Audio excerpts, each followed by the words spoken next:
Hello. Hello. Let us rise and face these.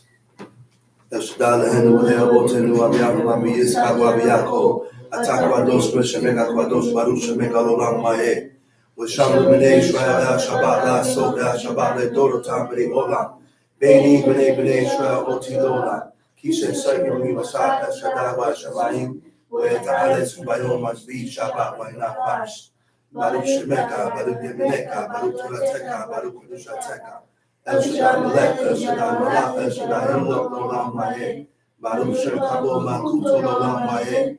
Baruch Kabo Elohim Mikomo L'Egeyo. Hayuhu L'Olam Ma'eh.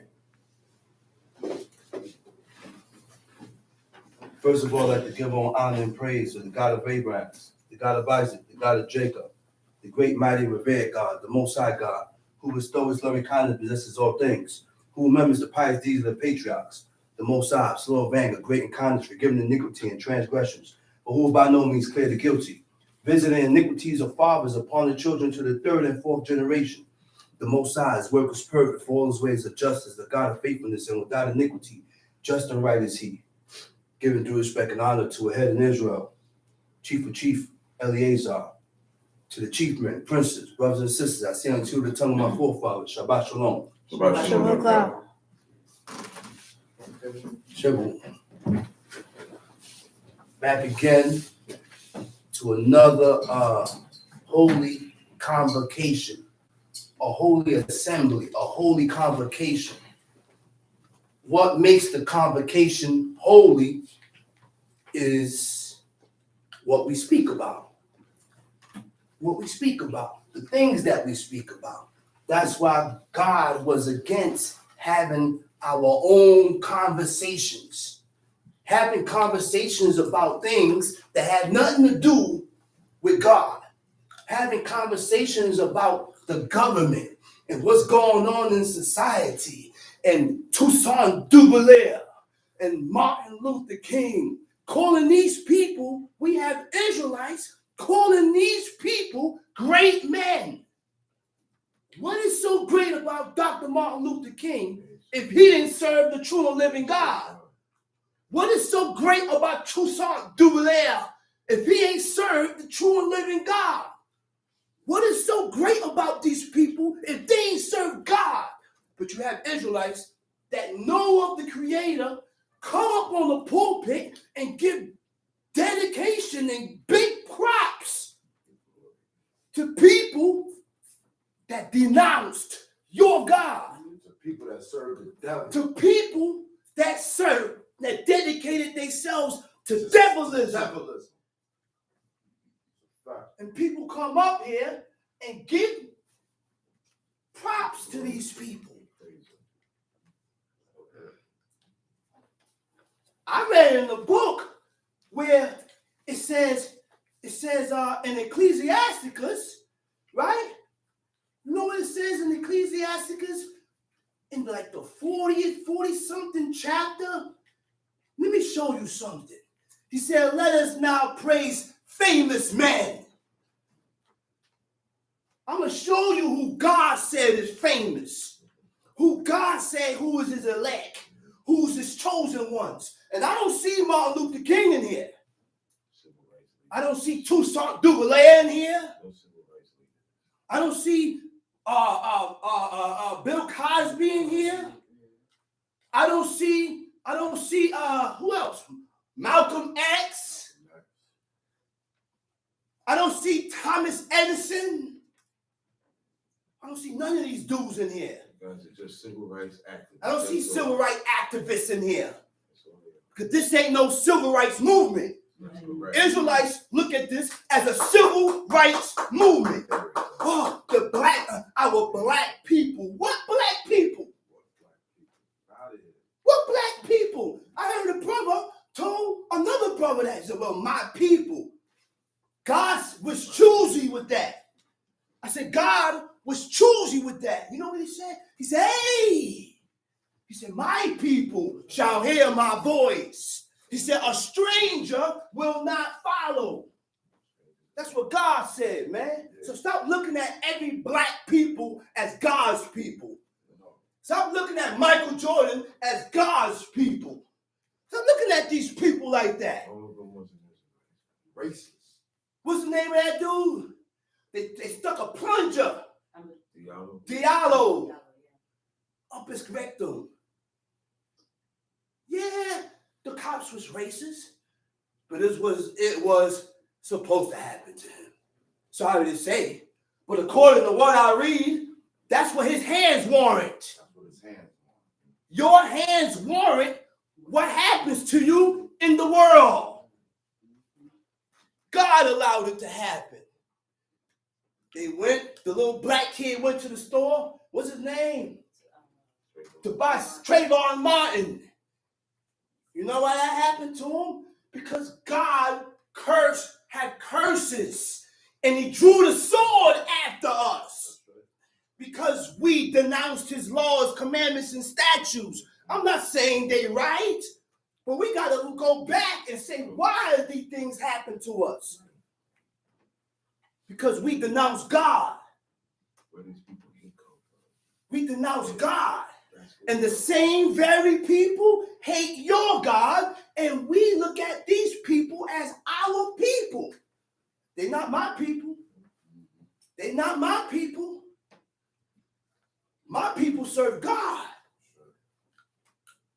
My people serve God. Right. If you ain't serving this God, then you're not my people. You could be yellow. I said you could be yellow. And you show determination to serve this God, that yellow man is my people. Yeah. You could be purple. And you show determination to serve this God, that purple man is my people. Because Israelites, again, have the erroneous idea that all black people are Hebrews, are descendants of Jacob. Everybody's saying that. No, that's not true.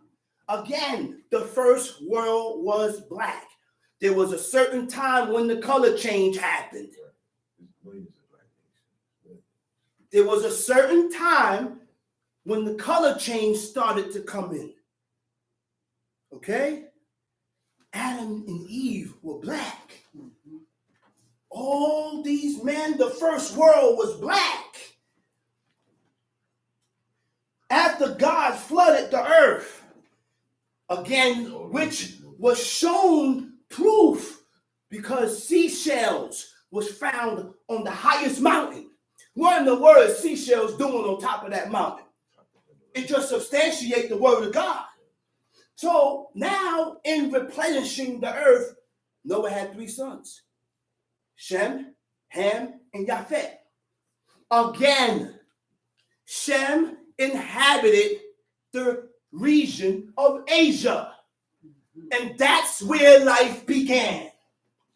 We cannot go according to history and life began in Africa. Life began in no Africa. Where was the Garden of Eden located? It wasn't in Africa. It wasn't in Africa. The Garden of Eden was located in Asia, East Asia.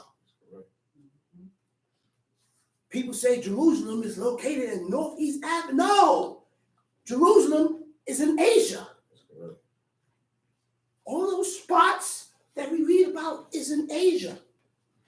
Afterwards, Ham went and migrated into Africa, which came about all those Hamitic nations: Canaanites, Hittites, Perizzites, Hittites, Perizzites, Hittites. Everything with an ite, them dudes came out of there. And they had very weird ways, which I'm going to go into later. Phoenicians, Babylonians, Greece. All these people had temple and male prostitutes. Female temple prostitutes, male temple prostitutes. And this is the origin of the word. It was Quedesh and Quedashim. Quadosh means holy. That proves, and it's all the same letters. That proves what? When you change the vowels, it changed the meaning of the word. Different word. Quadosh is not Quadesh or Quadesha. It's different meanings because you change the meaning of the words. Foolish Israelites, unlearned Israelites says different. It's the same. Yeah, okay, fool. Different word. Okay, fool. So Quadosh, El Shaddai, Zebaoth, what that is? They cut off, bro. What that is? God don't want them. And I'm beginning to, I've been seeing it. What my brother just said. They cut off. God don't want them. Why? Because of the works of our own hands. The works of our own hands is what's causing God to block you. Cut off. The works of our own hands is what's causing God to block you. That's why. The book said, let us now praise famous men. Right? And our fathers that begat us. The Lord had wrought a great glory by them through the great powers from the beginning. Which means what? They were pawns. These righteous men that was elected and chosen by God, God used these people to show his wondrous works, to show his powers. But in order for God to use you, it took a certain character, certain way. You got to be holy. You got to be holy, man. You got to be holy, man. Separated, set apart to be used by God. And that's what these people did. That's why he was able to go to certain men and put his word in them and use them to get his message across. Use certain men for signs and wonders. They said, JC bore the sins of the people, which was a myth. Jesus Christ ain't bore no sins of the people. You know who bore the sins of the people? Ezekiel. He laid a certain amount of time on one side and laid a certain amount of time on the other side. God used these men for signs, man. For signs. He said, such as did bear rule in their kingdom, men renowned for their power, giving counsels by their understanding and declaring prophecies. Leaders of the people by their counsel and by their knowledge of learning, meet for the people, wise and eloquent in their instructions. Such as found out musical tunes, recited verses and writings. You know what that was? Psalms. That's David, man. That's the sons of Asaph. These men, the inspiration of God was upon these people.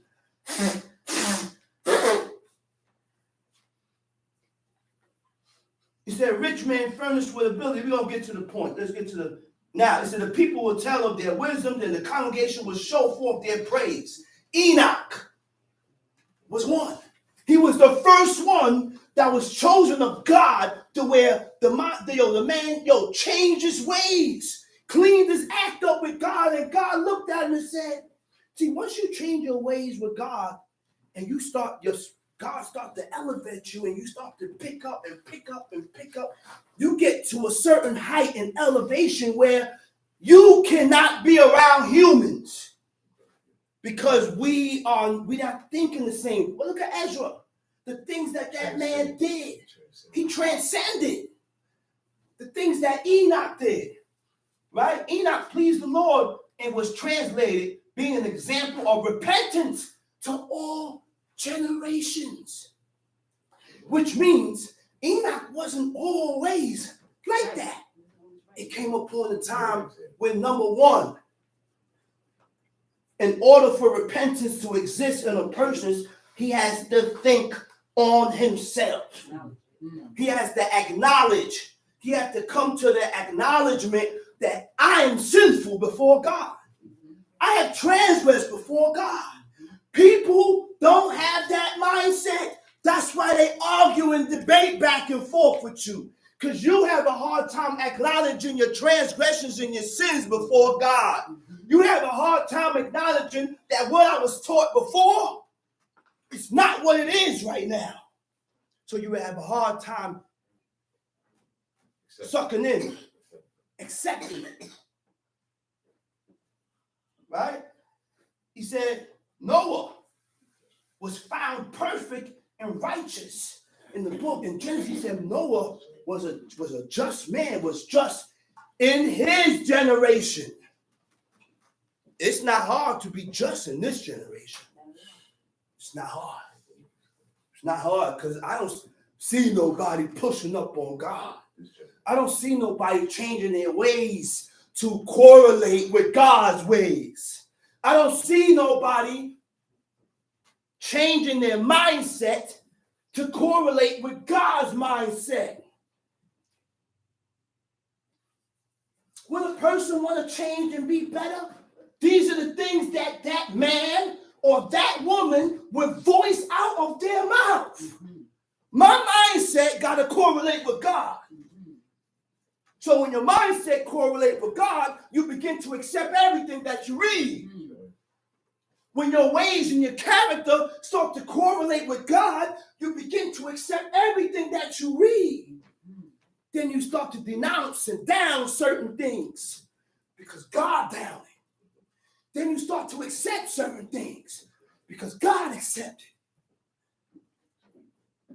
That's how it goes, man. That's how it goes. That's how it goes.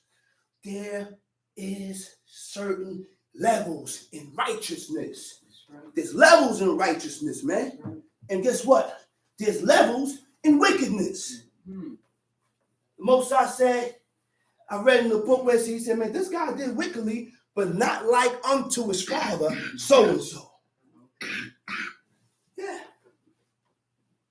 Which means you could reach a certain height in wickedness, and this guy could be wicked too, but he ain't did what you did. He ain't did what you did. He ain't on that level what you did. He said Noah was found perfect and righteous in the time of wrath. He was taken in exchange for the world. Therefore was he left as a remnant unto the earth when the flood came. An everlasting covenant was made with him, and all flesh should perish no more by flood. Abraham was a great father of many people. In glory was there none like unto him. There was none like unto Abraham. What caused God to say that about Abraham? Because God did not have to appear on no mountain, incinerate the whole mountain, cause the mountain to skip, the trumpet start waxing louder, louder, all to make you believe. All to make men say, maybe if I appear on this mountain like this, a great sight, he said, I could strike some type of belief in these people. But that didn't even work. Because guess what? It died out. They was afraid at that time, at that moment, for a while. But then after a while later, they went right back. Real quick. They went right back to their foolishness and their atrocities. Abraham wasn't like that. God appeared to him one time and told him, he said, let's get thee away from your father, from your family, from your kindred, from your relatives. Your relatives can't serve God. God looked amongst the whole family and he seen one that was able to serve God and keep his commandments and that would believe him. So he went to Abraham, snatched him up out of there. You think it's a coincidence while you're here by yourself? Do you think it's a coincidence why you per se is here by yourself and your family is dispersed all over the place? Because you, not 100%, but you have a heart to serve God, and God must see a little in you. It hasn't metastasized and grown yet. Your determination to serve God hasn't metastasized and grown yet, but God see it in you. He said, now you are in the position to serve me because number one influence is your family. Your mother, your father. Those are their obstacles. Your sisters, your brothers that are not determined to serve God, they will pull you away. They'll pull you away. Spitefully.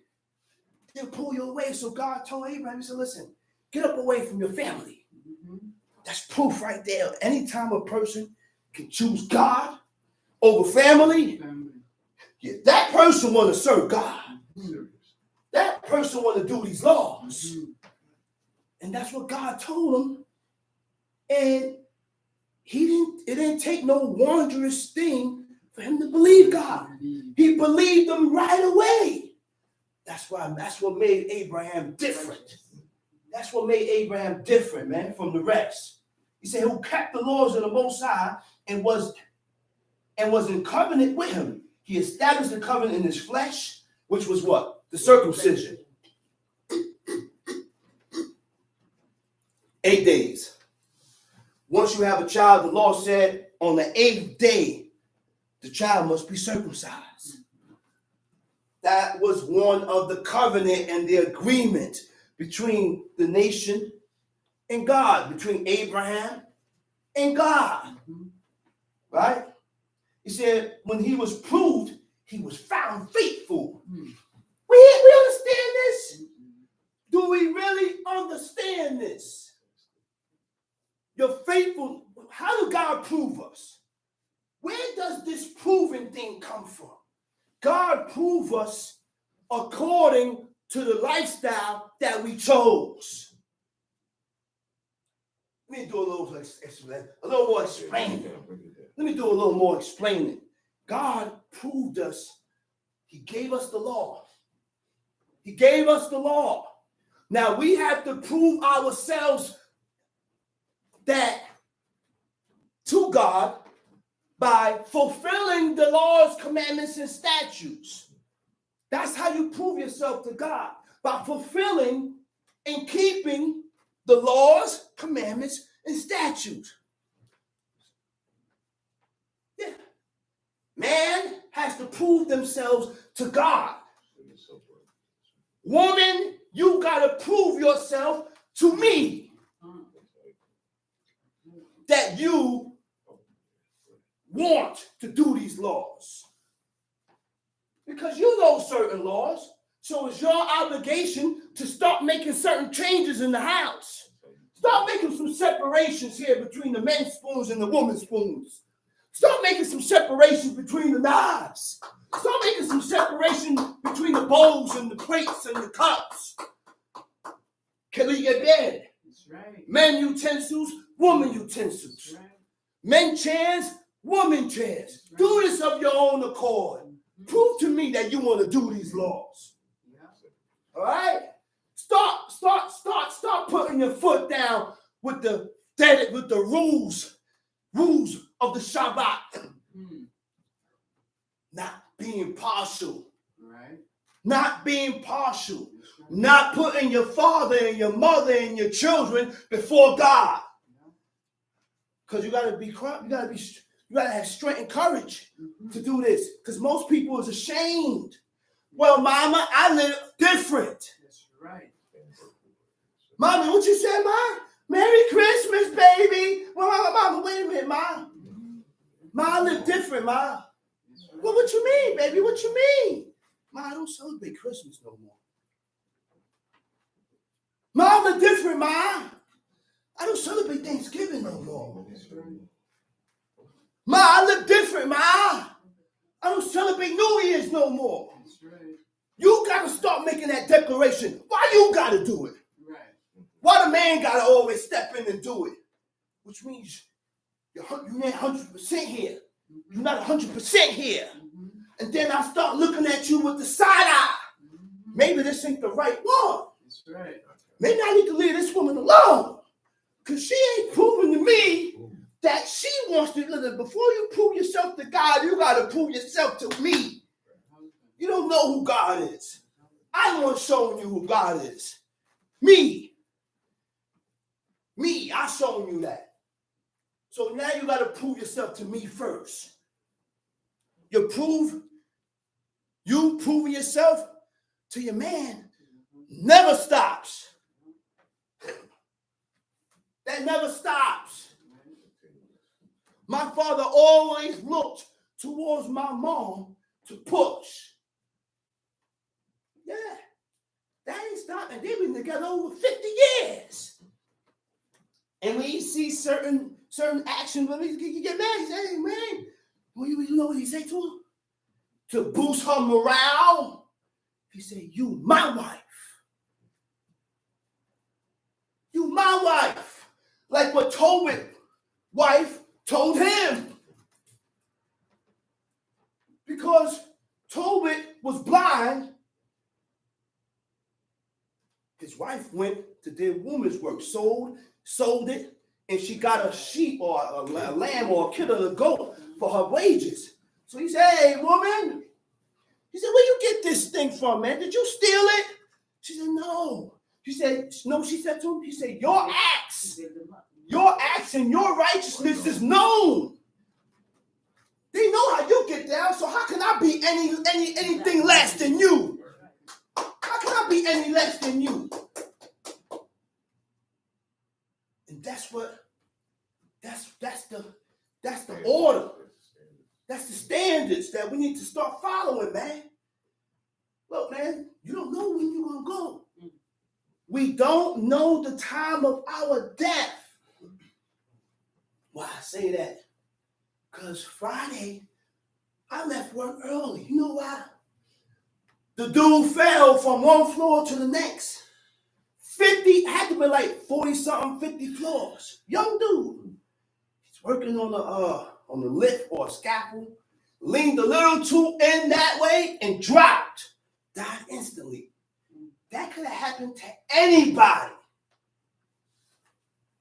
That could have happened to anybody. So guess what? I say that to say this. We must be ready to die. How do you stay ready to die? By taking heed to the laws and the commandments and the statutes that we read in that book. So now I'm ready to go at any given time.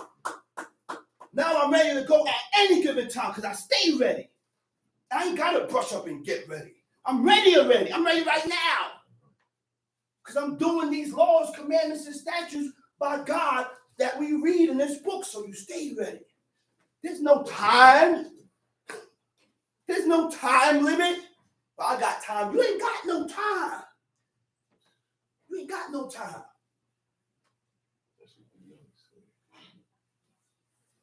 He said, therefore he assured them by an oath that he will bless the nations in his seed and that he will multiply them as the dust of the earth and exalt his seed as the stars and cause them to inherit.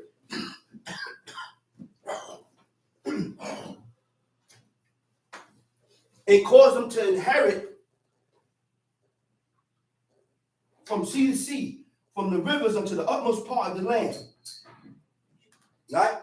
Now, that's Abraham. He said, with Isaac did he establish likewise for Abraham his father's sake. We get this? Do we really get this and understand this? God established his covenant in Isaac only because of the sake. Only because of Abraham's sake. Because of Abraham. And we dealing with the same God. God will establish the covenant in us only for the sake of our Father.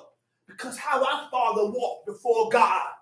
Because how righteously my Father walked before God, he will establish his covenant in the ones that has the determination to serve him, to keep his commandments. He didn't establish it in Ishmael. Ishmael didn't have the same determination to serve God like Isaac. He didn't have that. He didn't have it. He said, I made it rest. Okay?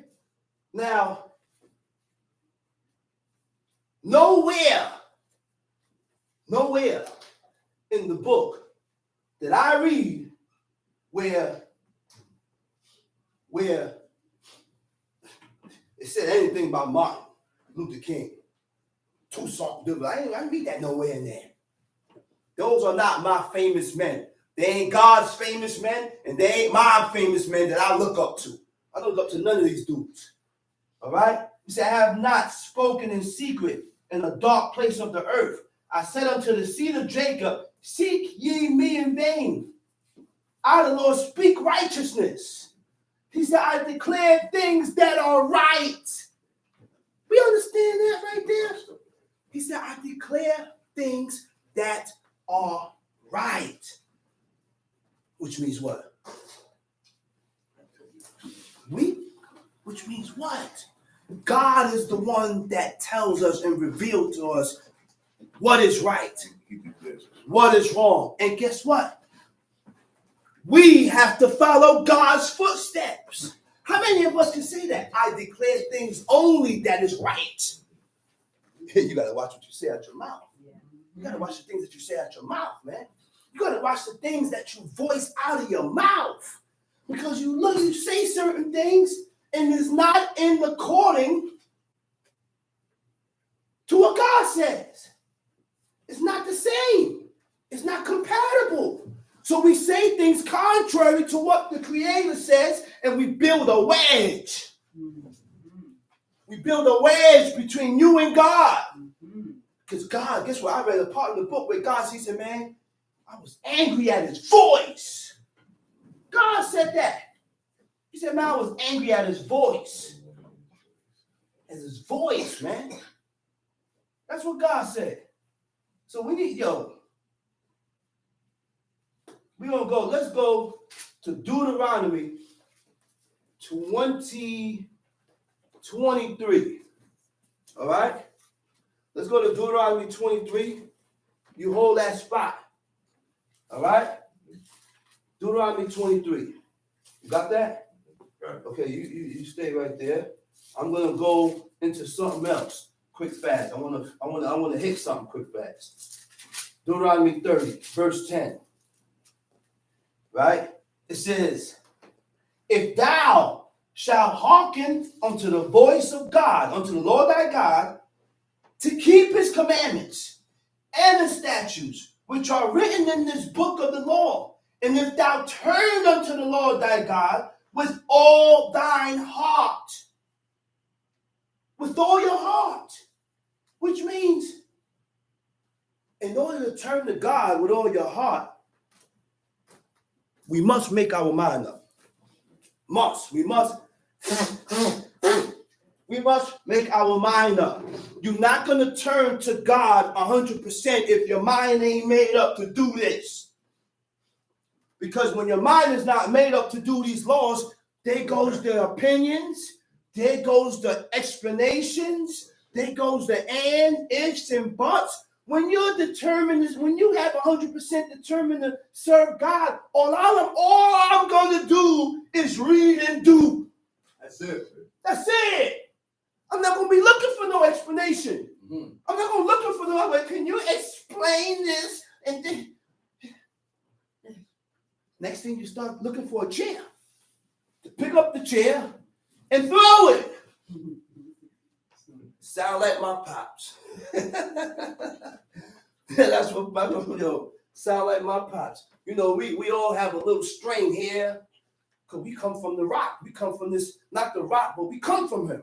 God is the rock. Yeah. God is the rock, but we come from him. That was one of the names that God, he said, he's the rock. He said, the rock of all ages. That's God. We got to be careful. We can't give people God's attributes. No. Yeah. And sometimes you slip up, like I said just now, but you got to catch it. Hey, hold up, bite your tongue. Bite your tongue. So, we come from a man that served God. That's faithfully. it. That's it. Faithfully. And like you wasn't here, stepped out. He said God established his covenant in Isaac for Abraham's sake. Mm-hmm. So God will establish his covenant in the ones that have the determination to serve God. You see, not everybody. You got to have that determination and that will to push for God. That's right. Not everybody is on that same path. No. Yeah. This one here don't have the same mindset as you. These two guys are pushing into two different opposite opposite directions. So God gonna pick you out. He said, look, let me snatch this guy up. Yeah. He said, with all thy heart, with all thy soul, that's with everything that you got. That's with everything that you got. He said, love the Most High with all your heart, soul, and might. And when you love God with all your heart, soul, and might, nothing comes in between that. Nothing comes in between that. You know you can strengthen yourself in God by conversating and talking about it every day. You can strengthen yourself and build your courage for God by reading every day. That's why God told us to do that. That's one of the ways you can strengthen yourself. Prayers. Sending up them prayers constant. Reading constant. It's the reason why God told us these things, man. Because it has an effect on your spirit. It has an effect on your spirit. But people spend more times in idolatry, in paganism, in everything else. Current events. Science, and everything else except for God. And everything else except for God. Right? It says, if thou shalt hearken unto the voice of the Lord thy God to keep his commandment and the statutes which are written in the book of the law, and if thou turn unto the Lord thy God with all thy heart and with all thy soul, for this command which I command thee this day, it shall not be hidden from thee. You know what that means? And as you read on, you'll see. He said, no, the commandments and the laws of God ain't hidden.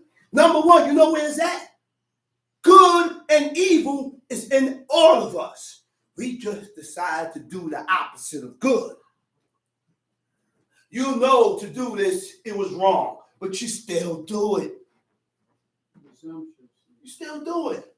He said, it's not hidden from you. It's right there. It's near you. He said, neither is it far off.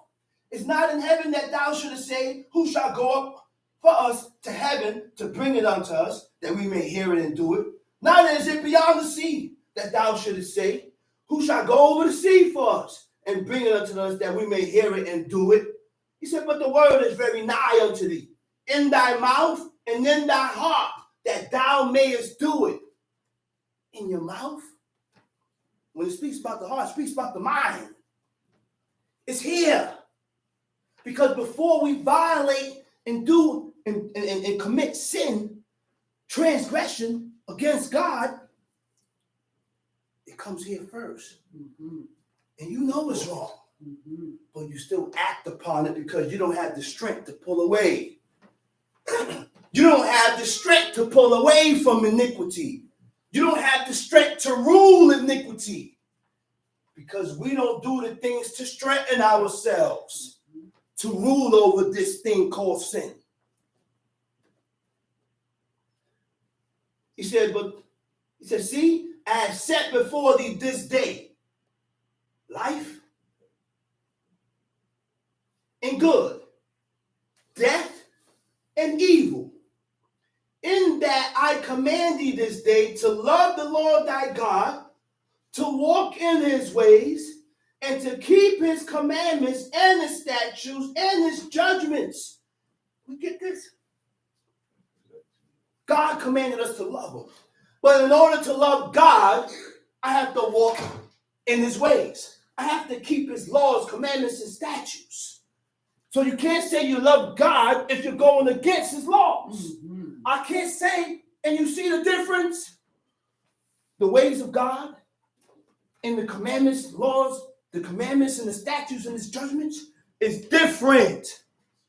We can't do the law and extricate the ways. It goes hand in hand. That's why the ways of God,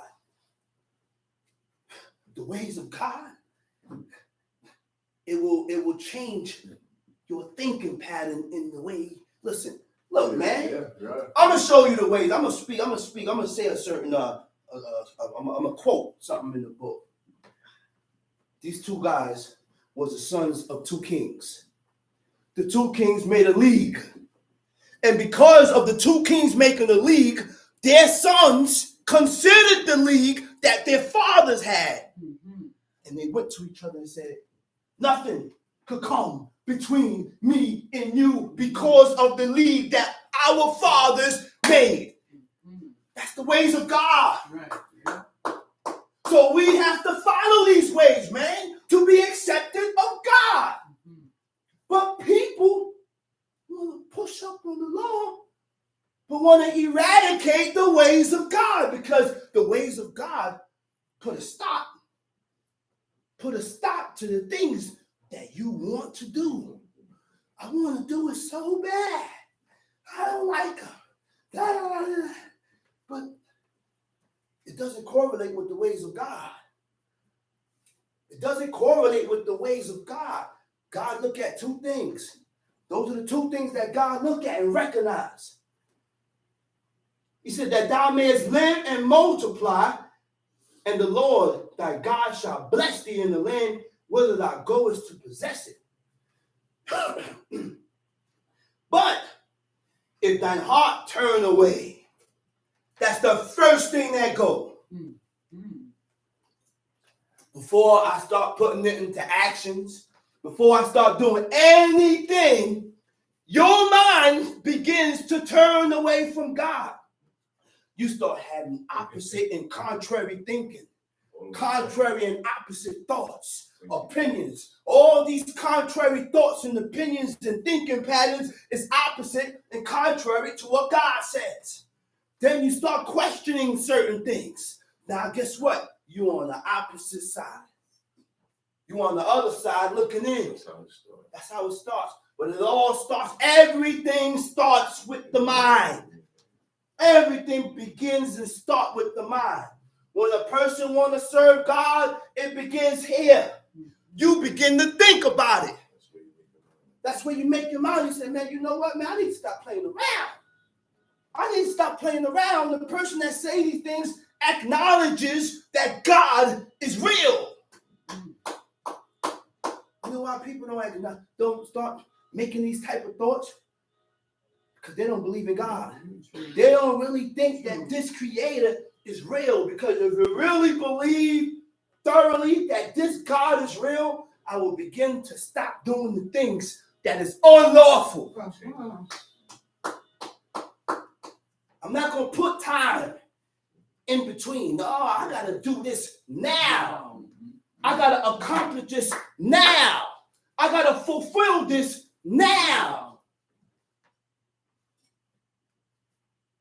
But if thine heart turn away, so that thou wilt not hear, but shall be drawn away and worship other gods and serve them.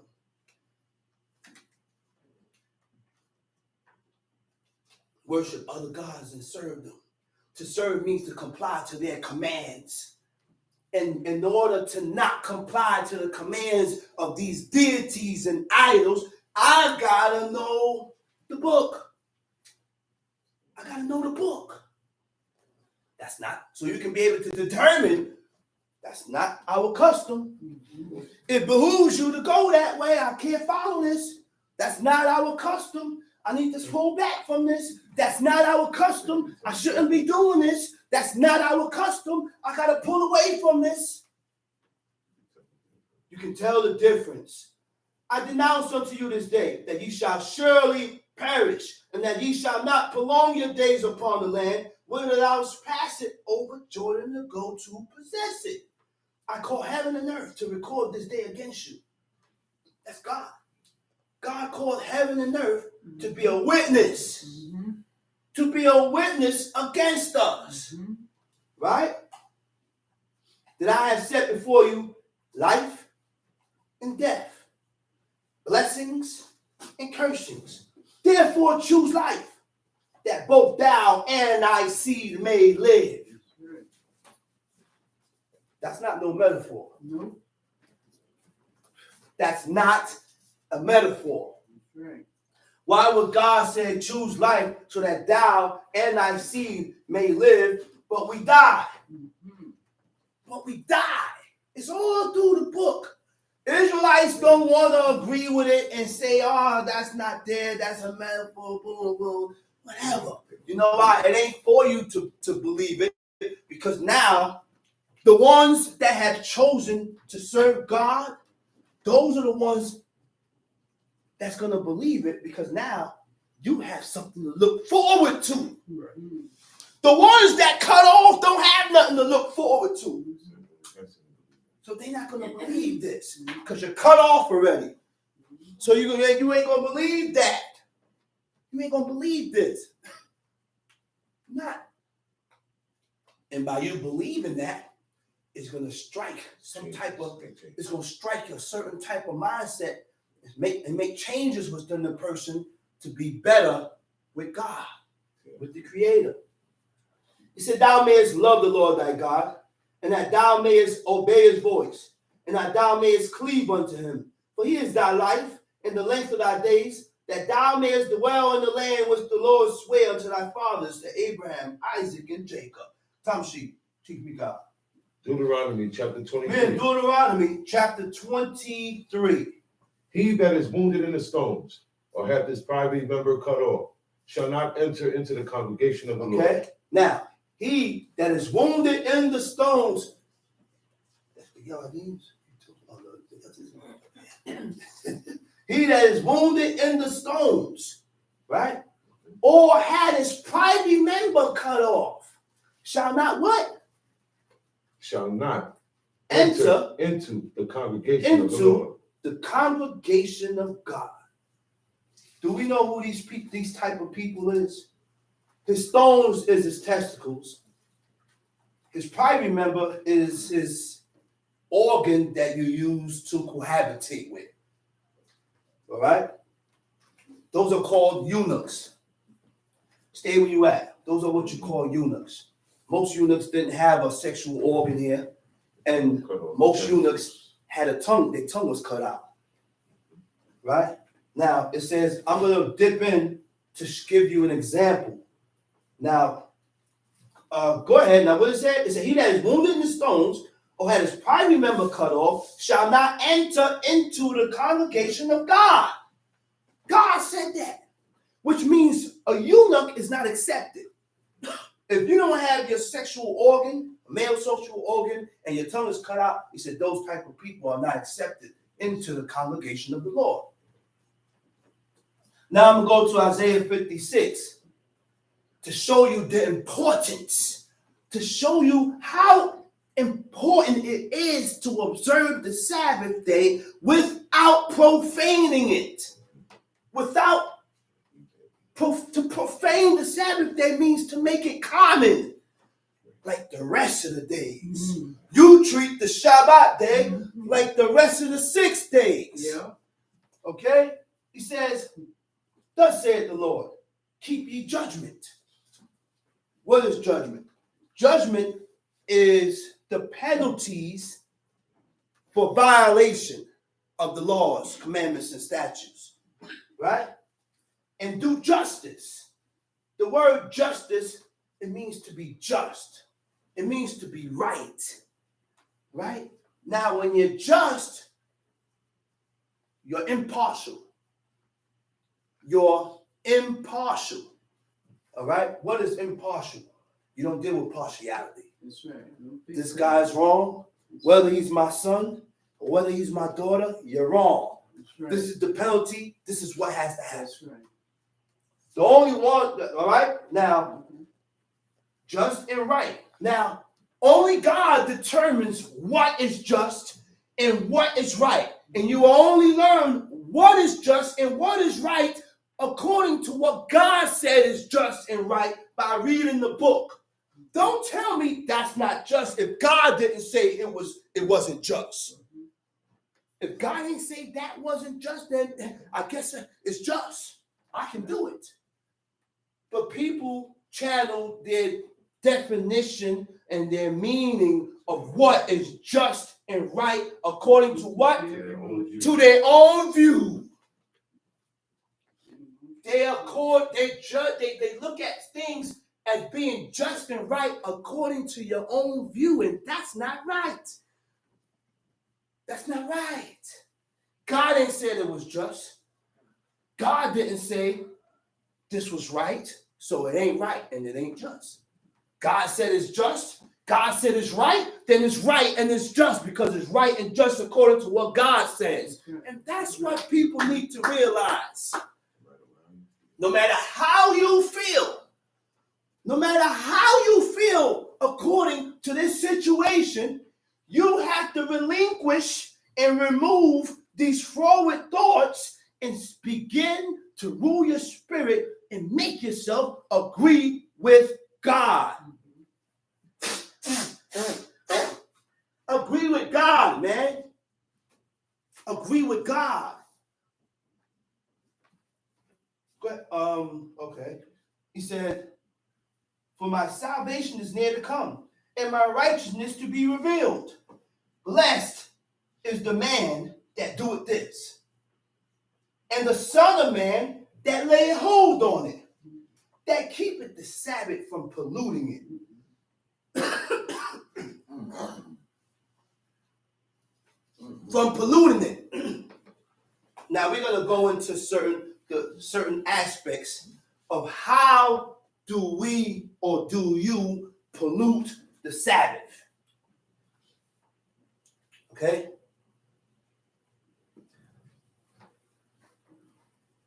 There was a man that got caught gathering sticks, twigs.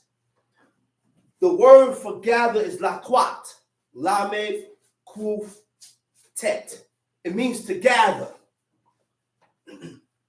Israelite says the reason why he was put to death was because he kindled a fire, or his intentions was to kill. God ain't gonna kill you for your intentions. My intentions was to eat the tree in the midst of the garden. But I said no, and I changed my thought, and I didn't eat it. So you can't charge me, and you can't charge me for that because I didn't do it. I didn't follow through with it.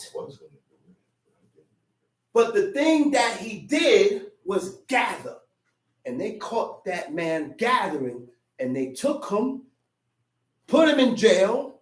After the Sabbath, they took him and killed him and stoned him to death. What do you mean? They stoned him? That's so hot.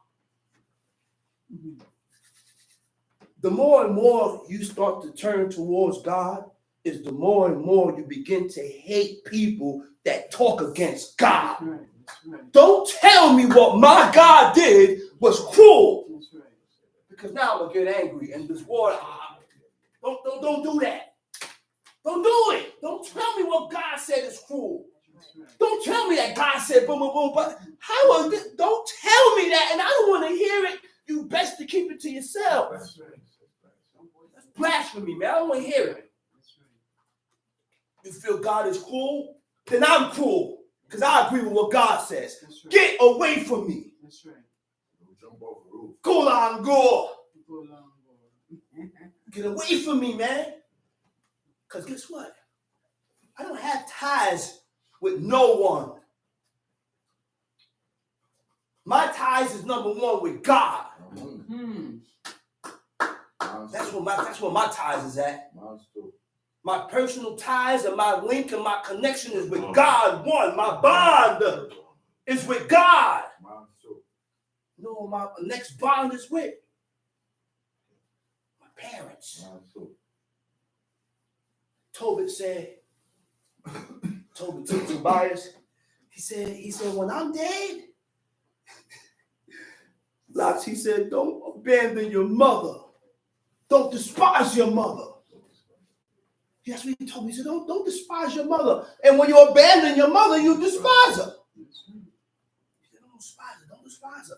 And when your mom's died, Tobias, he said, take your mother and you see that hole that you gonna put me in? He said, put her in there with me because we won. We won. That's what Tobit told Tobias, man. That's what that man told Tobias. Where was I at? Making it common, making the day common, making the Sabbath day common like the rest of the day. I ain't gonna say the camp, and I ain't gonna mention the name of the camp, but I went to a camp one time, and the brother, see, you know why brothers do this? You know why brothers do this? Because they live by Christian sayings. This is a Christian saying. Because this Christian saying that I'm about to tell you, I don't read it nowhere in that book. Cleanliness is next to godliness. You know what's the cleanliness that God always spoke about, Chief Malak? No. What's the cleanliness that God always talked about? What you doing? Oh, unclean. Okay, man. Say it again. Yeah, being unclean. Unclean. Being unclean. That's the only thing God talked about as being clean. What's wrong with you people? The only thing God talked about as being clean is the clean or the unclean. Tells us when the sperm released from your body, he said, go wash. He said, whatever that sperm touch, he said, take those sheets and the clothes that it sperm touch and wash it. That's the clean and the unclean. That's the cleanliness that God is talking about. He said, when a woman is on her menstruation, she's on her period. He said, woman, don't you go sitting all over the place, making everything contaminated and unclean, laying all over the place, making everything contaminated and unclean. Because nowhere in the book states when it gets clean again. Nowhere in the book states when that woman sits in this chair, that chair becomes clean when her menstruation is over. That's your own words. That's right. It's for her separation. And he said, when you go and sit in that unclean chair, or when you go and lay in that unclean bed, you are unclean. You have to wash, and you have to wash your clothes and be unclean until the even. So the cleanliness that God is talking about is only talking about the clean and the unclean. That's it. If I have a dirty cup in the sink, no, you can't rinse it. No, you can't wash it. I heard a brother say that. It made me want to cry. Bro, it made me want to cry. The dude said, if I have a cup or a spoon in the sink, I just take it and rinse it because I want everything clean. Before the Sabbath comes, or while the Sabbath, I rinse it. I go on one camp, one brother comes, he said, hey, man, hey, Ak. You don't see the garbage overflowing the Ak? Looking at this jackass. I ain't cursing. It's ass in the book. Yeah, he's a jackass. Donkey. He said, hey, Ak. They put so much emphasis on Ak. Ak means brother. Hey, Ak. The garbage is overflowing, Ak. Next thing the brother go. Break his back. Break his back. Snatch up a garbage bag, Chief Malak. Busting a sweat while you doing it. He goes. And guess where the garbage is at? It's outside. Whether it's outside or inside, still can't do it. But the garbage is outside. He went out there, pulls the garbage out. But before he pulled the garbage out, I went out there. I gotta tell this damn brother, man. I gotta tell him. I said, hey. I said, hold up, brother, hold up, man. I said, don't you think it's wise to just stuff the garbage down and cover it with the lid and open another garbage and use that garbage, and when the sun is down, then you could take the cotton picking garbage out? You don't think that's work? They don't think it's work. They don't see it as work. They're cut off. You know what they said? It's for the temple. Cut off. That's not no temple. This is not the temple. Number one. They didn't sweep in the real temple back then. They didn't sweep in the temple They didn't polish and brush and clean. and do all that in the temple because everything was holy. That's why they was able to go to the altar and take dust from off the altar and make bitter water and make that woman drink it That's right. when she was accused of sleeping around on her husband. You can't change the garbage on Shabbat, man. There was no brooms in the temple. There was no brooms or mops in the temple. One brother, they set up chairs. One brother go set up chairs. Next thing on Shabbat, he's setting up the chairs. They think they diligent. Let's play some songs, some God. Brother go in the camp, pull out drums. Come outside, heavy drums.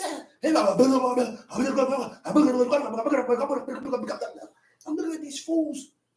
I said, Lord have mercy. Sweating. Backwards. Sweating. Backwards. Praise the Lord with the Let me ask you something, man. Does it hurt? Or would you be missing out to refrain from that until after the Sabbath? Just in case if you are profaning the day.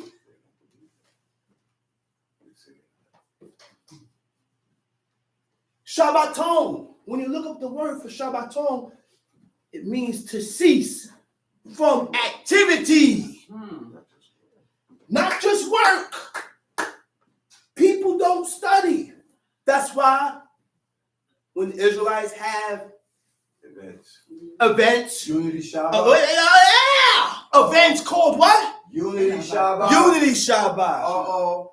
I said you ain't gonna see Chief Shama there. Talk about I said you ain't gonna see the house of Eleazar there. Talk about it, bro. You ain't gonna see the house of Eleazar there because that's an activity. That's an activity. Then you see a brother come there with droves. When you come in the back and open the back van, he got 6, 8, 10, 20 speakers. Oh my God. Oh my God. Brothers go in there, unload the truck, Chief Malak. Setting up the speakers, pushing in cords, tables are being set up. Then you got another drove pulls up with loads of food. On this long table, they're picking up pans of food and setting it up. And I will not go to no event or attend no event like that. Setting up the stages. Why do we attend things like that? Why? We praising God. That's how you praise God. By profaning it and being a part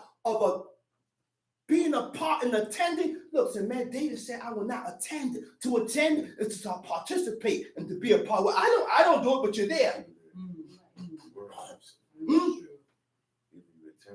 I don't do it, but you're there. Why are you there? I'm not going. Listen, man. What's wrong with y'all, man? Why we can't have Unity Shabbat on another day? Why do we pick the Shabbat? You know why? Because people are bored. bored. They're bored Bored. with sitting in these seats hearing the word of God. Boredom. They're bored. Well, like my pop said, I bet you if you put a porno on that screen, put a porno up there And leave it right there. and set it up Set it up. and play the porn. I bet that grab your damn interest. I bet that grabs your interest. Put a person's favorite movie on. He hold his urine to watch the whole movie. Oh, I gotta make excrement. But I bet there, and I get up out that seat, I'm gonna miss something. So I hold it and I sit down and watch that movie. But you can't hold it and gain interest for God. Easy easily That's why. distracted. That's why. Look, man. There's a reason why my father said. You know what he said? He said we are the black sheep of Israel. That's right. You know what the black sheep is? You know what the black sheep is? The black sheep stuck out like a sore thumb. I don't do what none of y'all do. That's right. We don't do what none of y'all do. None of you do. None of y'all. What no can't do. None What of y'all. no can't do. This is the school of higher learners. You're going to learn how to serve God here. School of the hard knocks. You're going to learn how to serve God here. Dude, like I told you before the dude come out, he take cones, set it up outside in the street. Next thing, the brother come out with a broom, and he's sweeping the street. I'm looking at this guy, I'm like, yo, what's wrong with you people, man? We don't do what y'all do. We different. You're going to learn how not to profane the day, man. You see what God look at? You see what God look at? By not polluting the Sabbath day. So this goes there. By not polluting the Sabbath I day. can't fix this. It could fall. That's right. It could fall right now. That's right. I can't put this back up. No. This thing fall, it's going to stay down. I'm not fixing it. And people say, oh, why are you going so far? You got to go to the extreme. That's what God said. That's what God says. It says what? To transcend. To transcend. Exceeding usual limits. That's a part of being holy. That is a part of being holy.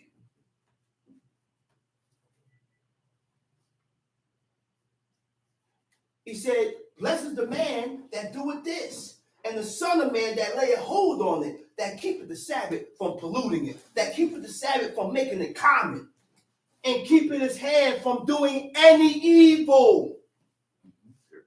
Period. There was no decision making. I could do this, but this I would stay away from. Mm-hmm. No. I stayed away from doing everything that's evil. Pull back. You do this good, but then you jump on this side and it's wrong on this side. We have to learn to consider every action, every thought. Don't consider this, but then on the other hand, when it's concerning you, you don't consider it. Because you're afraid to acknowledge your fault and say that I was wrong. Because when a person acknowledges these things, that's when changes begin. That's when you change. That's when you change for the better. When you can say that I was wrong. I don't have problems. I don't have a problem with acknowledging that. So, well, you know what, man, I was wrong, bro. I'm sorry. I apologize. People that can acknowledge their fault and they're wrong with God and man can change. Yeah, because we can offend each other also. We can offend each other also. We can offend each other also, man. And if you can acknowledge that your offense, that you offended this person, then you got a long way to go, Johnny. You got a long way to go. You still got more to climb. Just keep climbing. You'll get there. Just keep climbing. But you'll get there. Just taking a little more time. A little more time. And pushing for God. See, in order to increase in these laws, I had to do the things that will cause me to increase in God. Which means I have to strengthen my spirit in following after these laws, commandments, and statutes. Go ahead, read. A basket. No, I'm sorry. Hold that. I ain't done yet. He said, neither. Let the son of the stranger that had joined himself to the Lord. Get that stranger stuff. He said with God. Neither let the son of the stranger that had joined himself to God. Right? Nekad. When you look up in Nekad, it means stranger and it means an alien. God is not talking about the alien. The aliens have not joined themselves to God. When you have become a stranger, God looked and he said, don't do that to a stranger. This stranger here has joined himself to serve God. Has joined himself to serve. He said, not to let the son of the stranger that had joined himself to God speak, saying, the Lord had utterly separated me from this people. Why do we make people feel out of place? Why do we make people feel out of place? Why? Why we do that? Why we do that? Why? Because you can make a person feel out of place. Wash your hands. You can make a person feel out of place by treatment. How you treat the person. You come by, you look at the person come in, your treatment will run that person away. And your treatment can bring people. Let me show you what leaders have. It's a natural thing for kings and leaders to attract people. Anytime you see a person retracts and always want to get away from you, you're not a dude suit to be ahead. You're not a dude suit to be a head or a leader. Look at David. Look at King David. Look at King David. Everybody, the whole nation followed him. Abner joined forces. Came through, he said, yo, man, you know what? This guy called, he said, am I a dog's head? Because Ishbosheth accused him of sleeping with his father's maid. So he said, yo, man, he said, man, I served your father all these years. And I'm holding this down in this death. And you gonna come at me like that? He said, now guess what? He said, I'm going to go to David, and I'm joining this song with David. So, you see what caused that man to leave off his side and go with David? Accusation. A false accusation. Don't accuse me of nothing that I ain't do. Because a false accusation, did they say that in the book? That a false accusation is worse than death? Yeah. Man, you accuse me of doing this? You know, that brings anger. But why are you getting angry? Why are you getting like this? And then people, their mindset is twisted. Because you get in a flame and get angry over a false accusation. They say, well, why are you getting like that? It must be true because you're getting so defensive. You're getting so defensive. That's the heathenistic mindset. If you think like that, Are you accepting a lie? You want me to accept a lie on myself. And then when I tell you the truth, you don't believe it because you find it very hard for a black man to be this way. You generalize everybody to be the same. So when a person appear to you to be different, it's hard for you to accept. Those are weak-minded people. I heard a woman say this. A woman that don't know God. You know what she said? Sister Dahlia. She said, you know what? Woman, she had a group of women. She said, when I go into a new relationship, everything that was in my past relationship, she said, I'll leave it behind. I don't come into this new relationship judging this man according to what Tom, Dick, and Harry showed me. And guess what? You know what I could couple that with? When you come to serve this God. That's right. Yeah. This is a new thing. This is a new God. And when you're coming to serve God, I got to leave behind the Christian thoughts.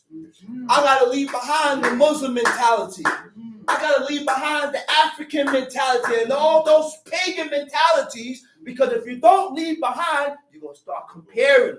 You're going to start comparing the man with this man. You're going to start comparing the ways of God with this ways, this with this. Learn.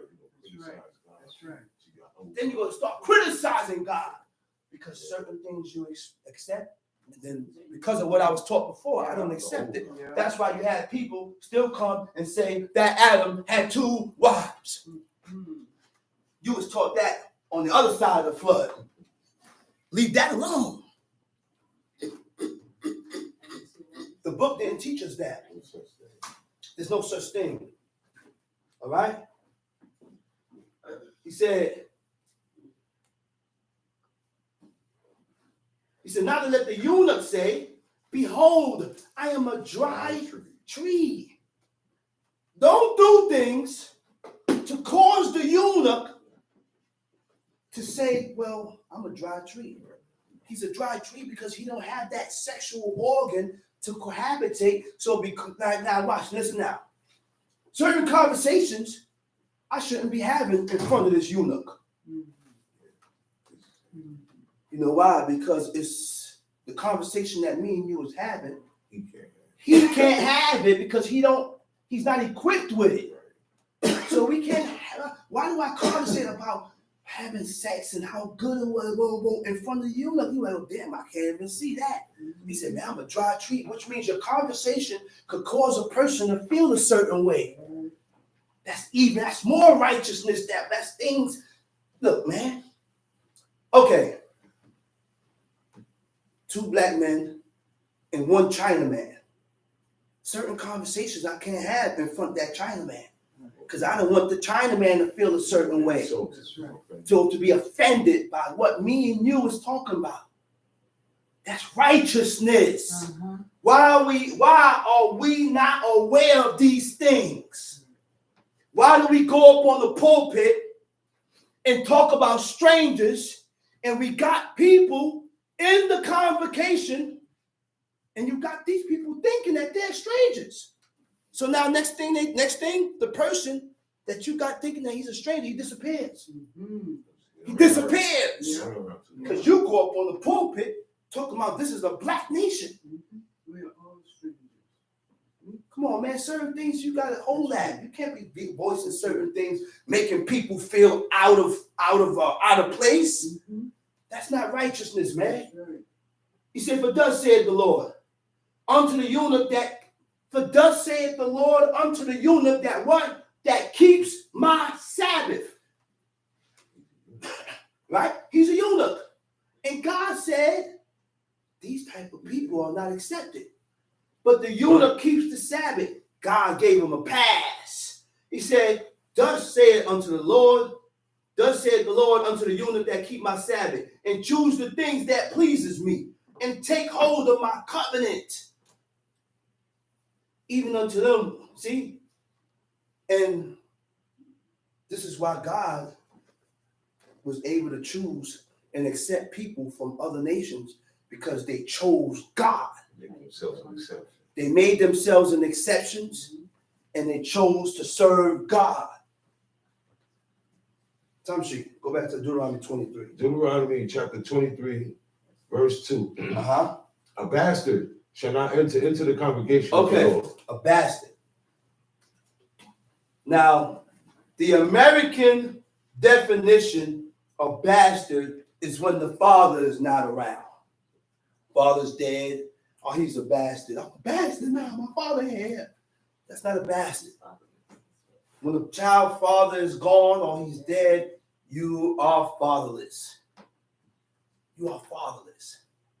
And God had a special eye for the fatherless. He said, he gave us a command and told us to love the fatherless, the widow, and the stranger that was among us. We always had strangers among us. And God gave us a command to love the stranger. That's right. Don't vex the stranger. That's right. Don't vex the fatherless. Love the fatherless. Don't vex the widow. Love the widow. We always had strangers that lived among us. One time, I got a big proof here.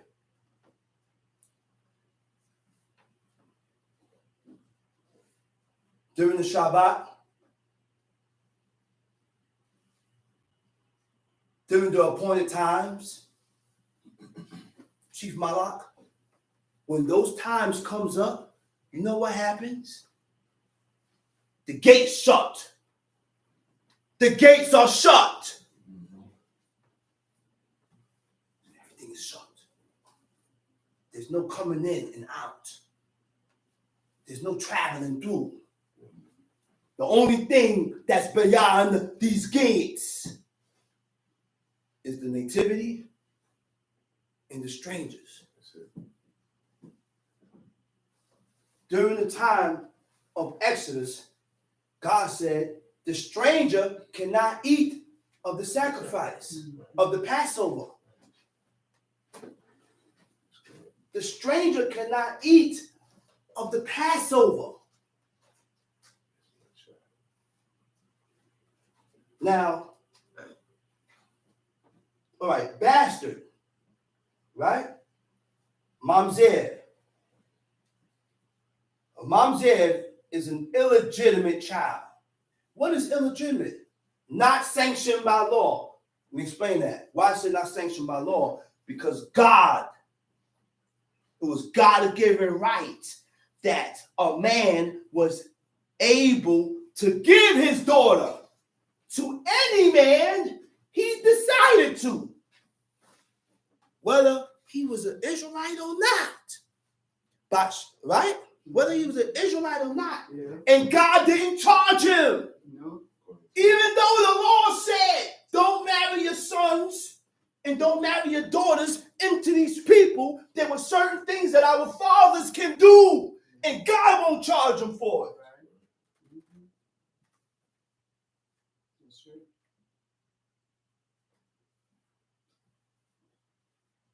So if your father didn't give you to this man, and you run off and cohabitate with this man and have children out of wedlock, out of your father not giving you to him, he didn't sanction it. The children that come from that are bastards. The children that come from that are bastards. And these bastards will not grow to love this God. They're not going to get no type of affection or connection with this creator. They will live with a block on their life. They will live with a blemish, a blot on their spirit. That blot and that spirit, that blot and that blemish on their spirit, keep them right there. Right. Keeps them right there. They're not going to excel in God. That's right. They're not going to excel. He said they shall not excel. What that mean? God don't want. God don't want them. God don't want the world. God is not accepting the world. Yeah. Because the world don't follow God. Fact. He said born of parents not married. This is why it prohibits Hebrew men or men that are determined to serve God. They didn't have sex with Mary, Lou, and Lucille, and not marry them. That's a fact. It wasn't promiscuous. You married, you had sex with this woman. Okay, yeah. The standards of God, the government denounces it. But does that make what God said null? No. Does that null what God says because you're in America? Yes, you need paperwork. But it doesn't null what God says. Yes, when what consummates the marriage is when I penetrate that woman, when I go into her. Okay? But the government doesn't accept it. Okay, so this is a decision between a man and a woman. You decide, I want you to be my wife. And then the man makes the woman declare certain things. You put stipulations. Well, listen here, woman. The only way I can marry you, you got to serve this God. You got to denounce your past. You got to serve this God, do these laws, commandments, and statutes. Agree to do these laws, commandments, and statutes, and I can take you to be my wife. Because if you agree to do this, then when I tell you certain things about the book, you'll follow it. You're not going to question it. Because you already agreed to follow me. It's a deal. Follow me. Follow me, you following God. Sounds like a deal. Because I'm following God. All right? Not in accordance with accepted standards or rules. And those are bastards. Those are bastards. Okay? Time sheet. A bastard shall not enter into the congregation of the They're Lord. not accepted by God. You hear that? He said, a bastard cannot enter into the congregation of God. Go ahead. Even to his 10th generation. Shall Now, he- now hold up now. When you go to a camp, this is the congregation of the... No, that's not no congregation of God. The congregation of God don't sin. The congregation of God is perfect. The congregation of God don't lie. The congregation of God don't sin. That's not the congregation of God. In order to be looked at as the congregation of God, there was no sin found in these people. Those was the elect and the chosen ones of God. Go ahead. Even to his 10th generation shall he not enter into the congregation of the Lord. He said, even to his 10th generation, shall he not enter into the congregation of the Lord. They're never accepted. Bastards will never be accepted.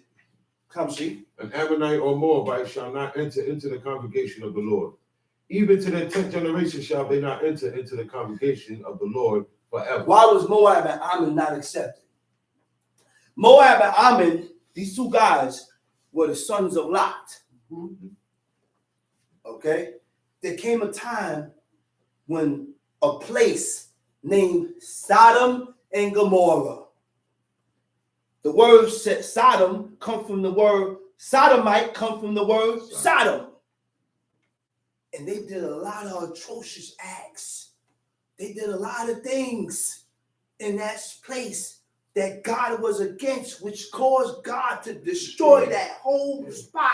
Oh, another thing, God destroyed Sodom and Gomorrah with fire and brimstones. Up to this day, that place is not inhabited. It's wasted. You can't plant nothing there. You can't grow nothing there. No one is there. That spot, that place is It cursed. says the lowest spot on the planet. It's the lowest spot on the planet, man. Which means at that point, at that time, when God was destroying that spot, it's sunken. Even the Dead Sea is going. That's right. The whole area where the Dead Sea at, that's where it was at. Done. Time sheet. Because they met you not with bread and with water in the way. You see what God said? These people will never be accepted because they didn't meet you with bread and with water. When the children of Israel, who was the chosen ones of God, leaving Egypt, they wanted to pass through Moab land. They went to try and pass through the Ammonites' land, and they came and they told them they can't pass. They came out with swords to attack them and stuff like that, so they had to go around. And because they didn't allow the children of Israel to pass, God did not accept them. Because these people I accept, and I love these people. And you treating my people like that, now I'm not going to accept you now. Went to Moab. Moab, the same thing. Go ahead, read. And because they hired against thee Balaam, the son of Beor, people of Mesopotamia, to curse thee. You see, we serve a just God. Yes. God chose Abraham, That's right. and because God chose Abraham, he chose his seed. Mhm. He chose his seed. And if I chose Abraham's seed, any nation or anybody that turned against Abraham's seed, God turned against them. That's why he started destroying other nations. All these nations, they was against the seed. There was a threat to Israel. So God destroyed these nations, destroyed and wiped these people out. Go ahead, read. Nevertheless, the Lord thy God would not hearken unto Balaam, Nevertheless, the Lord thy God will not hearken to Balaam. but the Lord thy God turned the cursing into a blessing Turn the unto curse thee, into a blessing. unto thee, because the Lord thy God loved thee. Mm-hmm. Thou shalt not seek their peace, nor their prosperity all thy days forever. Thou shalt not abhor an Edomite. Thou shalt not abhor an Edomite. Edom was an ancient kingdom located between Moab to the northeast, the Arabah to the west, and Arabian desert to the south. They was like right in the midst, right there, right? Now, the word Edom or Edom, right? Admoni, it means ruddy. It means ruddy, Right. red, and I'm going to go into something. Yeah. The Edomite was not the white man. The word Edom, Esau, he wasn't the white man. And that's what these people was taught for years and years and years. And I'm going to prove to you that he wasn't the white man because Edom had the same complexion as King David. All right? Stay where you at. I'm at 1 Samuel 16. And the Lord said unto Samuel, how long wilt thou mourn for Saul, seeing I have rejected him? At this point in time, God rejected Saul. God has rejected Saul and he refused to accept him. Why? Because the last thing he did was consort of this witch of Endor.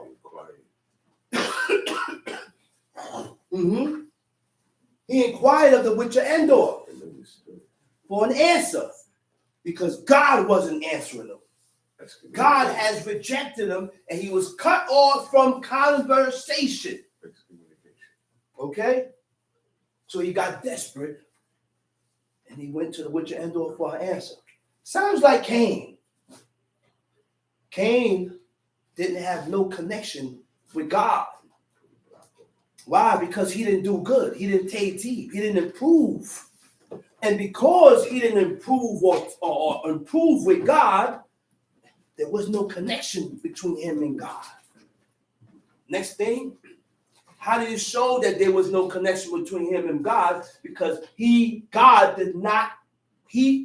wasn't accepted.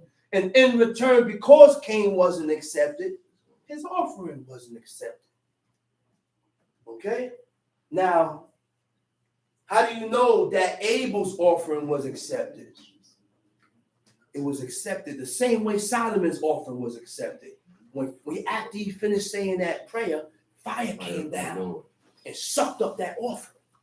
That was the same acceptance that went down with Abel. The same acceptance. All right? Now, he said, how long will you mourn for Saul, seeing I have rejected him? To be rejected means to refuse to accept. I have not accepted him. I'm not going to accept him. I'm not going to consider him. Those are the two things that go down when God rejects you.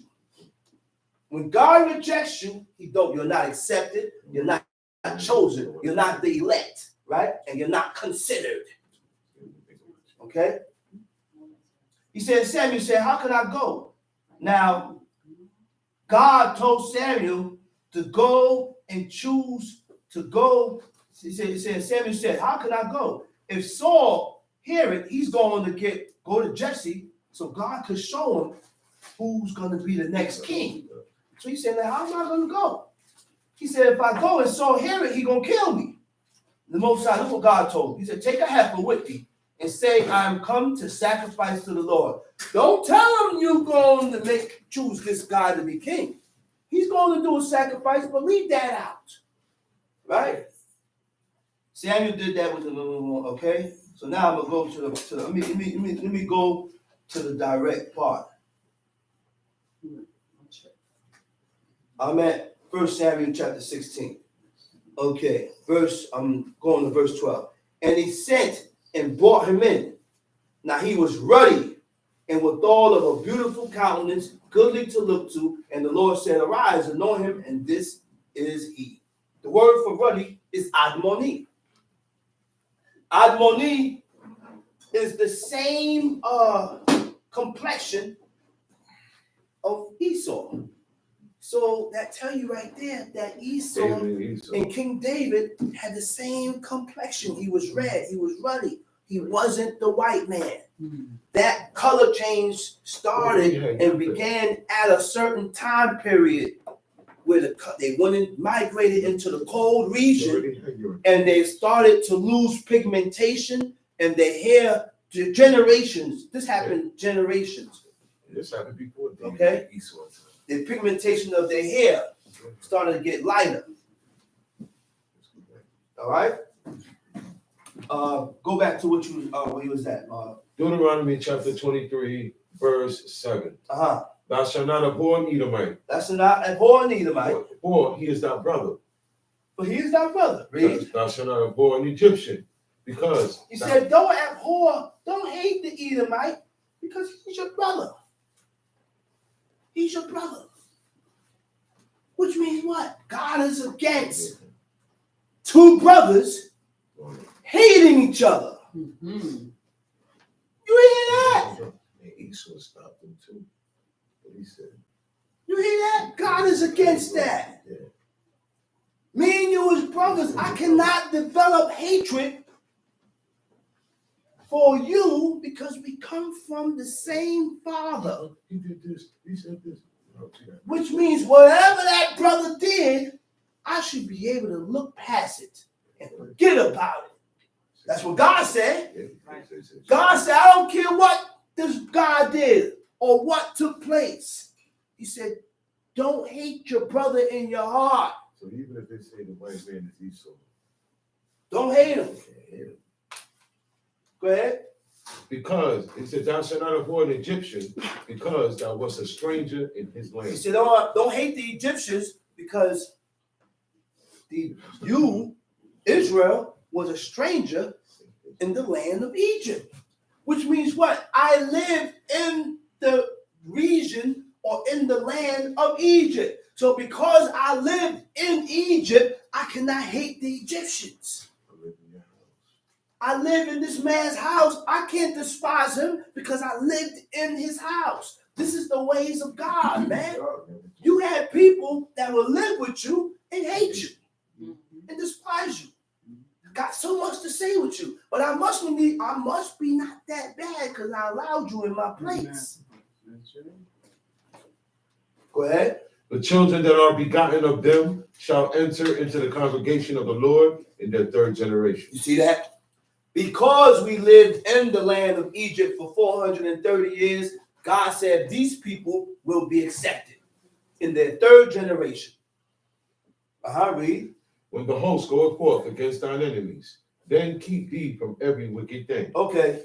When the host go forth, what? Against thine enemies, then keep thee from every wicked When thing. you're going to war, he said, keep yourself from every wicked thing. The word for thing is dabad. Dabad from every wicked thing, every wicked matter, or every wicked word. Which means I got to be careful of what I get into. I got to be careful of what type of matters I get into. And I got to be careful with the words that come out of my mouth. God just said refrain from saying evil words. One of the things that we need to refrain from is talking against God. Saying things that is contrary from what God says. Being so outspoken about what you don't agree with, but God agree with it. those are evil words. That is- That easy. Mhm. Those are evil words because these are words that is against what God said. Mhm. But people, man, listen, because you don't fear God and you haven't developed the fear of God, well, I don't agree with that. But I don't like that. That's so nice. I don't agree with that. And you trying to change and brainwash me. What? I'm not trying to brainwash you, nothing. It's up to you to accept it or agree with it. You don't accept it, you don't agree, that's you. Sound like the spirit is bucking. But your spirit is This is a bucking. brainwash. Your spirit, which is inside of you, Yeah. is rejecting it. That's what makes you say that. Your spirit's rejecting it. You know why? Because the spirit is evil. My spirit is evil. Your spirit is You evil. don't like the stuff you say. It doesn't agree with the things that I'm saying. It doesn't agree with what God said. Okay? Your spirit is rejecting what God says. Tom C. If there be among you any man that is not clean by reason of uncleanness, Uh-oh. What verse is that? verse 10. Okay. If there be among you any man that is not clean by reason of uncleanness that chanceth him by night. We call it wet truth. They call it nocturnal emission. They call it wet dream.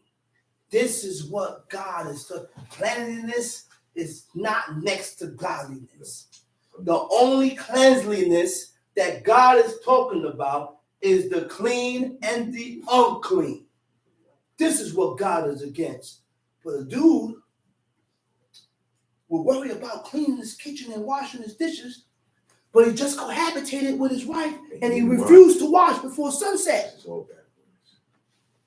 Dude just cohabitated with his woman and it doesn't bug him to go wash before sunset. That's what I'm telling you. Don't touch me, man. But he talking about cleanliness It's is next next to to godliness. godliness.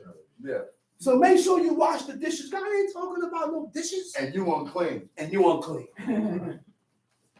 And you unclean. Mhm. According to what God, so according to the standards and the stipulations that God said, what is clean and what is unclean. That's why I used to wear gloves. Summertime. That's why I used to wear gloves. Tom sheet. If there be among you any man that is not clean by reason of uncleanness that chanceth him by night, then shall he go abroad out of the camp. Oh yeah, a minute. He said the man see the compilation has gone out from you. That's what you call it. Now I'm unclean. And because I'm unclean by that sperm, the sperm is what causes you to be unclean. Once it comes, That's it. Not what comes from the woman. Because what we have in us is life. Mhm. The men in our testicles, we have male and female chromosomes. Millions of them. Mhm. So I tell this to women all the time. I said, I just chose you to have these twins with. That's right. I could have had these twins With with somebody another else. oven. That's right. Right. I could have went to a different woman That's right. and put these same twins Same twins. inside of Somebody this. else. Uh-huh. So guess what? The children was with me first. With me. Uh-huh. Before you held them 9 months. Women don't have male and female chromosomes. No. All you have is the egg, Hey, yeah. fallopian tubes. Ah. Then the eggs start coming out. And then sometimes you ejaculate, the egg stops. That's not normal. The sperm don't push up. There's no connection. But you ain't getting your period and you think you're unclean. And you think you're pregnant. There's no why I mention that? Because I was with a woman before and we shacking up, doing what we doing. She was missing her period. She thought she was pregnant. When she went to the doctor, God said, the doctor said, he said, man, he said, the egg was coming down the fallopian tube, but it never complete the action. It didn't continue. It stopped. It didn't go all the way. The sperm traveling up the fallopian tube to meet with the egg. Mhm. But everything put on the halt. The rendezvous there. That was the work of God. Mhm. Because you gotta fertilize that egg. Therefore, nothing produced. The egg at a certain time, the egg and the sperm died in her. Mhm. So now she got to go to the doctor to bring that down. And guess what? I was doing it, but I didn't desire another kid. I'm telling you how I was. I just was doing it for pleasure. But I really and all didn't want another child with this woman because her decision towards God wasn't right. Well, I got caught up in the moment we did it. She said, I'm pregnant. I'm like, man, I hope she ain't pregnant. And God worked it. God did something miraculous. God did that. Yes, I know this. I said, God did that. That's right. That's Because right. he knew that this woman was not right, and she wasn't worth having another kid with her. That's right. So now my mentality changed. If I don't want another kid with her, why am I having sex with her? So the sex stops. The sex stopped. I don't want no child with her, so why am I screwing her? Right. Next thing, Purpose. all hell breaks loose. Ring! Doorbell ring. You ain't coming home. No, I mean, you crazy. You ain't coming home. Cut her off from your flesh. I want him. You already know what come after that. I said, man, crazy bro, you coming to my parents' house, making all this damn noise, the window closed, wow. Mama and daddy come inside. I mean, what's going on? He said, man, it's crazy bro, she wilding out. I said, man. Because you cut her off. Why? Because I did what God said. The first thing God said, if she don't desire to go You go your way. way you desire. You hear what God said? That's what he said. If this woman is not going according to what you said, not God said, not what I said. He said, according to what you said, he said, cut off your flesh. The first thing do, no more beefaroni. The beefaroni stops. No And action. then when that stops, they start getting crazy. The action stops. Don't know how to act. You ever saw the cat? Yeah. When the cat first get his first piece, the cat start rolling all over the place. Rolling all over the place on the floor, rolling all over. He's like, man, what's wrong with that damn cat? Shoot. Let's go ahead, let's read. Verse 10. Uh-huh. If there be among you any man that is not clean by reason of uncleanness, that chanceth him by night. That's nocturnal emission. The sperm done left. He said, then he shall he go go abroad out of the camp. Why I said you must leave the camp? Because the camp was holy. And just my presence alone will defile and contaminate the camp. If I had a nocturnal emission, I can still come here. I can still come to the camp. You know why? Because it's not holy. There's nothing in here holy. There's nothing in here that's holy. Even if all the chairs are clean, no woman ever sounded in their uncleanness, the spot is not holy. Go ahead. That's the only reason why they stayed outside of the camp, because the camp was so contaminated. But it shall be, when evening cometh on, he shall wash himself with water, and when the sun is down, he shall come into When the camp evening again. coming on, shall wash himself with water and be unclean until the evening. I go in the shower, boom, boom, boom, boom, boom. I come out the shower, I cohabitate with my woman. The first thing I do, I jump right back into the water. I ain't gotta use soap. What cleanses me and clean me is the water. Because I know if I go to work and I work late, now decisions have to be made. Boss, I cannot do the overtime because I am unclean. Yeah. And God ain't gonna make no exceptions and say, well, hey, He was working. he was working Nah, and no he was exception. doing some overtime. No. So it's accepted. No. Now I have to make decisions. We got the Who? sacrifice. We got to sacrifice. That's the word. So I said, but boss, I can't do the overtime. I gotta hurry get home. and wash before sunset. He got the From sacrifice. head to toe. So from head to toe. So go ahead.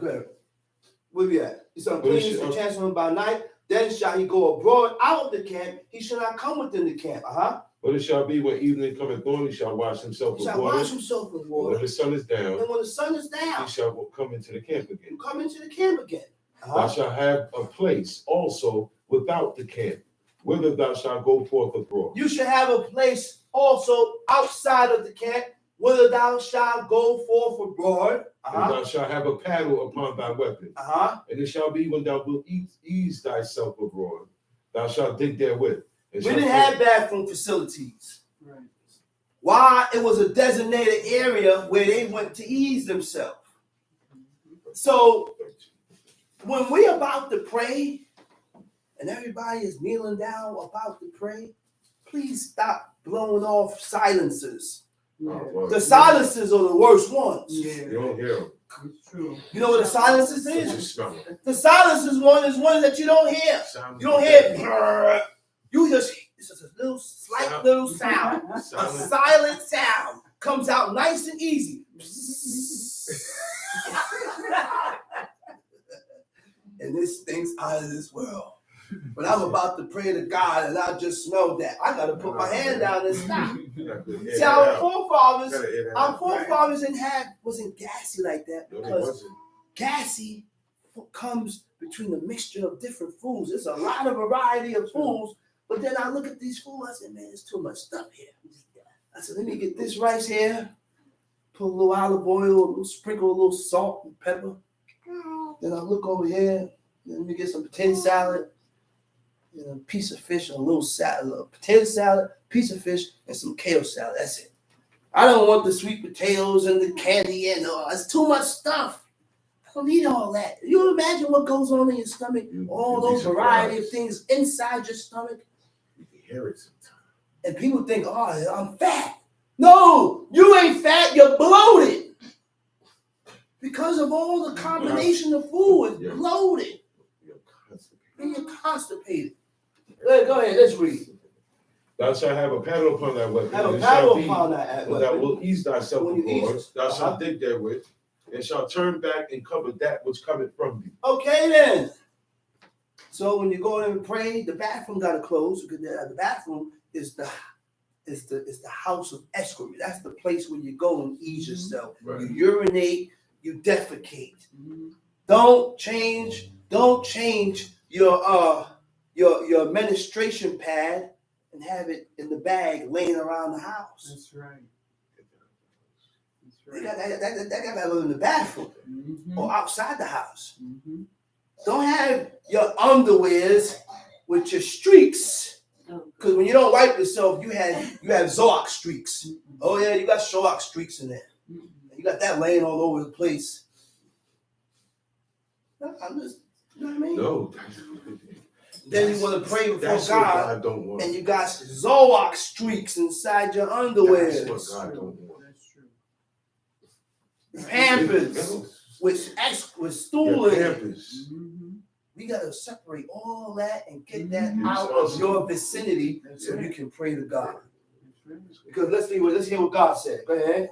For the Lord thy God walketh in the midst of thy camp to deliver thee and to give up thy God enemies walks before amongst thee. us to deliver thee from the enemies. Read. Therefore thou shalt thy camp be holy, that he see no unclean thing They in see thee. no unclean thing in thee. And Now, turn what's the word for unclean? Edwa. Edwa. Pre-king. That's right. God walked amongst us. Mhm. Pre-king.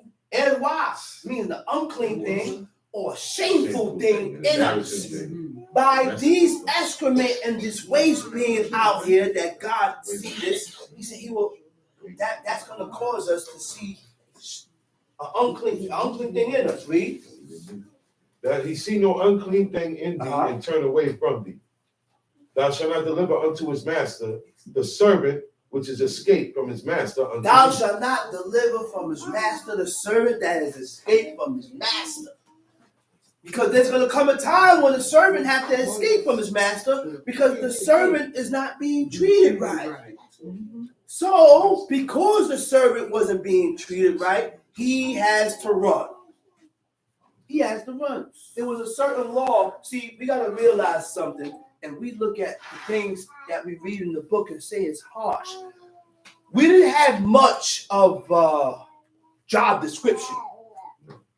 The job description consisted of, number one, the number one description was servitude. Because after you finish that servitude, serving this person that's wealthy, he has to furnish you literally from the flocks, from the herd, from everything that you work, you get furnished. Yeah. Now I'm able to stand on my own, have my own family, and I could provide for my own family. Because he put in that word. Look at Jacob. Jacob left Laban with a large number of flocks and herds and left there. He put in 7 years, 14 years for 2 women. He worked for those 2 women.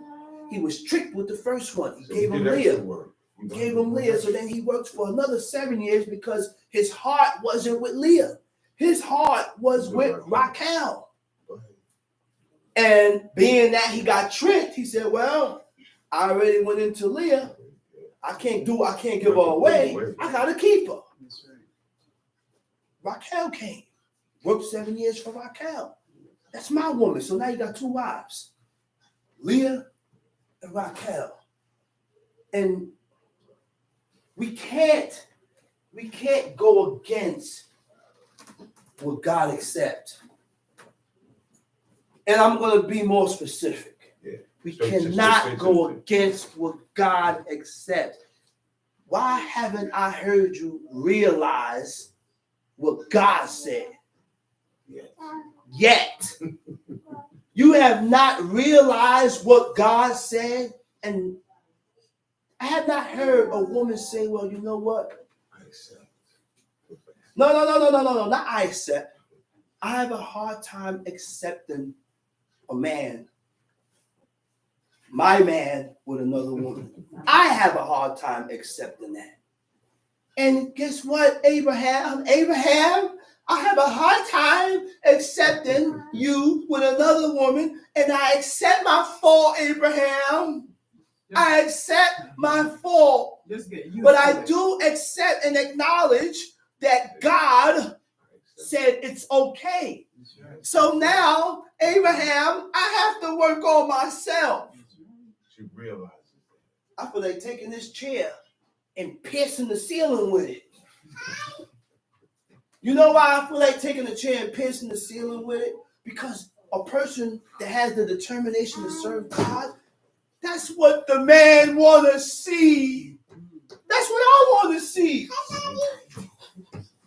That's what. Hey, Daddy's right here. Me, I'm Daddy. Look, hi. Look, Daddy right here. Me, I'm Daddy. Come here. I'm Daddy. Yeah, I'm Daddy. No,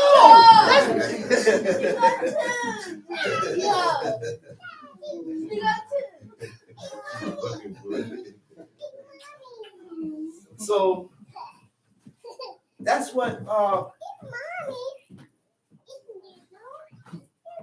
Go ahead, sister. Little sis. I have not heard that yet, man. You know what that is? That's acknowledgement. You know what else that is? That's progression. That means you are making progress. That means you are putting work on yourself. And you are ruling your spirit. You are breaking your spirit. That's what we got to do. Man and woman have to break their spirit to serve this God and to accept what you read in the book. Woman got to break themselves. Stop going against what God says. Again, it was very little occupation. The number one occupation was servitude. Servants. And people say, people look at that as harsh. No, it's hard. No, ain't nothing harsh about it. The servant served them for 7 years. And after the end of the 7 years, God said, listen, you got to release that servant. Release him, let him go on his own. Let him go on his own and get himself situated, boom, boom, boom. Yeah. Now, the law that came with servant, if I came and I'm serving you, and you give me a wife, and I had children, I got to leave my wife and my children. People look at it as hard. What? He got to leave his children and his wife? You didn't come there with a wife. I gave you this woman. So, and the children that comes from that woman, you can't leave with that neither. Because you didn't come here. See, you gotta realize something. Whatever you come with is what you leave with. Nowadays, women marry men for gain. Women have children for gain. Children is money. Yeah. Children's money now is a business. Go downtown. They don't have no problem spreading their legs, spreading eagle. They won't get paid. Making this man penetrate them to have a baby so I can put the baby on welfare. EBT. Eat better tomorrow. Eat better tomorrow. Or Tuesday. That's what EBT stands for. In my definition, I don't even know what the original definition of EBT.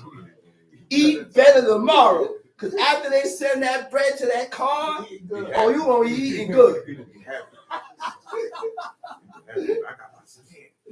Yo, they got the stamps.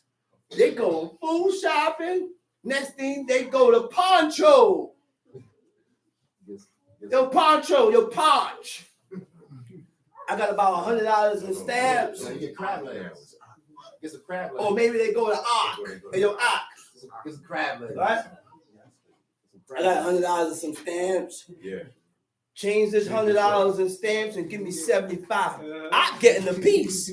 I'm getting PC. I get more. He getting 25, 30, $40, whatever it is, and she getting the rest. It's a business now. Yeah.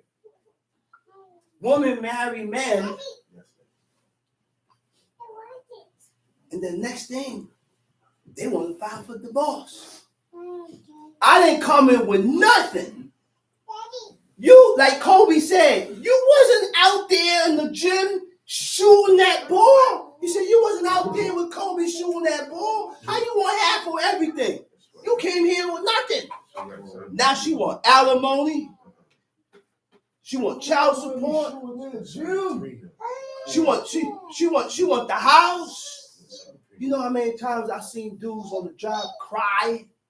Dude hanging off the wall, tying, still crying. So I go up working, Candace, I see your pop. I say, oh, it's good, bro. He said, why you crying? He said, man, I lost my house, man.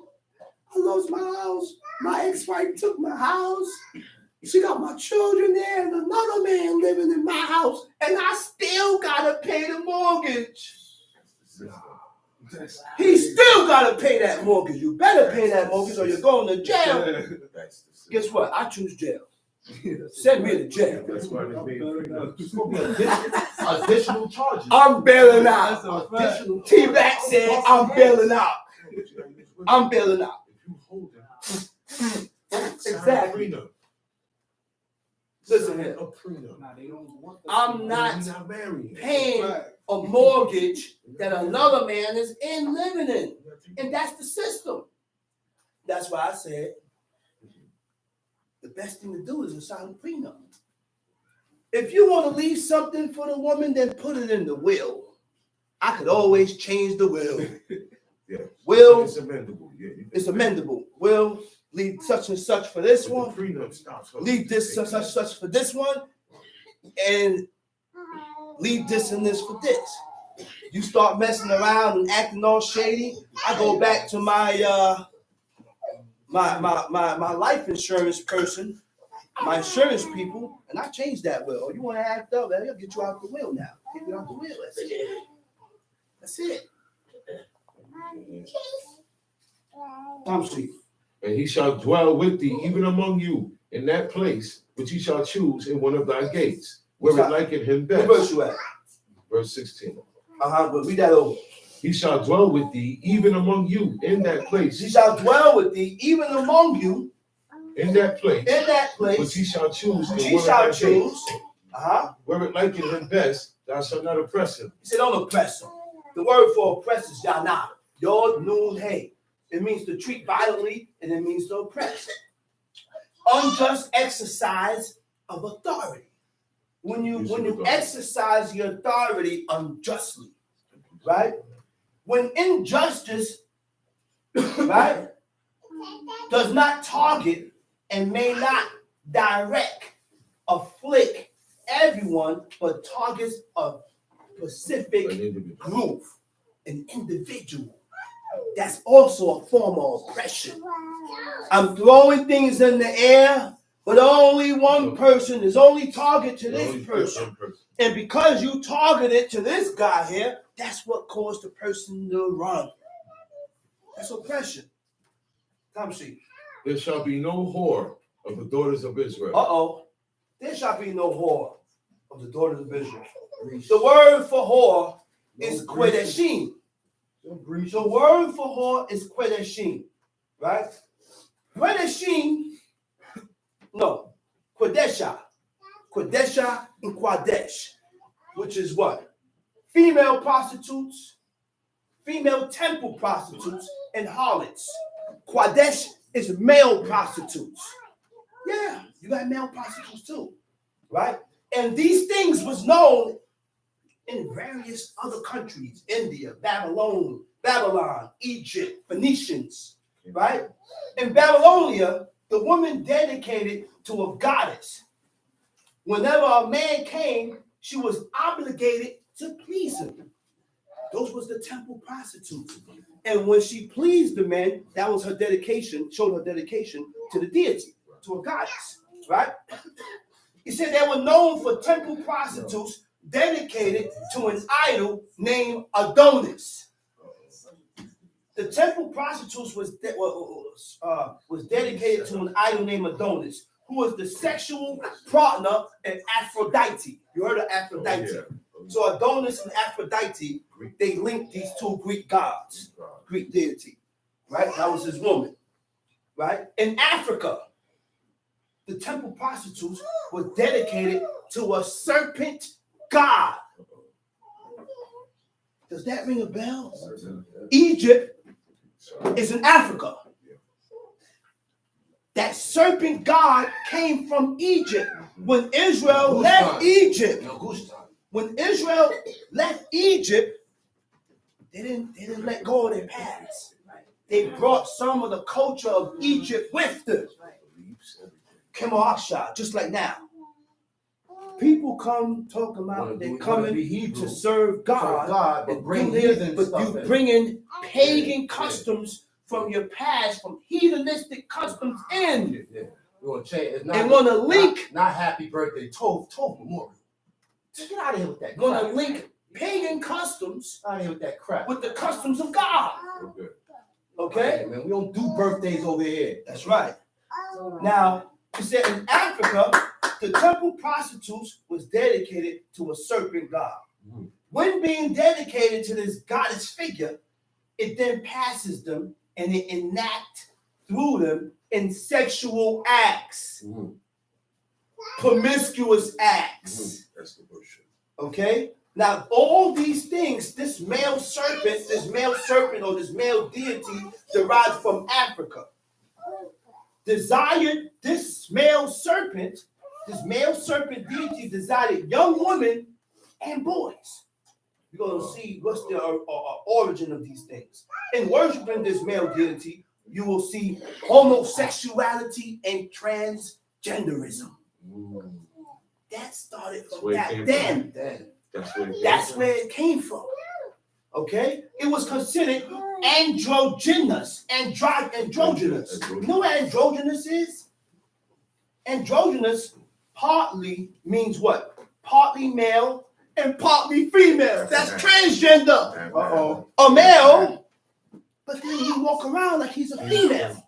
Next thing, he gets hormones. Breasts start to develop. Sometimes they cut off their male gender and put a female gender there. Sometimes they don't. Michelle Obama. Okay? He said partly male and partly female in appearance, Megan Thee having Stallion. the physical characteristics of both sexes. Okay? Adonis was also, listen to this now. Adonis, remember I said Adonis was the husband of Aphrodite. Adonis was also a sexual partner of Hercules and Apollo, which incorporated homosexuality. Two male deities which constituted homosexuality. So now you see where all the homosexuality and the transgenderism, where all that derived from, The Greek gods. where it came from. Naked. Okay? Now, Because they go both ways. go ahead, Tom Shoot. There shall be no whore of the daughters of Israel, nor a sodomite of the sons of Israel. A sodomite of the sons of Israel. Quadesh, male prostitution. Tom Shoot. Thou shalt not bring the hire of a whore. Verse 18? Verse 18. Uh-huh. Thou shalt not bring the hire of a whore or the price of a dog into the house of the Lord thy God for any vow. You cannot use the money that you use for whoredom, or you're getting paid for whoredom, or male prostitution, or female prostitution. You can't use that money to dedicate it to God, buying the first fruits or buying the first lamb or whatever. You can't use that. That money right there is not accepted. Go ahead. For even both these are abomination unto the Lord thy God. Mhm. Thou shalt not lend upon usury to thy brother. Thou shalt not lend upon usury to thy brother. Usury of money. Usury of money. Usury of victuals. Victuals. Usury of anything that is lent upon usury. Uh-huh. Unto a stranger thou mayest lend upon usury. Unto a stranger thou mayest lend upon usury. But unto thy brother. But the word stranger in the Hebrew is nakri. Foreigner, alien.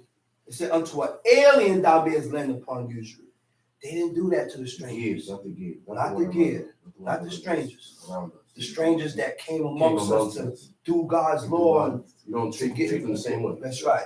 He said, but unto thy brother thou shalt not lend upon usury. That the Lord thy God may bless thee in all that thou settest thine hand into in the land where thou goest to possess it. Tom Sheep. When thou shalt vow a vow unto the Lord thy God, thou shalt not slack to pay it. For the Lord thy God will surely require it of thee, and it will be sin in thee. But if thou shalt forbear to vow, it shall be no sin in thee. The word for vows is neder. Neder or promise. A vow or promise. I say something out of my mouth, I gotta hold. Read. That which is gone out of thy lips, thou shalt keep and perform. Even a freewill offering, according as thou hast vowed unto the Lord thy God, which thou hast promised with thy mouth. Okay, cut that. Let's go to Jeremiah chapter 17.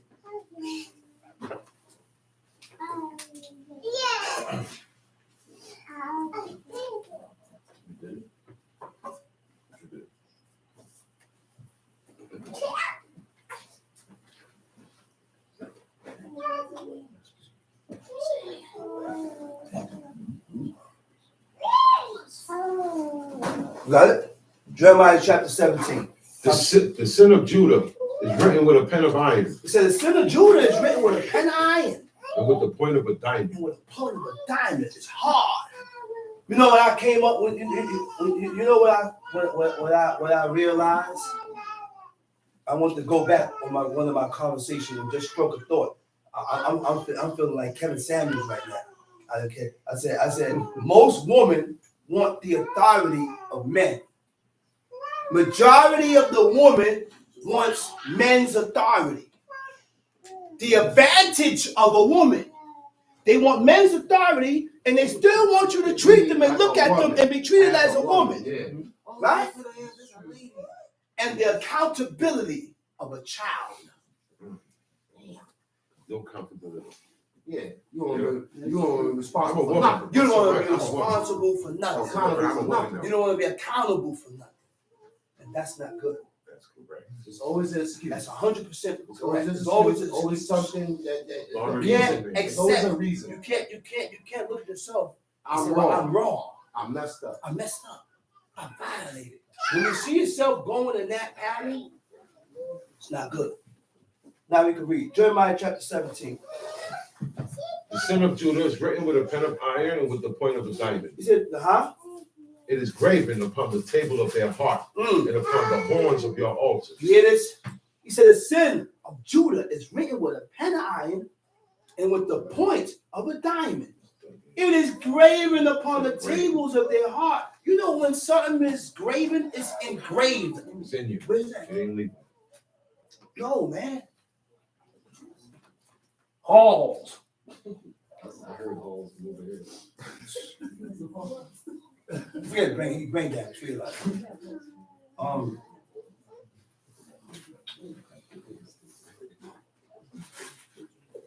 Graven means engraved.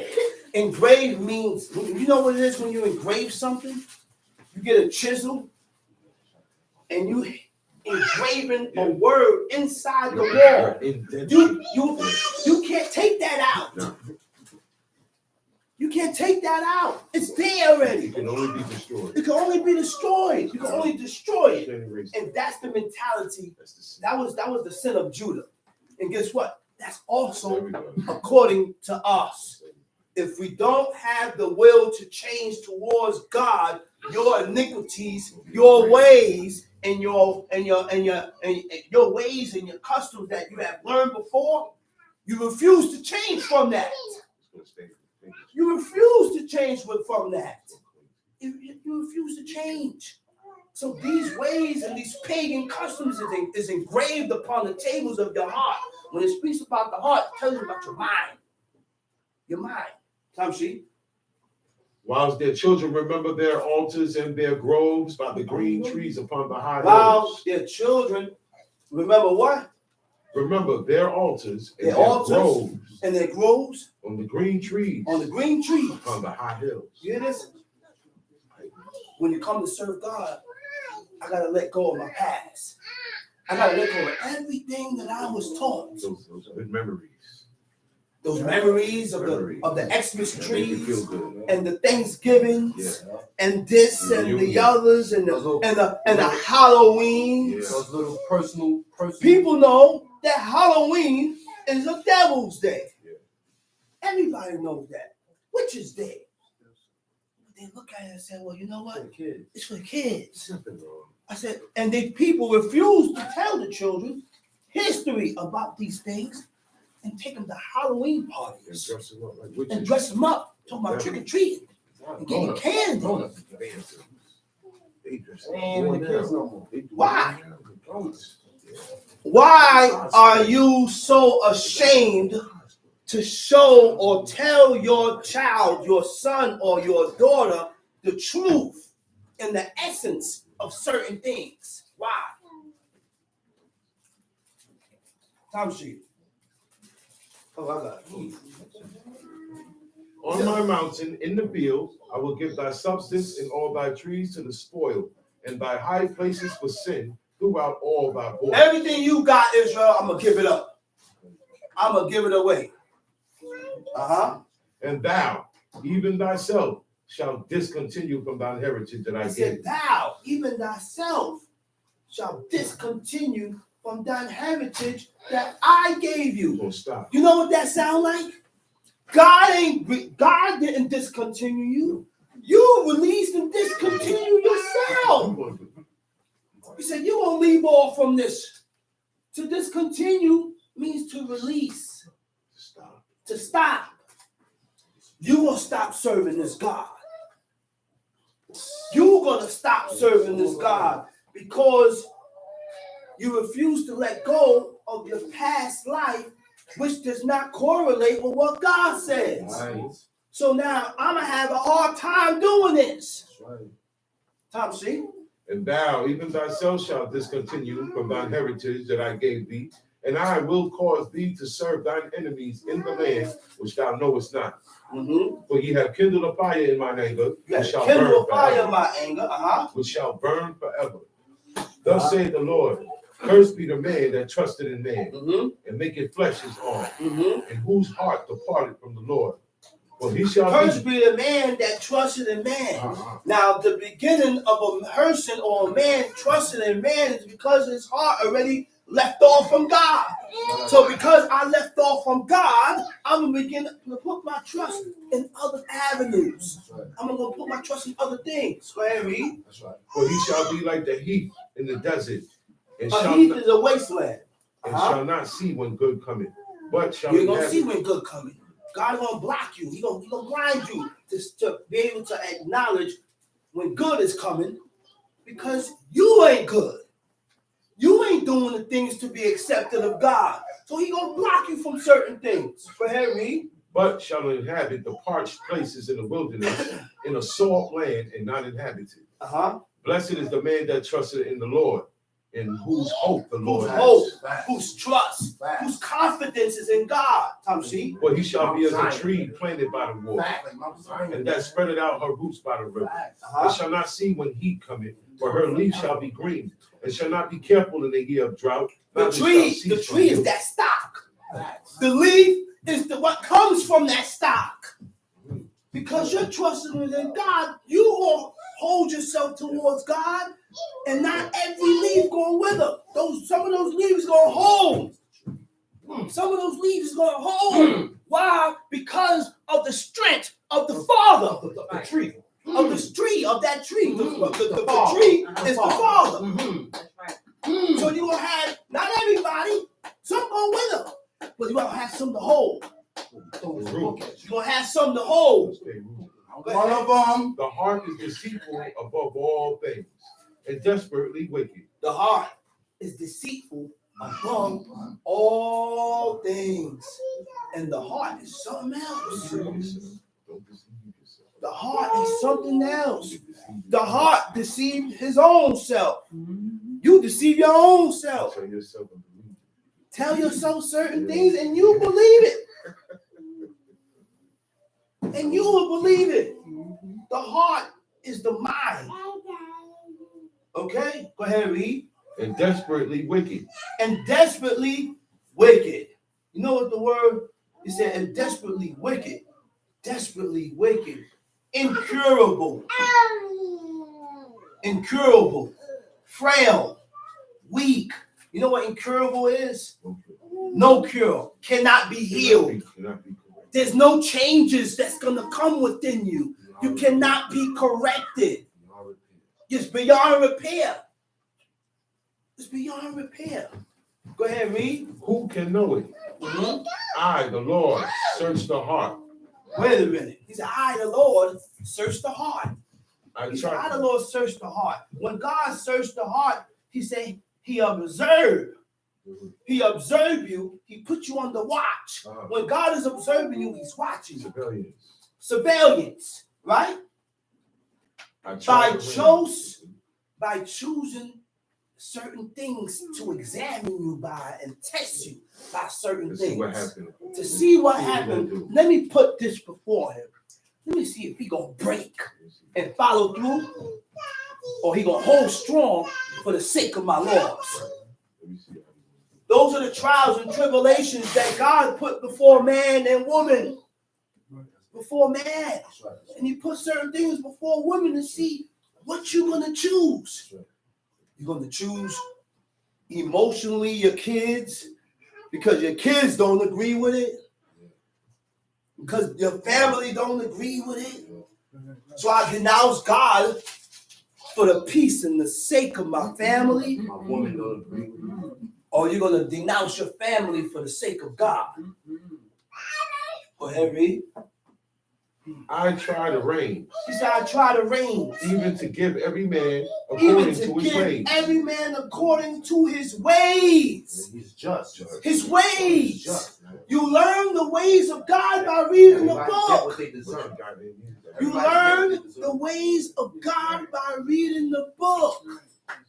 And if we don't keep the ways of God, not the law, no. If we don't keep the ways of God, like I was speaking with Chief Abraham, I said, this is the ways of God. And if we don't keep the ways of God, this is how God is going to deal with you according to your ways. That's why God said, change your ways. Because if you change your ways, it will put a stop to me from doing this evil to you. Mm-hmm. Two brothers. Me and you is cool. But me and this one ain't cool. But me and this guy is cool. So I won't demolish this guy for the sake of the brother that I'm cool with. That's the ways of God. Abner said, how can I look in Joab's face if I kill you, Asael? Righteous ways. Those are the ways of God. I can't do that. I'm gonna kill him. Look at your brother. He said, I'm going to kill him and then look at your brother. That's the ways of God. These men emanated. These men emanated and showed the ways of God. So now we gotta follow this. And in order to follow the ways of God, there's a thing called emotion. Have to be controlled.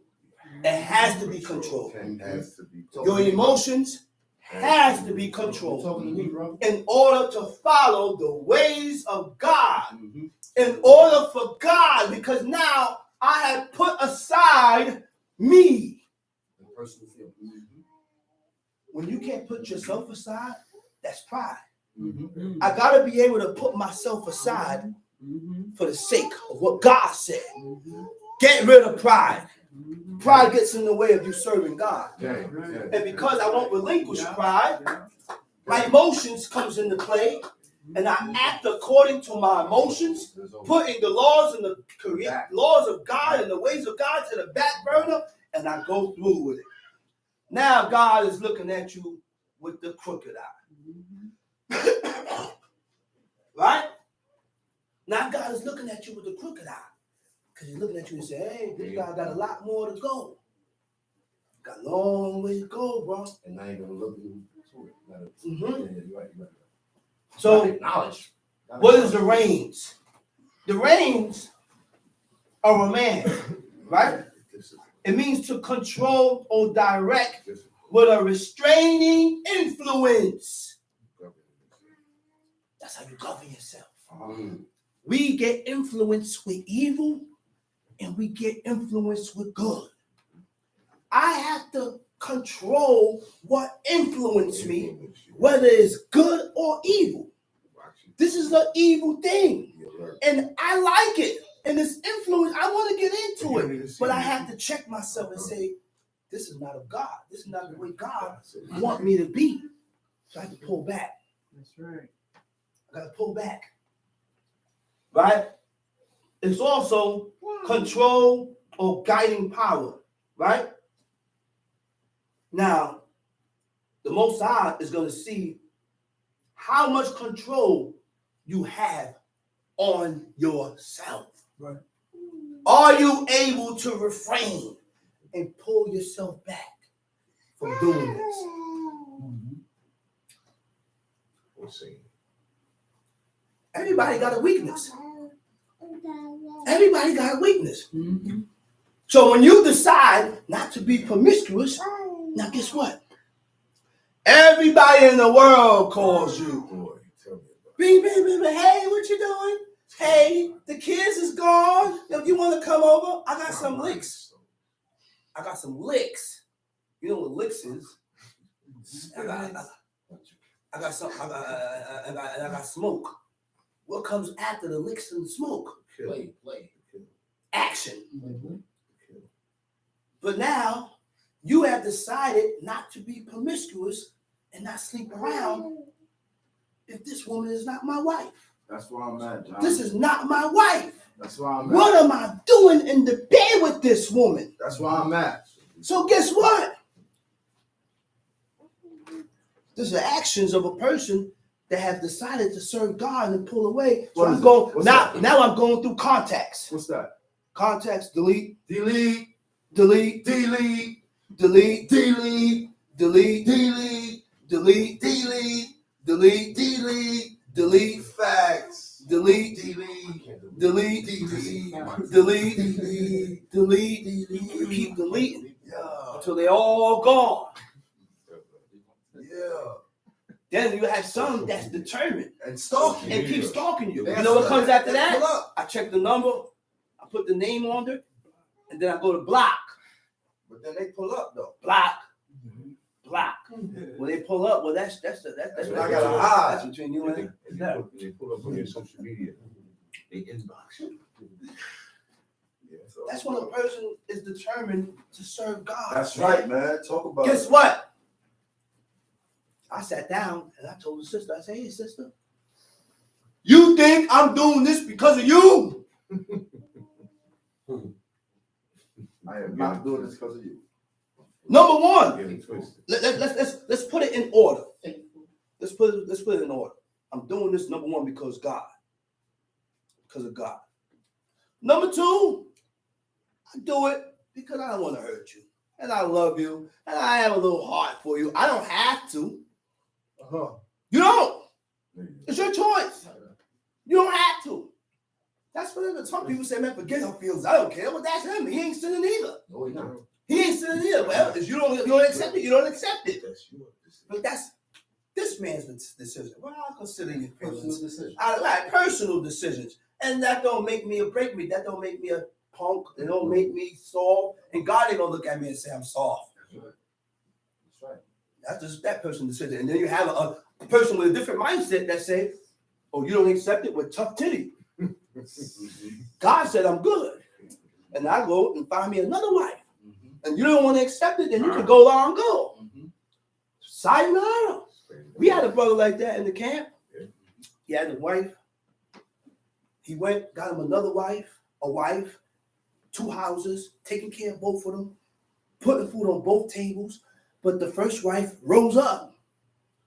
And it came to pass. I said, and it came to pass. And it came to pass. You know when it came to pass? It's been years and years done passed by. Little 11-year-old laughing. You don't even know what I'm talking about. I'm sitting there laughing. And it came to pass. When the spirit of this sister rose up, she took the clothes, children, everything, and ran off the house. You know what happened after that? Well, I ain't had the money for 3, but now I do got the money for another one. She left and was replaced. That's it. Now you got 2 wives. That's it. Both of them agree. That's it. You sit right there. That's it. But that's his choice.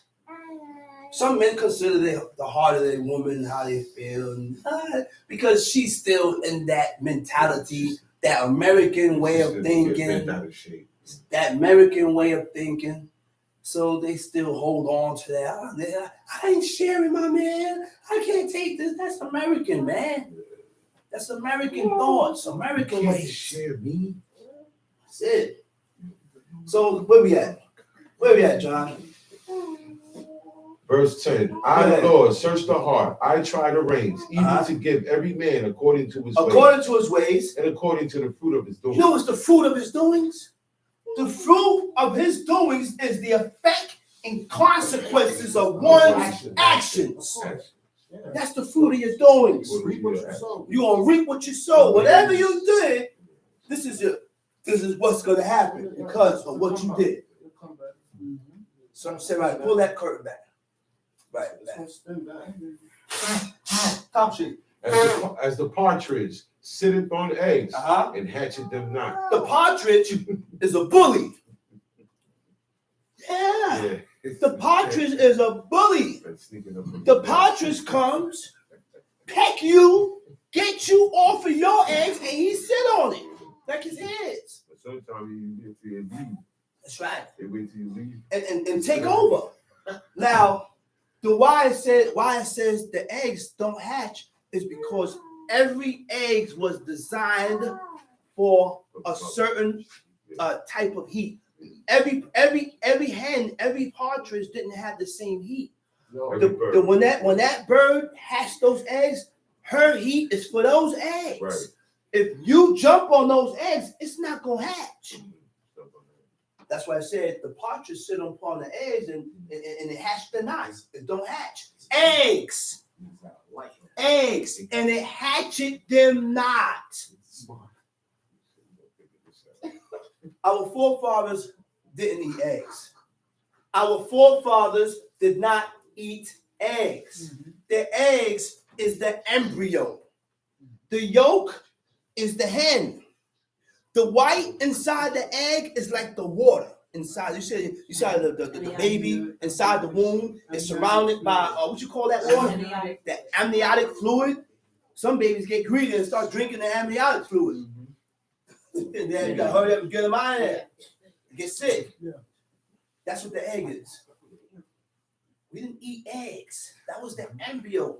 That was the embryo. That's like the sperm and the egg uniting. It's like a woman get pregnant, sperm and the egg unite, begins to form. You kill the woman, open her stomach, find the embryo inside and eat it. Fry it on paper and eat it. Same thing. Fetus. They didn't eat eggs. Fetus. In Job spoke about the eating of an egg. I'll get into that later. We ain't gonna get into that. Go ahead, read it. As the partridge sitteth on eggs and hatcheth them not, so he that getteth riches and not by So right. he that get it riches and you ain't get it right. You got it by using false things. Stealing, false matters, scams, credit card scams, taking your name, getting into your account, and getting your money out of there. False dependence. False dependence, Tamshi. And not by And not right. by right shall leave them in the midst of his days, and at his end shall be a fool. A glorious high throne from the beginning is the place of our sanctuary. Tamshi. O Lord, the hope of Israel, all that forsake Oh Lord, the hope of Israel. That's God. God. That's God himself. That's who we hoping. That's my That's hope. who we hope. That's we hoping. God, that's my hope. That's what we hoping. In God, man. We don't care about nothing else. Facts. That's my hope. Nothing else. If it ain't real, it's over. I'm done. That's it. That's it. Tamshi. O Lord, the hope of Israel, all that forsake thee shall be ashamed. All that forsake thee shall be ashamed. And Shall they, be disappointed. and they that depart from me shall be written in the earth. And they that depart from me shall be written in the earth. 2 spots. A part of Malachi said, the ones or the elect or the chosen ones that thought on the name of God is what? Shall be what? Written, shall be written in the book of life. And the ones that has departed away from God shall be written in the earth. That's deep down. You don't want Reserved your name to spot. be written in the earth. That's a reservation. Because when your name is written in the earth, there's no coming back from that. That's it. That's your destiny. You can come back, but it takes a lot of changes. It takes a lot of changes. Tamshi. Because they have forsaken the Lord, the fountain of living waters. Heal me, O Lord, and I shall be healed. Save me, and I shall be saved. For thou art my praise. Behold, they say unto me, where is the word of the Lord? Let it come now. As for me, I have not hastened from being a pastor to follow. Okay, hold that right there, right? It was a part here that I missed. It says the heart is deceitful above all things and desperately wicked. Who can know it? Right? Who can know it? One of the words for, is it deceitful? Let me see. Okay. The heart is deceitful. Haleb, Akob, Haleb. The word Akob, it means deceitful and it means steep. You know what steep means? Subjected thoroughly to a strong pervading influence. When you're subjected thoroughly to a strong pervading influence, what is pervading influence? To detour you. To detour you off the right path. Which means you're easily influenced. Easily distracted. Easily distracted. Easily thrown off. You have not decided to serve God because anybody could come to you and turn you away. Put a doubt in your mind. Put a doubt in your mind, and now you're questioning Right. whether you should still be here or not. Why do we base people actions upon your lifestyle or what you chose? People say, oh, because you did this and this one, he pushed me away. No.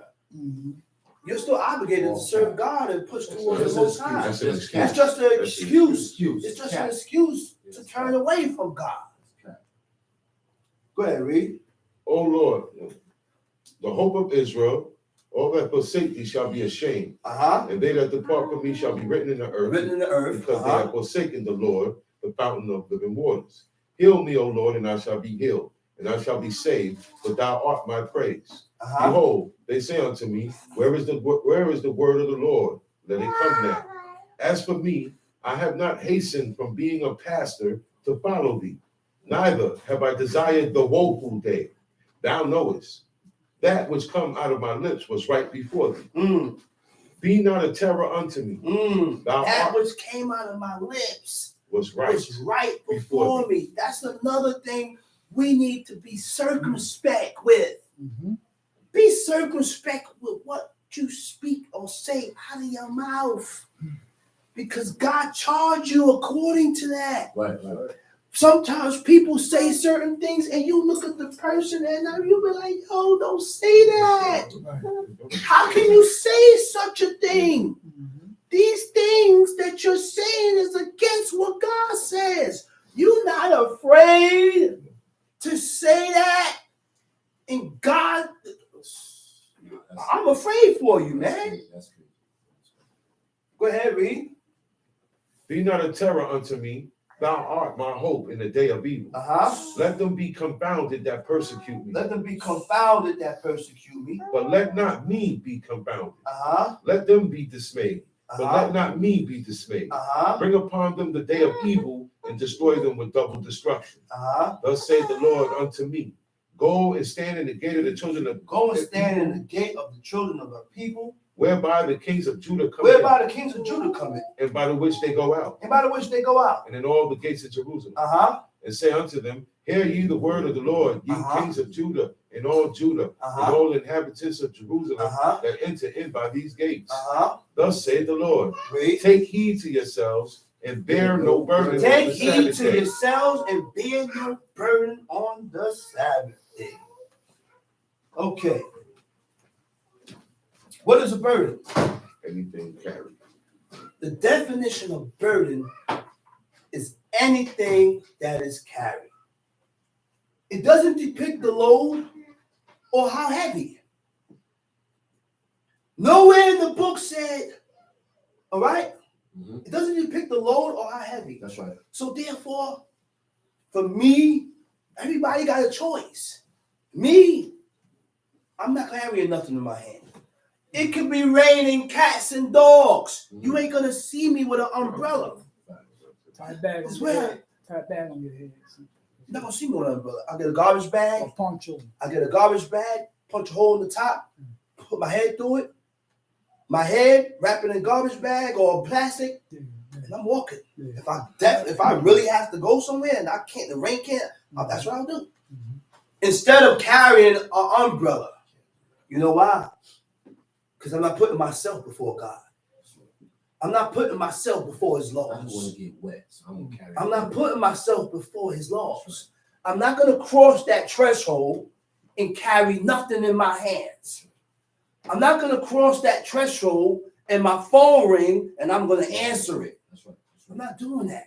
I'm not going to cross that threshold and I'm hot and pull off my, now I got it. I'm not doing that. When I get to my destination, I get into the camp, then I'll do this. I don't pick up babies on Shabbat. Got you. God said, leave that to the woman. That is the woman's job to carry the baby on Shabbat.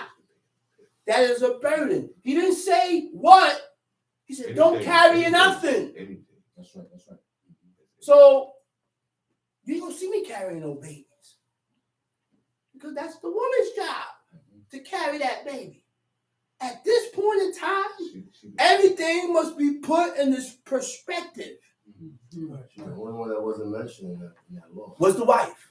The wife. He said, the maid servants, Thou, nor thy son, nor thy daughter, daughter, thy manservant, nor thy maidservants, the stranger, even the cattle, got to rest. So they didn't jump on top of the cattle talking about traveling.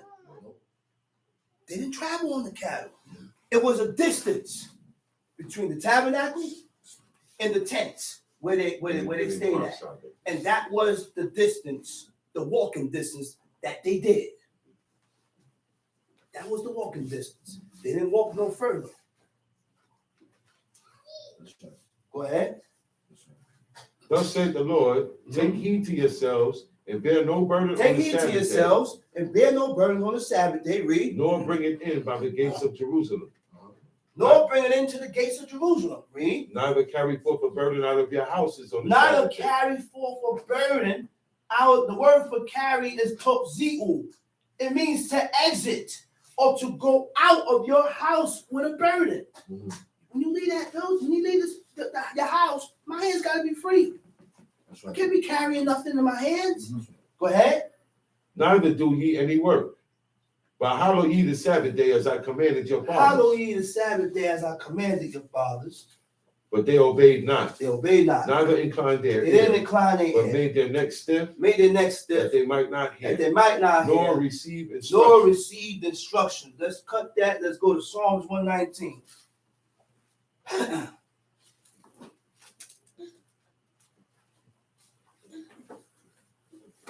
David was a man of God.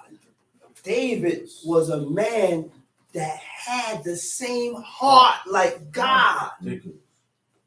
So now, if you, now 119, now, if you want God to turn towards you like that, you will read about the men that has gained the attention of God and follow after these men.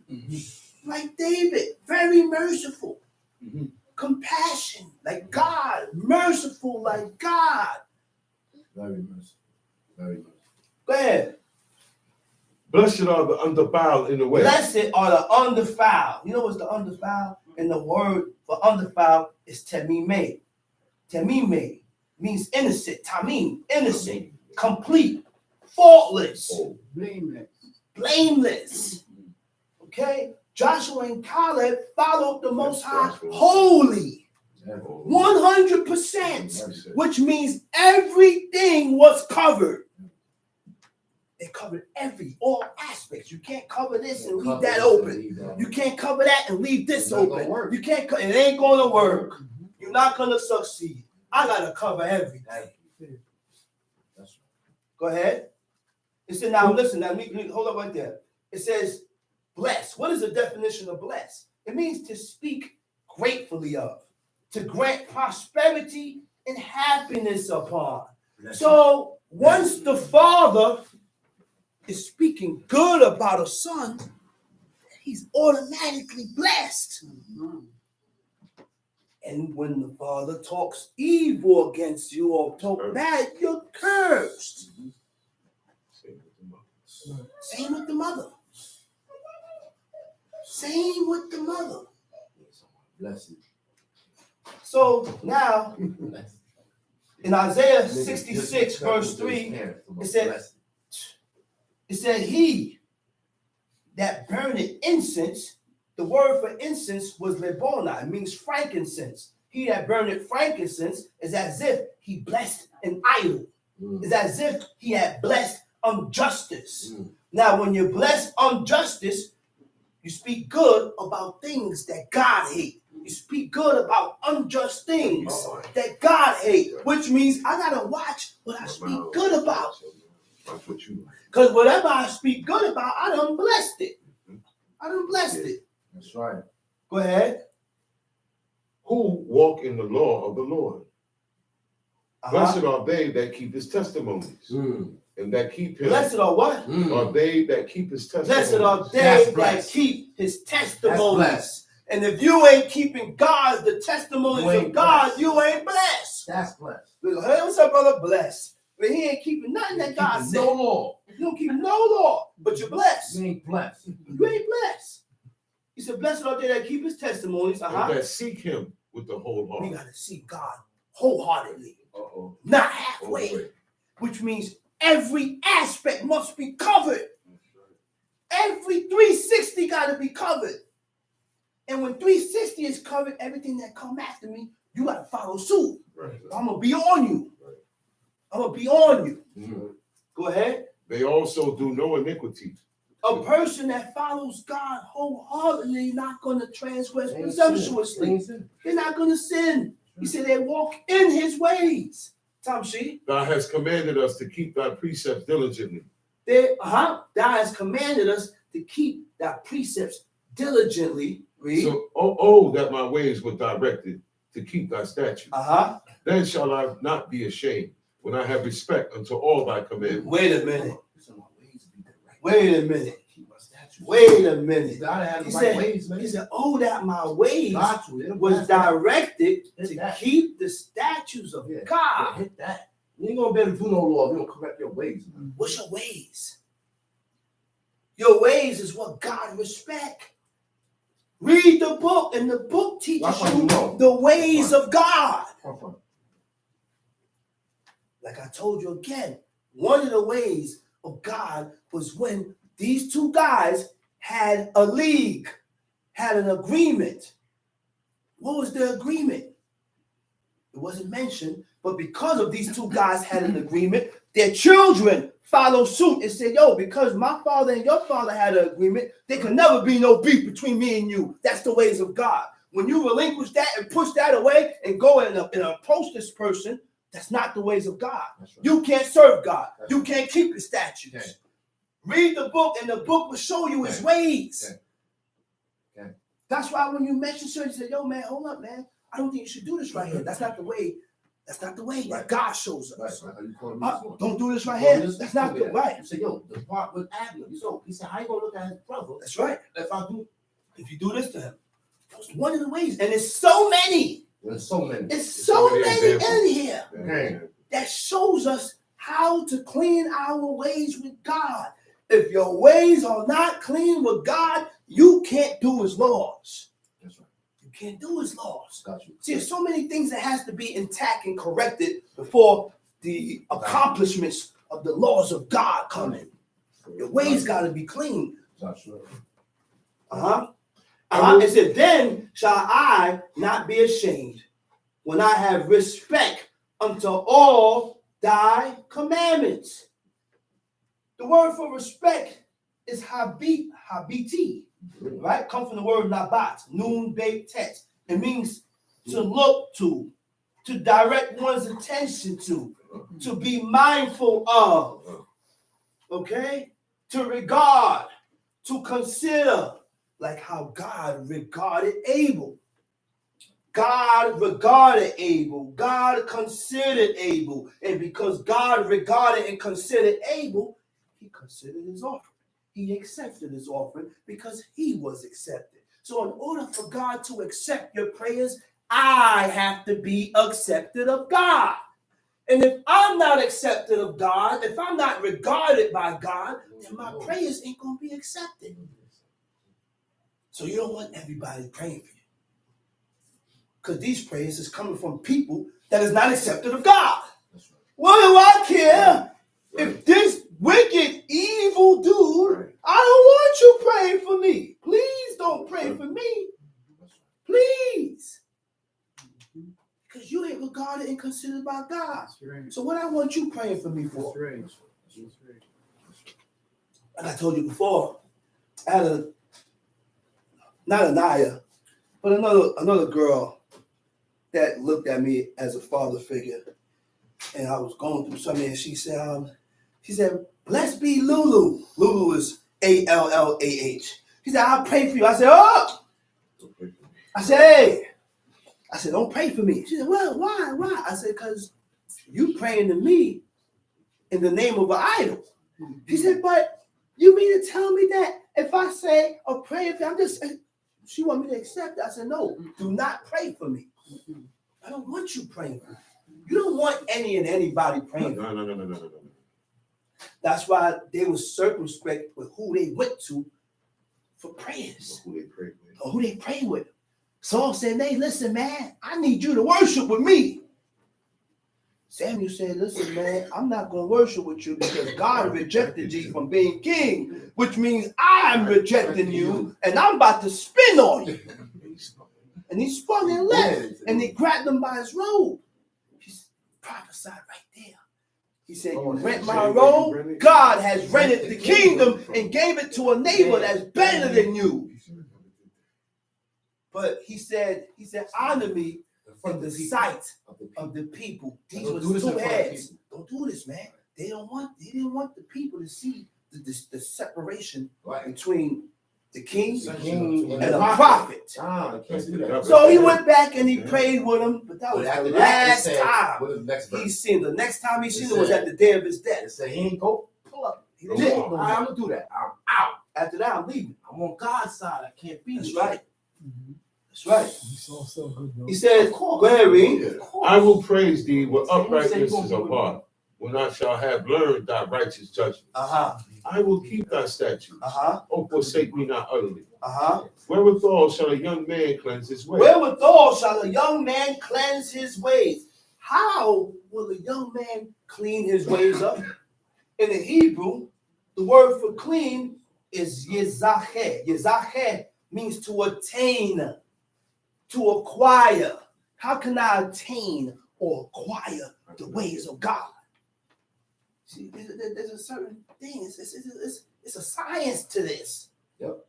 It's a science to get the attention of God. He said, how can I claim or attain the ways of God?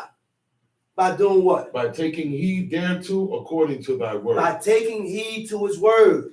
Then and only then you will begin to attain the ways of God. With my whole heart have I sought thee. Oh, let me not wander from thy commandments. He said, I sought you with my whole heart, 100%.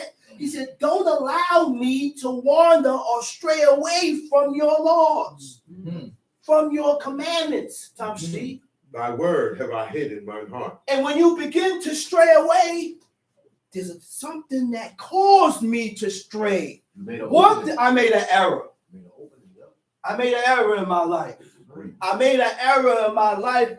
What caused me to stray away from God's law? People don't think like that. People don't think like that, man. There's something that I did that caused me to stray away from God. Thy word have I hid in mine heart, that I might not sin against Your thee. word, thy word have I hid in thy heart. You didn't forget it. When you hid the word of God in your heart, in your mind, when you hide God's word in your mind, I'm not going to forget to prepare for the Sabbath day. I'm not going to forget to put my fringes on. I'm not going to forget that it will bug me that I gotta go get my frontlet and my bracelet. It will bug me that I gotta change my dress wear. Everything that constitutes what an Israelite or a Hebrew is. I will get into it. Blessed art thou, O Lord. Blessed art thou, O Lord. Teach me thy statutes. With my lips have I declared all the judgments of thy mouth. What verse you at? Verse 13. That was 13. Read. I'm at 14. Read. I have rejoiced in the way of thy testimonies. I have rejoiced in the way of thy testimonies. People don't rejoice in the testimonies of God. People get sad when the Sabbath day comes around. Hardly see anybody. People get sad when the Sabbath day comes around. Only a couple people is worried about when the new moon comes around. New moon come around. He said, blow the horn of my appointed seasons or my appointed times. The third day. Not just we gotta do it. We got it. You know what I'm saying? So where we at? Verse 14. I have rejoiced in the way of thy testimonies as much as in all riches. He said, I rejoice in the testimonies of God like a rich man. Like a rich man. Like you got $1 million. Like you got $1 million. God, read. I will meditate in thy precepts and have respect unto thy way. Wait a minute. I will meditate in thy precepts. You know what meditate means? Constant. Consider. To discuss. The word for meditate is asika. Asika. Remember kitasika? Like what what's the name taught us? It means to discuss or to talk. And it reminds me about Deuteronomy 6:4. It said, you shall talk about them when you sit in the house, when you walk by the way, when you lie down, when you rise up. And thou shalt bind them with a sign upon thy hand, and they shall be as faultless between thine eyes. And then it says, you shall write them upon the doorposts of your house and on your gates. Deuteronomy 11. Deuteronomy 11. Deuteronomy 6:4. 11:6:4. Exodus 13. That's it. It's 2 in Exodus 13. Exodus 13. Some goes on the doorpost and on the frontlet, and some goes on the frontlet in the frontlet, and some goes on the doorpost. Because you can't love God if you don't love God. None of these laws can be done. You gotta love God first before you can consider thou shalt not steal. You gotta love God first before you do that. And then you gotta fear. You gotta fear him. You gotta fear him. You gotta develop that fear. You gotta be scared, afraid, because you're not gonna just be afraid like that all the time. No. You're not gonna just develop the fear out of nowhere. That comes in times. You develop love and fear. That's why God said, read every day. Just said it. Sit in the house. You ain't been through nothing. You ain't been through nothing. God ain't put you through nothing, but the person been reading and studying every day. Reading and studying every day. Talking about it, reading and studying and putting it into action. Oh, you're going to develop fear. You're going to develop some fear.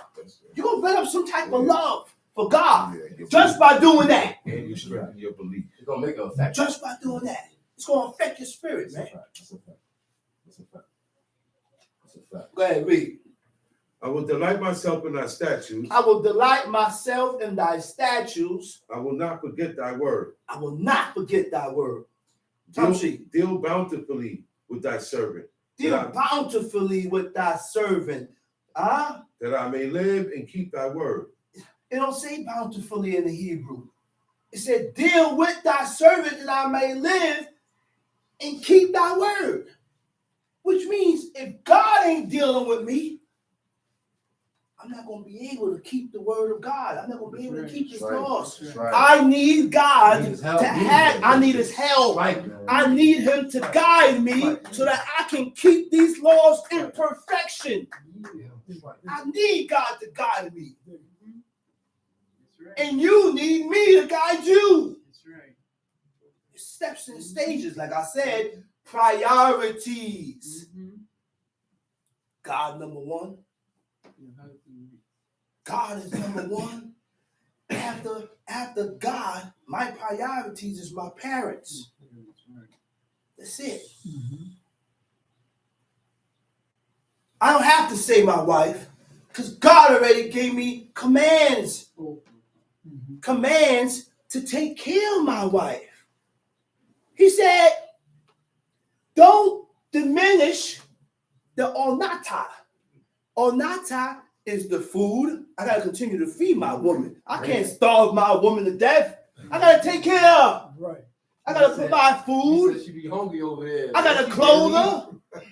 And then you got people for punishment. So, you know what? I ain't feeding you. No, I can't diminish that. I got to feed her.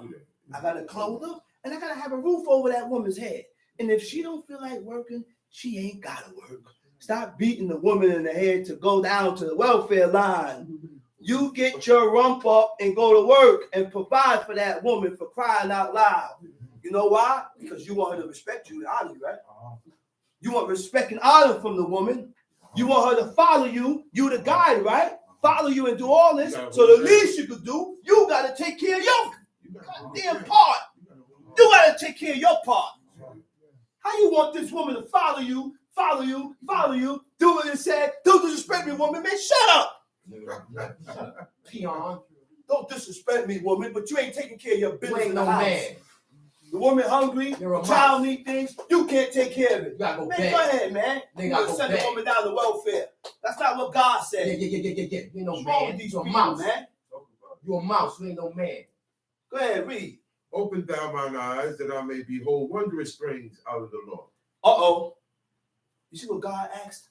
Open his mind. You see what David asked God? If God do not open your eyes to what's inside this book, you will never understand it.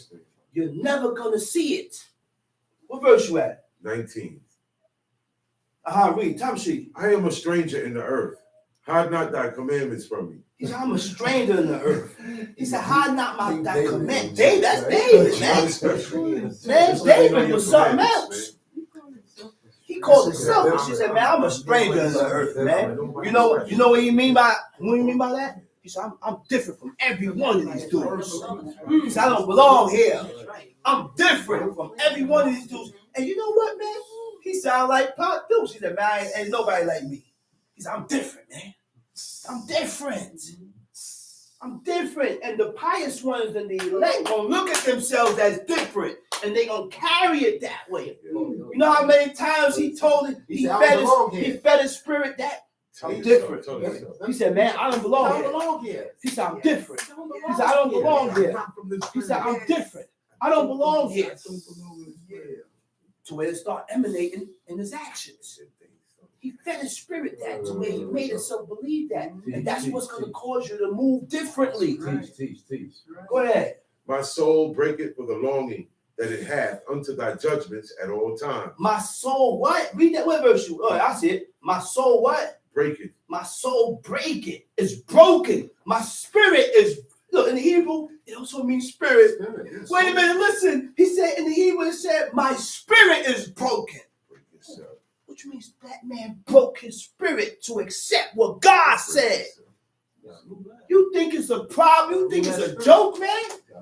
To do these laws, you gotta break yourself. You gotta break your spirit. I don't want to hear no more what you dislike and what you disagree with. Break your spirit and make your spirit agree with what God said. Break your spirit, man. I don't want to hear that no more. You accept God, you gotta accept everything in that book. Begin and start breaking your spirit. If I don't see no, listen, man, start breaking yourself, man. Come on, man. Stop this foolishness. Teach.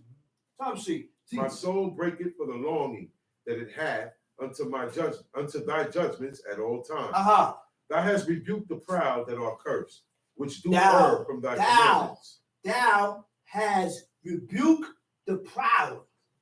The word for proud is zedim. It means the presumptuous.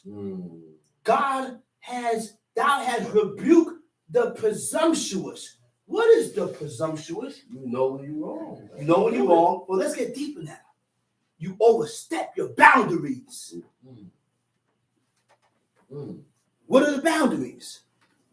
God set the boundaries. Right. The law. God set the limit. Right. The boundaries and the limit is the laws, commandments, and statutes. You overstep your boundaries by going against what God said. Right. That's it. I like it. But because God is against us, I can't like it no more. I can't desire this no more. I can't want it no more. Right. Start denouncing and disagreeing with things that God hates. More or less that you like, that is against God.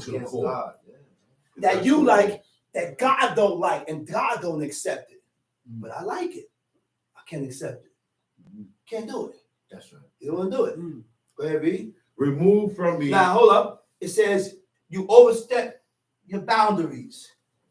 You take freedom in violating the Most High laws willfully. Willfully. Go ahead. What verse you at? I'm at 22? 22. Go ahead, read. Let's go. Remove from me reproach and contempt. Remove from me reproach and contempt. You see what David asks? The things, listen, man, this is the book of life. This is the book that tells us the things to do to live. Now, remove from me reproach and contempt. The word for that is kirpa. Kirpa. Het, resh, pe, hey. It means reproach. Reproach means to express disappointment in or displeasure. I feel like crying. You know how many people reproach God? You know how many people express their disagreements? You know how many people express their disappointments and their disagreements and their displeasure in God, Abraham? To where I be looking for a table to throw and bust your head. Because when you are determined to serve God and these people is talking against your God, you get offended. Now I want to open up your head with this chair. So then, look, okay, let's go to the next one. What is displeasure? When you express your displeasure, your displeasure is a feeling of disapproval. Your displeasure is a feeling of disapproval. You do not approve or accept what God said. Disappointment. Fail to fulfill the hopes or expectations. We had no reason to be reproachful to God. No reason. Everything that God did for us, we had no reason to not accept God. That's right. Contempt. A feeling that a person is not worthy to be considered. Okay? And who was that? We showed God contempt. We didn't consider God. Right? We consider the Most High by doing His laws, commandments, and statutes. Time sheet. Remove from me reproach and contempt. For I have kept thy testimonies. Princes also did sit and speak against me. Oh, wait a minute. Remove from me reproach and contempt, but I have kept thy testimonies. So when we don't keep the testimonies of God, what happened to your spirit? Reproach. The Most High instilled reproach and contempt. Now, when God instilled in you reproach and contempt, now you start expressing your disapproval. Now you start expressing your displeasure. Now you start expressing your disagreements in God because you are not keeping His laws. Sounds like you're frustrated. Hey. Sounds like frustration. Which means God is going to feed you the lust of your own heart, what you really want. And then you're going to continue until God destroy you. You want to play games, you better chill out. Take time. You better chill out. That's why God kept hardening Go ahead. Pharaoh. From the jump, you That's thought right. he was God. That's right. Come on, nigga, I'm going to give you what you want 10 times. I'm going to give you what you want. Princes also did sit and speak against me, but thy servant did meditate in thy statutes. Thy testimonies also are my delight and my counselors. My soul cleaveth unto the dust. My soul cleave it unto the dust. You know what cleave is? To be attached. He said, my soul. I said, that's my longing. That's why I want to. Go ahead. He said, my soul cleave it to the dust. Quicken thou me according to thy word. You know what's the word for quicken? This is what David said. But you have Israelites that say, well, I don't speak about this because it's nowhere. That's not where they're going. People, and then some of them say they don't believe it. Yeah. Why did David say it? That's right. Why did King David say it? He said, quicken thou me according to thy word. Now, if you do the studies about what quicken is, it means to revive. To revive means To bring back to to life. bring back or to come to life. Put life back. So in order to be revived, You gotta be dead. you have to be dead. Don't believe it. That's where you ain't going. In order to be revived, you have to be dead. You understand that? You got to be dead. And David that's not a metaphor. It's not a metaphor. Let me go into Very something quick, fast. Hold it right there. Right? Ezra, there was a man named Ezra, and Go to the preeminence. there was a man named Ezra, and he fasted for 21 days. 21 days. No eating, no drinking. You do that today, you're going to be hospitalized. They're going to look for IV to start sticking inside of you. Okay? This is what Ezra said. This is Apocrypha, second Ezra. He said, did not the souls, or did not the spirit also of the righteous ask questions of these things in the chambers, saying, how long shall I hope on this fashion? When cometh the fruit of the floor of our reward? He said, how long are we going to remain here? How long are we going to be dead? When am I going to receive my reward? Right? Right? And then in 2nd Ezra chapter 7, verse 46, right? It says,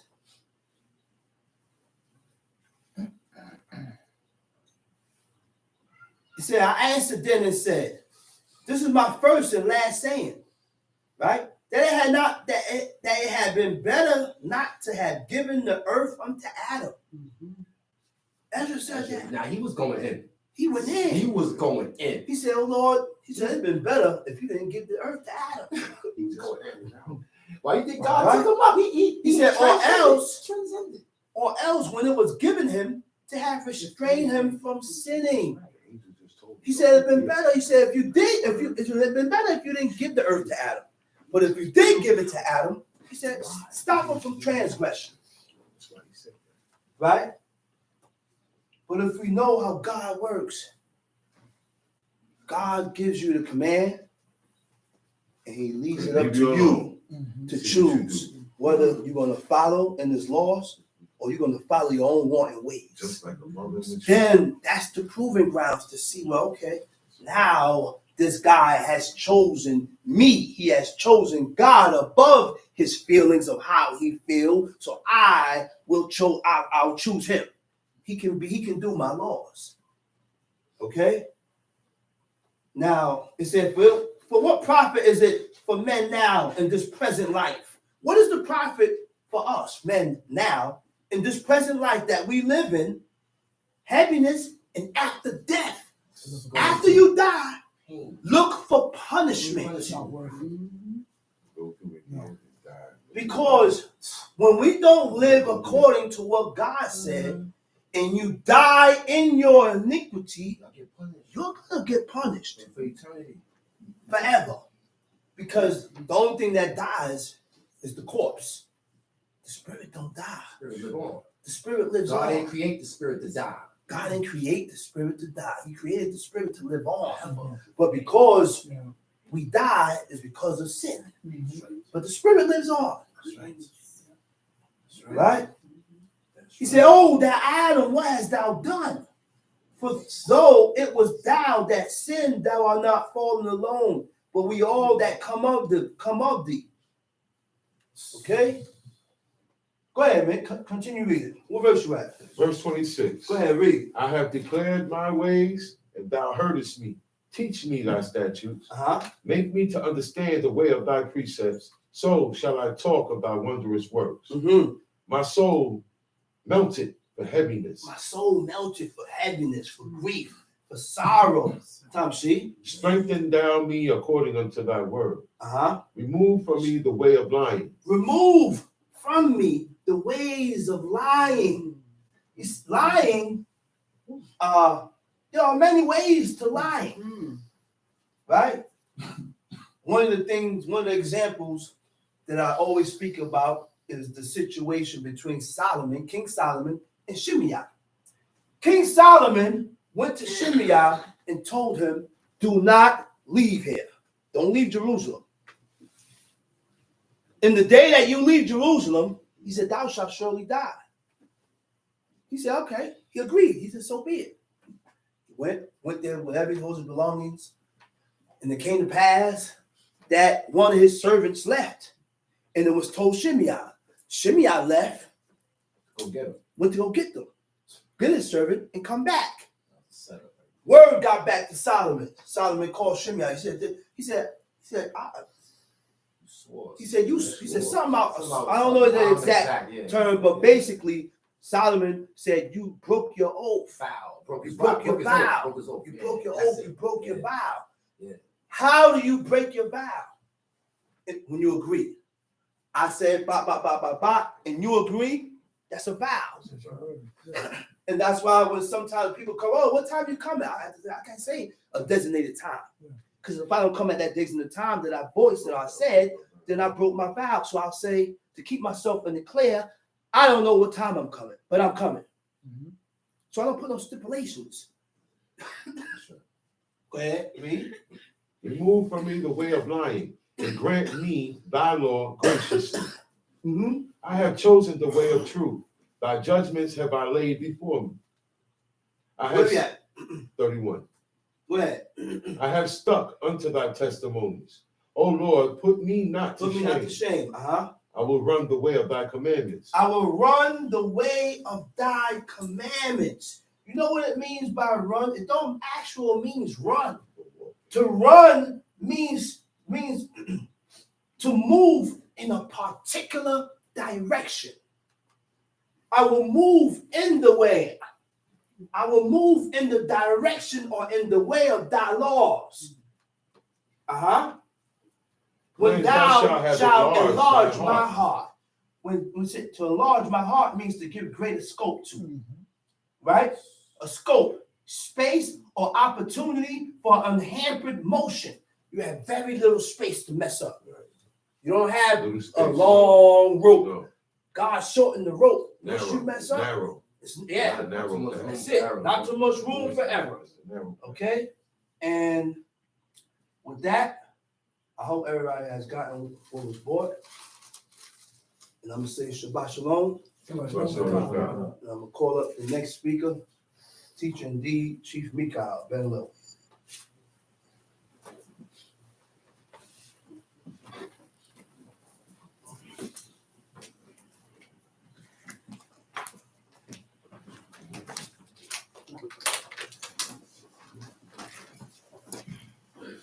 All praises to the God of Abraham, God of Isaac, God of Jacob. Give him due respect to my father, my teacher, and the leader, Chief Eleazar, Ben Dodo of the tribe of Lewi. Give him all due respect. The chief men, princes, mothers of Israel, brothers and sisters, I bid y'all to tell about forefathers, Shabbat Shalom. Shabbat Shalom. The reason why our forefathers was able to say certain things that we wouldn't dare think of saying is because they were close to God. That's right. They had a familiarism. They were familiar with God. So where sometimes I don't understand why is everything the way it is. And you said we are people. Well, after all that fasting and all those visits from that angel, and the angel finally told him why this is happening, why this people are dying. Blah, blah, blah, blah. That's when he came to that conclusion. That's what made him say that. He said, well, wow, because he's just finding out. Not everybody knows what we reading. They didn't know. All they had was Torah. They are the history. We are reading about a people who followed God. That's right. That's why they are made the examples of what to do, what not to do, That's right. That's what it. to say, That's what it's here what for. not to say. That's what it's here So for. you can't criticize Don't them. criticize nobody in that Right. book. Watch See, your mouth. Because he said, oh, wow, look how he talked to God. Watch your mouth. What he said? Am I?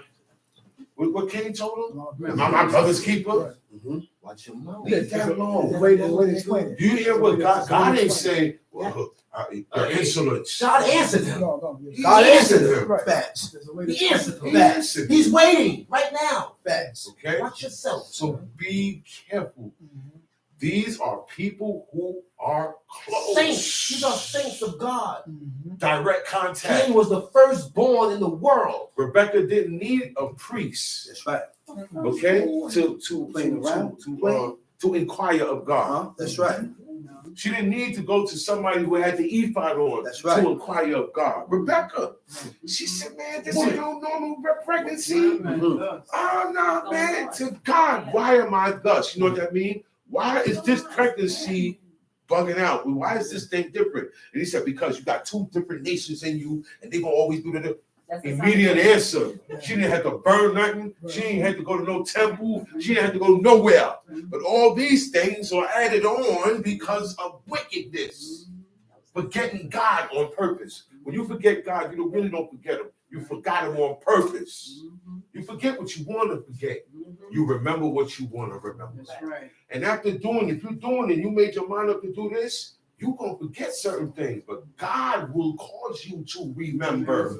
That's him keeping you in the way. That's right. Like Moses. So sometimes God remembered his sometimes certain things come up. circumcision. And it's nothing to you. It's nothing. Mhm. But then, all of a sudden, bing! It could come to any one of us. Mhm. It come boom. They said, well, wait a minute. Ain't that against the law? Oh, wait a minute. Right. Nobody was thinking that. Most High put it in one person. For whatever reason, it's for the benefit of everyone. So certain things, don't look at it and say, oh, man, nah, man, no. The thought is going to come Mhm. because the majority don't see it all the time. Right. The individual do. Uh-huh. The one outside the box do. Mhm. The one that don't move or think like everybody else. Not so hasty.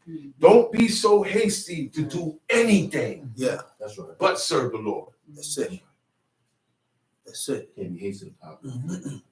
Don't be hasty. The only thing you can run and be hasty with is serving God. That's it. Everything else, God said, "Don't make haste." don't make haste. Right. Don't be in a rush to do anything else except serve God. That's a fact. That's right. That's a fact. I like that. Okay. I like that. I like that. I like that. That's right. That's right. I Now like we're that. gonna go to the book. I like that. That's right. That's right. We're gonna go to the book of the law now Uh-huh. because it's things that have to be changed. Mhm. Our outside dealing with the law, and then the inside dealing with our ways. Uh-huh. So I can't have my ways changed and then the law not being done. Yeah. And I can't be They work doing the together. law and my They go ways not They being go changed. together. See, certain things go Go together. together. That's a fact. Now, fear That's a comes with belief. The That's more a you fact. believe this, the more you gonna fear. But I believe that if I put, no. You know that if you put your finger in the fire, what's gonna Don't happen? get burned. Okay, so I have to know that if I go against these commandments, Mhm. I'm going to get it. Mhm. I have to know that when I leave here, when I die, that's not over. So that's the belief, that's the know, that's the confidence that Abraham just meeting God. But he's like, wow, this is God. None of those things that I prayed to spoke to me. Mhm. It's easy to believe. That's a fact. Just look at it. Mm-hmm. I've been praying to this thing all my life. I don't have it around my neck. Every time I buy jewelry, I buy the cross. I buy this, I buy cross all over. Or whatever you into, has it spoke to you yet? Mm. Has weird things happened in your life No. that ain't supposed to happen normally? Because that's what this God does. That's right. He said, oh, I don't bow down. I don't know nothing about no mysterious God. I said, yo, brother, hold up. Do not offend my God. Fact. He is the mysterious God. You The know why? mysterious one. Because you don't know what he looked like. That's You right. can't know what he looked like. That's He's not right. going to show you his form, his shape, his detail. What your God does. You know what your God look like. I know your God. Oh man, you need to put some clothes on. This one need to lose weight. This one need to grow some hair. This one need to stop messing with little boys. That's the gods of the people of the planet. That's right. Most High said, man, I don't know what the first thing in man's mind is to draw or make a replica of the real thing. Yeah. God ain't gonna show you his face. He's not gonna show you his form. He only showed one man how he looked from behind because he knows. Look. If he could show his face to Moses and Moses not died, he'd have done it. But he said, "No man see my face and live." Man, It's already this. You know It's what I'm saying? established. This is an established thing. It's established. All right. You ain't built to look me dead in the eye. Not happening. You understand what I'm Look, saying? you're gonna die. I don't want to kill you. Now, You're gonna die. You're gonna die. He said, "But look, you can't see my face, but I'll let you see from the back. You see this from shoulders down." And that was enough for Moses. He said, "Look, let me see you. Let me see your glory. That was glorious. I ain't like them. Mm-hmm. I'm not making no altar. I'm not telling nobody no description. I'm not writing nothing." But God knew that. That's why he could marry an Ethiopian woman, an outsider, an alien. Not true. Because she ain't flipping him. He flipping her. He said, "Yo, hold up.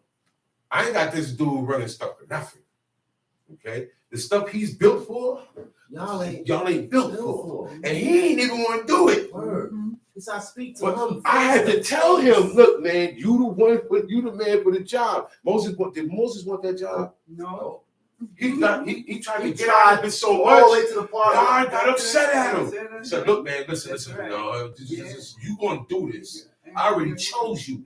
You can't get out of being the elected one." Then he still. I wasn't born. I didn't ask to be born.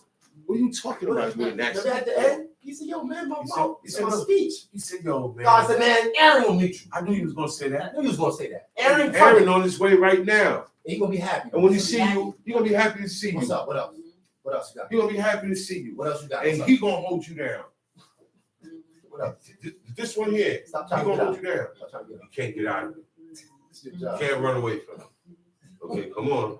Lead these people. And that's what got Moses so tight at the people. He said, "Yo, man, all of this is for you. This ain't my thing. I did not put myself here on my own." He said, "Man, if y'all don't even know the whole story, I ain't even want to do this." He said, "See, that's why we rebels." That's why I start talking to them like that. And it messed him up at the end. That's why he told them in Deuteronomy, "It's because of your sake why I can't go. You could go, but I can't go." Ain't that something?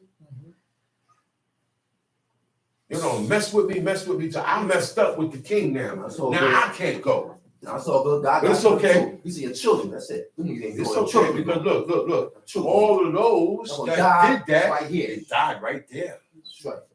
They died right there.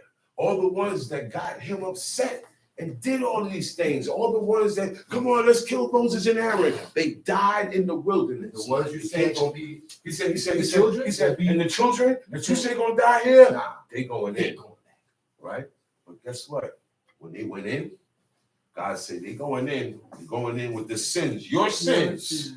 That's why they went into Israel and turned so quick. Didn't Moses say what they was gonna do? He told them that. He said, "I already see it. When y'all get in there, it's gonna go down." And we read it after the last of the elders. Joshua died, Caleb day, right? Then you had the last of the elders holding him. After those last of the elders died, he said the children of Israel, they're in the land. They're in the land. They got their stuff. They got their government. They got everything. He said now they started to follow all the people that lived around them, across from them, down the hill from them, down the road, under, over. Everybody surrounded them. They followed their gods. Okay? Messed up big time. They wasn't even 700 years in the land. That's right.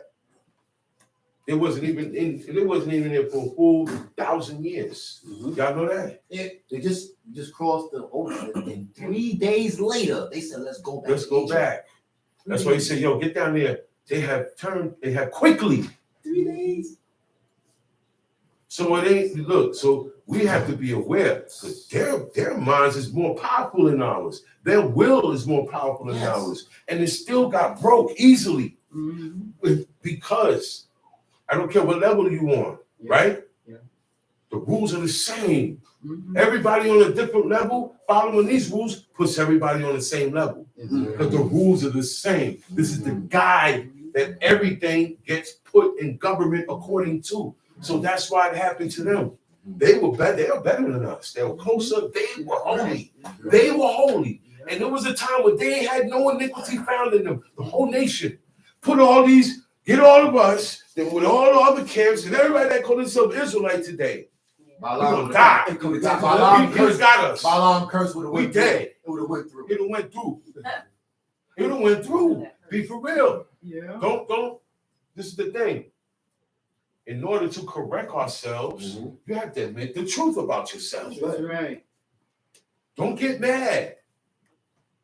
This black thing, get that out your head. The whole world was black at first. That's right. And it was evil in the land. It was evil in the planet. It was paganism. So we started all of that. We started the murdering. We started the homosexuality. We started the pedophiles. We started the incest. We started the murders. We started the wars. We started jealousy over your brother and killing him. We started all of that. So it ain't about color. Okay? Right. By the time Esau came, we already had the European man in Europe. So it's not about color. So if it is about color to you, the Edomite, Esau, that's the white man, that's him. All right, but God said don't hate him. God said that's your brother, so you can't hate him. That's right.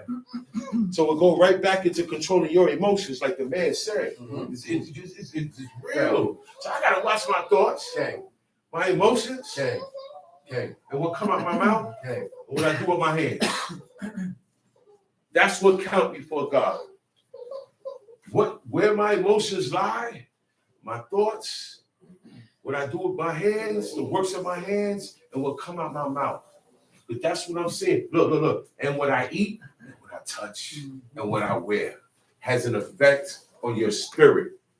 It can either take away from you doing this or add on to you doing it.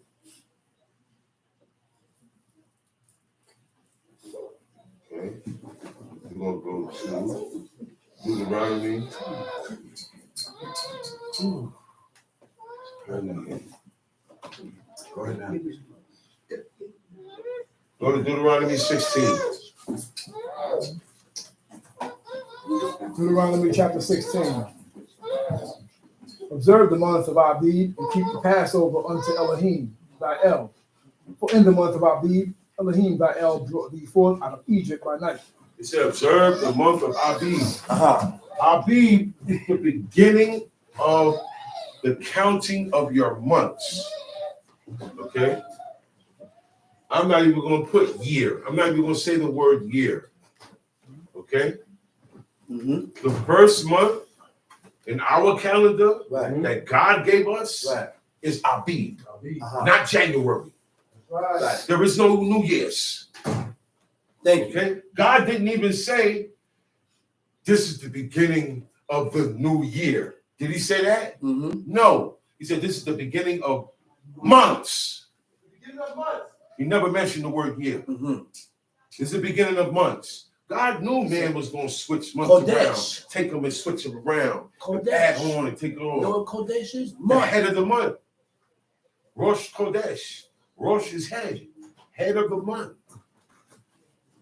So the beginning of months is Abib, which comes in on the regular calendar is April, March or April. Sometimes it come in April, sometimes it come early in March and go through.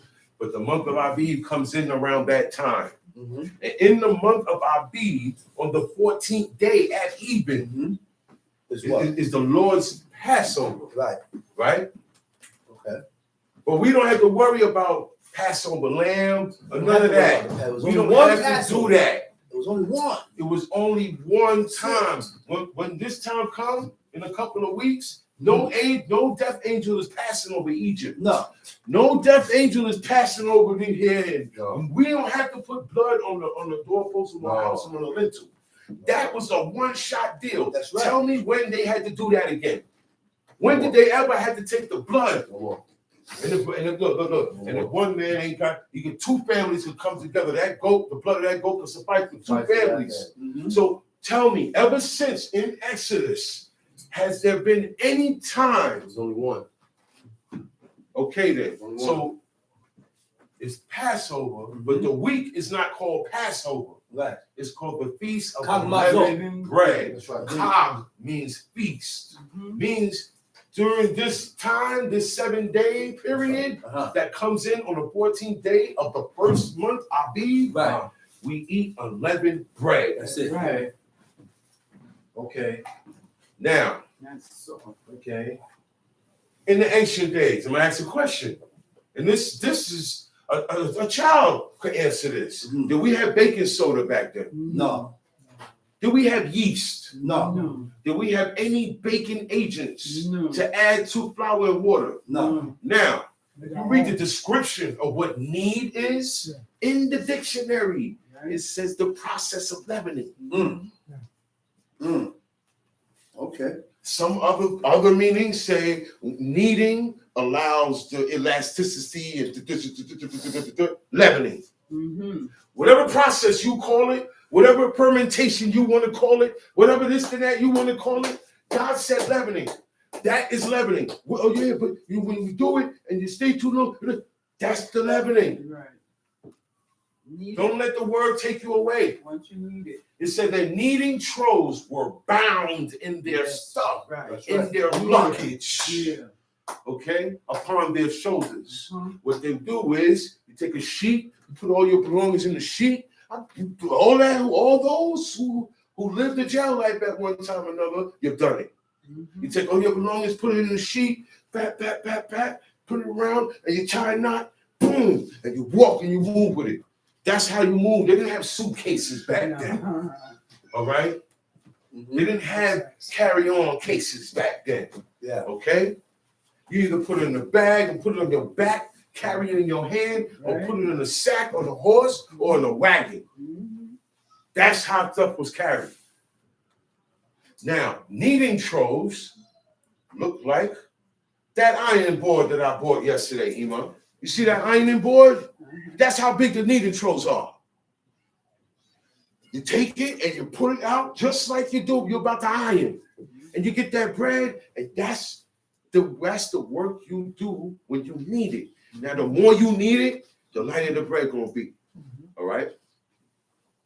Now, people today add. Now, look, when they did it, it was hard bread. Okay? It didn't come out smooth. It didn't come out soft enough for me to. It was hard bread. This is put together. You put the flour and the water together until it's a dough. Once it's a dough, you stop working it.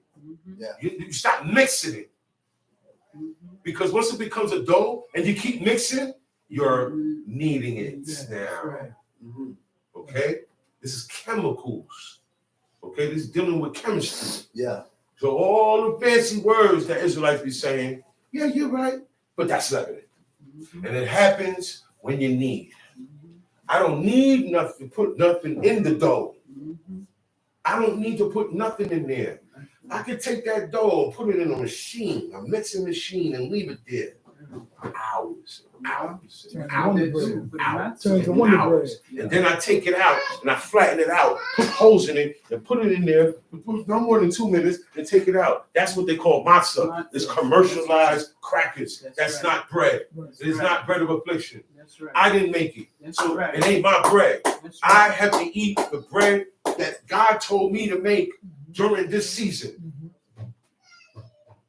You understand me? Matzahs are leavened. Matzahs have been beaten. That dough has been mixed and beaten and back. I've seen it with my own eyes. Yes. I've been in Jewish kitchens that were separated. All in jail, they have Jewish kitchens that are separated. I've seen them make matzah. Okay? It is leavened. Right. It is needed. You can eat it during the That year. dough is Not the needed Pesach. and mixed for hours and hours. There's no baking soda in it. There's no yeast in it, but it's been needed and needed and needed. So it goes right back to not having my kneading trough. Now let me tell you something. Think about it. You really think you got time to do all of this? We leaving out of this country. Yeah, Egypt is a country, and we leaving out of there after midnight. Yeah. It was after midnight. In haste. We got kicked out in what? In haste. That's why I said, yo, y'all got kicked out in haste. We ain't had time to leaven our dough. How they leavened the dough. There was no dough sticking around to pluck anything. So leave that alone. Stop playing with me, man. That's why I don't have discussions with me. I see when Muhammad be want to kill certain Israelites. He said, man, all the Israelites need to dead. Why? Yeah, it's true. It's true. Because that's what happened to the ones that violated in here. You're playing games, man. That's why I don't debate with certain people, man. Niggas know Because, matzahs is listen, crackers. man. Look, You know how you hate- matzahs is crackers. how you hate these people so much and You you eat eat from them? they matzah. You eat from them. Stop the cat. The cat. That's the You cat. eat from them. How am I hate you? I don't want nothing. If I hate you, I don't want your food. Low I I don't want your food. I don't want an apple skin from you. Low I hate you. I Same thing like God. I ain't messing with you. I don't want your offering. It's the same thing. So how can I eat something from a people who got it wrong and I don't like them? And I'm the real guy, but I'm still following them. I'm still following their method of teachings. hard shot. Okay? Niggas is crazy. It said Nehemiah and Ezra stood up over the people at dawn, at the break of dawn, and opened the book of the law and read therein the Torah to the people. From when?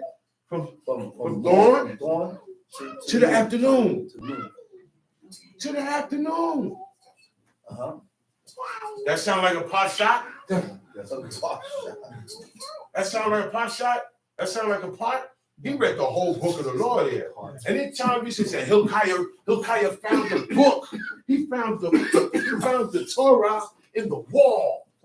Somebody put it and stashed it in the wall. Had to. Because they, man, Getting body for that, man. what? And we doing, you know what they was doing? They was getting out all the idols and getting all the stuff out that the previous king had in there. You know, knock down walls and have idols in the walls. You'll be surprised when people put the idols little tight that they'll put it anywhere. And he's cleaning out. Boom. Yo, man, this the law. Nobody had the law for a long time. And they found it. Somebody hid it. To preserve it. No, they didn't have to preserve it. No? They didn't want to do it. And at that time, if you say, thus saith the Lord, Wow. look, what we doing right now, we're dead. Back then at certain times. Right. Strap up. We dead. Everybody strap up. He said, man, look, this is deadly times. The king is too young. Surround the king, Levites, surround the king and swords out even on the Shabbat. Yeah. That's right. The duty is the same even on the Shabbat because it's so messed up now that the people of the Lord don't serve the Lord. And if you say something, you're dead. Yeah. When one prophet say something, Yeah. Zechariah, prophet named Zechariah, Yeah. he went to, I think it was Joash, and he said, yo, man, what are you doing? You become king? My father, Zechariah's father was Jehoiada. Yeah. He's the one that his wife, Elisheba, grabbed Joash and hid him from Athaliah. That's right. Thank you. When Athaliah was killing up all the royal seed, Joash was a little baby, and she seen that happen, and grabbed him and hit him and ran off, took her to her husband. Jehoiada kept him, and that's how he became the king. King later. You had to hide him. Right. He became king young. Young. Hurry up and establish this because somebody, you gotta hurry up and do these things back then because you got upstarts. Yeah. But look, I'm the king now. You got dudes like that. Shut you down and shoot you down and lift yourself up. And he got a team. And look, the godly man is in trouble. He's outnumbered, right? Yeah.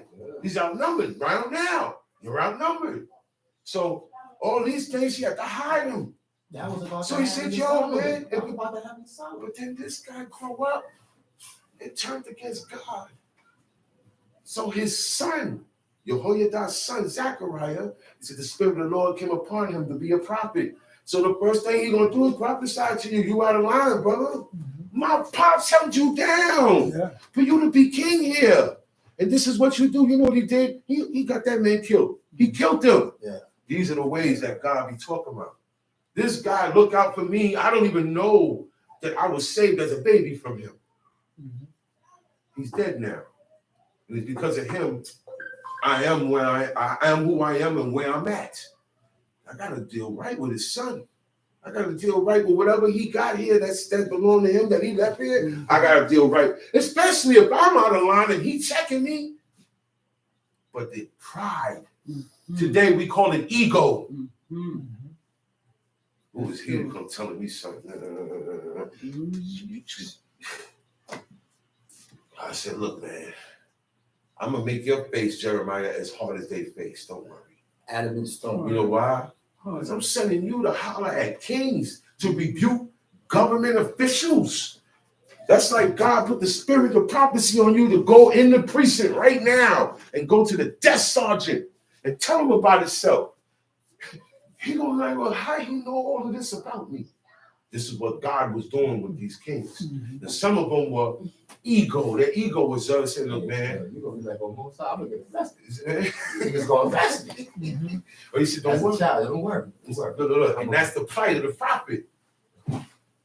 I come check you, and you may not like it. I'm gonna die. Sometimes they took the prophets and killed the prophets when they said, thus saith the Lord. Throw them in jail. Feed them bitter water. But look, that's what it is. If God tells me to come to you, I ain't scared of you. Whatever you gonna do, you gonna have to do it. That's right. That's how they got down. He said, put them in jail and give them water of affliction. Up to this day, I'm still trying to find that out. That's a little bit of water. You get stamped. Right. That's don't get enough to satisfy can't be only but that. You don't get enough to satisfy you. I think it's different. I thought it was like bitter water, but it's some water you don't want. I think it's some dirty water or something. In the English, it says scant bread. It says scant bread, scant water. So that means very little. And the scant water is dirty a little bit. Yeah. It ain't clean, fresh. Pure Nah, stuff. you get 2 drops and that's it. Oh, good. Damn. Yo, back then. Be a prophet. So God said, don't be afraid. Because you're one man.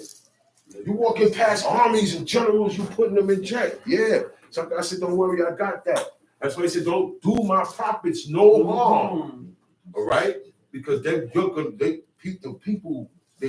have an attitude against the prophet. Think of this. When you're being told and corrected, somebody's rebuking you, and you don't want to receive that correction. That's what happened with the prophets.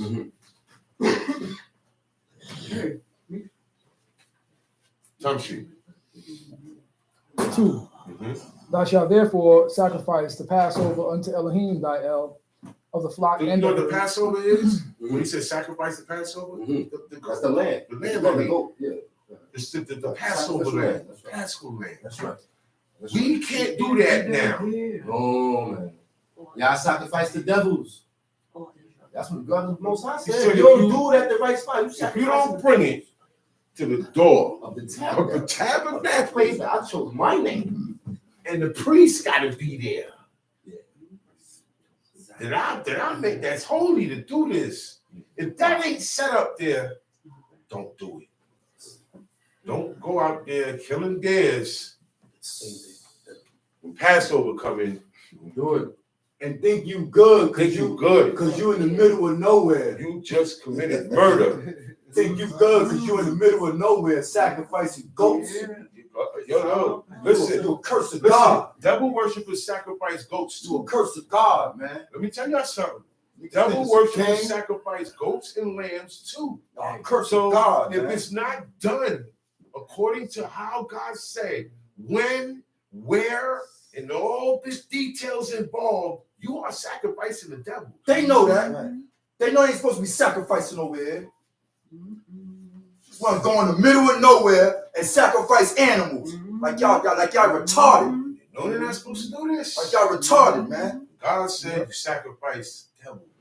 In the Come on, Hebrew, man. it says se'arim. So it means, Why you think you're in the middle of nowhere? it means the devil himself, man. Because God cut you off and spewed you out. And it also means a goat of men. Now that's a whole nother thing. And there's a reason why Satan uses the goat as the visual spearhead. Think about it. So if we're not sacrificing these things in the law, you're sacrificing food to devils. God said it. They use ghosts for He nicotine told also. them that. That's what we do. Not us. He didn't tell us that. No. We read it. Yeah. He told them back then, if you don't bring it here, and they had it. They had it. They had the tabernacle. They had a priest. They had the goats. They had all these things to get rid of sin off their back. And they still didn't want to do it correctly. So God said, what's the use of having this stuff around here? Even the priest gonna leave off. Yeah. The priest said, look, man, nobody's bringing up no offerings. They're bringing it all to Bill now. Bill is getting all the oxen, all the good stuff. Me and my family got to eat. How you think the priest eat? With the tithes, with the offerings. He gets a certain amount. That's why he said, yo, Lewi is his portion is me.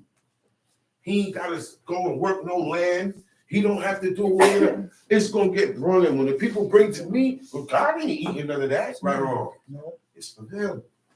They take it and heave it, wave it, present it before God for you. And God accept it for you. And then they take that stuff and eat it. Right. They eat the fruits, the first fruits that was shorn. They eat that stuff. It don't get burnt. It don't sit on the altar all day until it get rotten. And then you put new stuff in because that's how they serve their idols.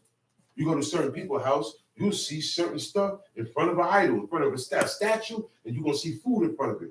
Or a glass with a penny in it. Or a glass with just water in it. Don't go back in that house no more. So I don't go in people's houses. I don't even go in Israelite houses. They got weird stuff too. They got 6-point stars. You got images. There's a house of gods. They got stars hanging up. Stars. I don't want to go nowhere. They got Bob Marley. They have altars. They got altars. Oh, that's another I had thing. to get an altar out of a That's Hebrew another house, thing. man. I ain't That's gonna another mention no thing. names. That's another thing. Altar. When someone dies, you cannot make anything in a memorial or memory That dead of person. that dead person. You worshiping the dead. Thank you. You might as well be Egyptian. You worshiping the dead. I cannot say, well, look, I erected this tower in honor of my Abba chief. No, he'll roll over in his grave. I come check me and see. Hell yeah. Say, man, what the hell is you doing, man? You serving demons. None of that stuff is for me. It's you are serving demons when you do that, talking about you honoring me. You want to honor me? Do what I say do. That's it. You don't have to do all this grandioso stuff because that is the evil and the wicked part of man that is built to look up to the sun and be driven to worship. That's why God said that. So they like worshiping the sun, moon, and stars, man, woman, and child, beasts, creeping things, flying fowl, and everything that fly, everything that swim in the waters. And if they ain't doing that, you want to worship somebody that died. Yo, worship me now. If you're gonna do that, don't put a knot of money in my coffin. Give me the money now. I can't do nothing with that money. $1 now. Do you know where that come from? It's an old Greek custom. When people die, they take shekels, and put them on their eyes.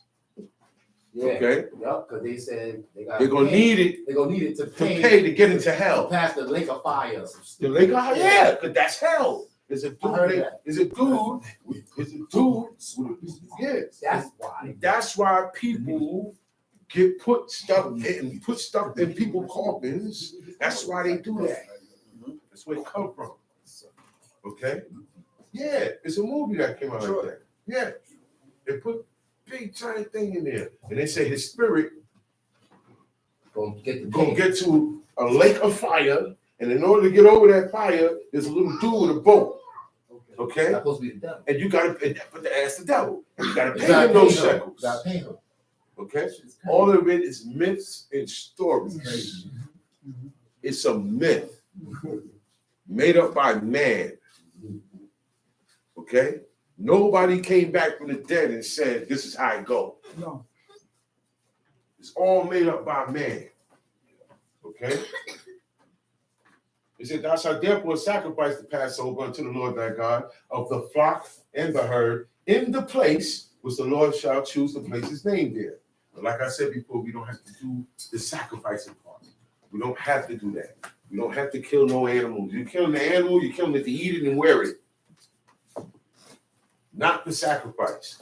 It said, verse 3, thou shalt eat no leavened bread with it. 7 days thou shalt eat unleavened bread therewith, even the bread of affliction. Bread of affliction means this is not the type of bread you're going to desire to eat on your own. You ain't going to make this bread outside of this on a regular. You're going to put yeast in it. You're going to soften it up. Yeah. Right or wrong? Yes, sir. Okay? Afflict means hardship. That's right. Okay? He said, even the bread of affliction, because you came out of the land of Egypt in haste. You came out, you was thrust out. He said, man, hurry up and get out of here before we all be dead. That's what the Egyptians said. They were scared. So he said, look, man, let me take this big gold cup. He said, go ahead, take all the gold you want, go, just get out of here. Their thing was, get these people away from Egypt because their God fight for them. And now it's hot in Egypt. These people, they, whether you with God or you not God, Israel, you're hot. I don't know why I say that. When you're not with God, right? You can go somewhere where everything is calm.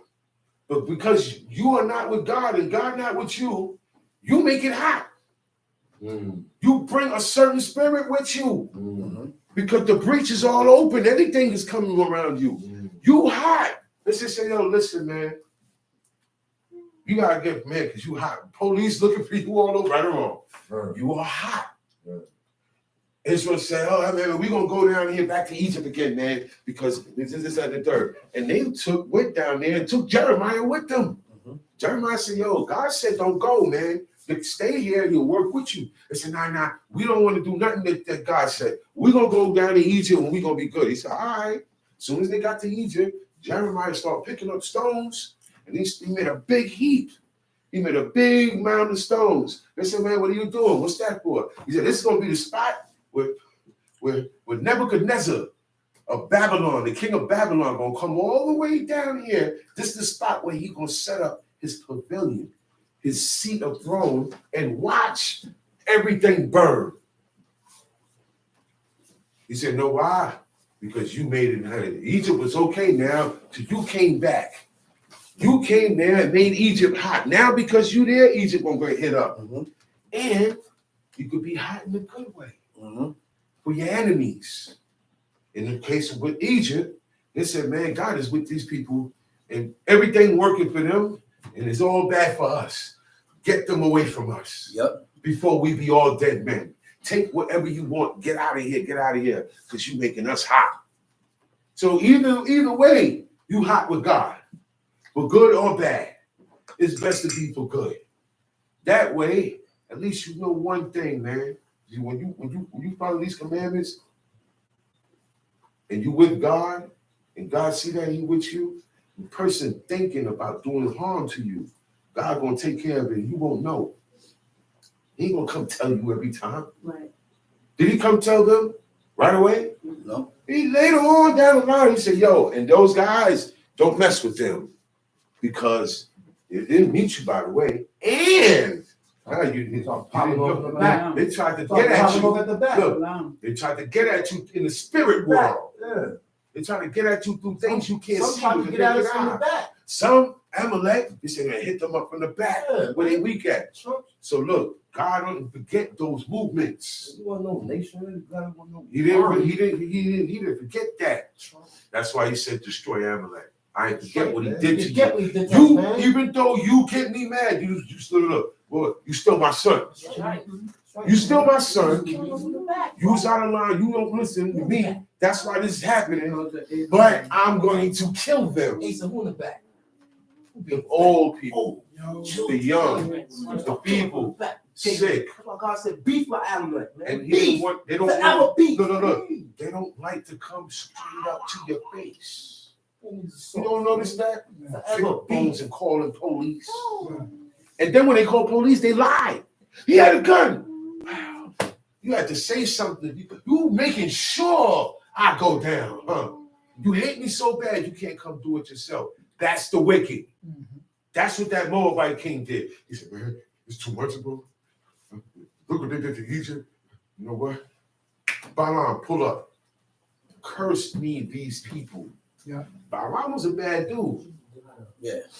What in all the witchcraft you ever heard of, one person putting a curse on millions of people at one time? He didn't do it, but he could do it. He was good. Bad dude. Bad dude, man. He said, look. He said, hold on. He said, hold on. Let me go and talk with God first. Right.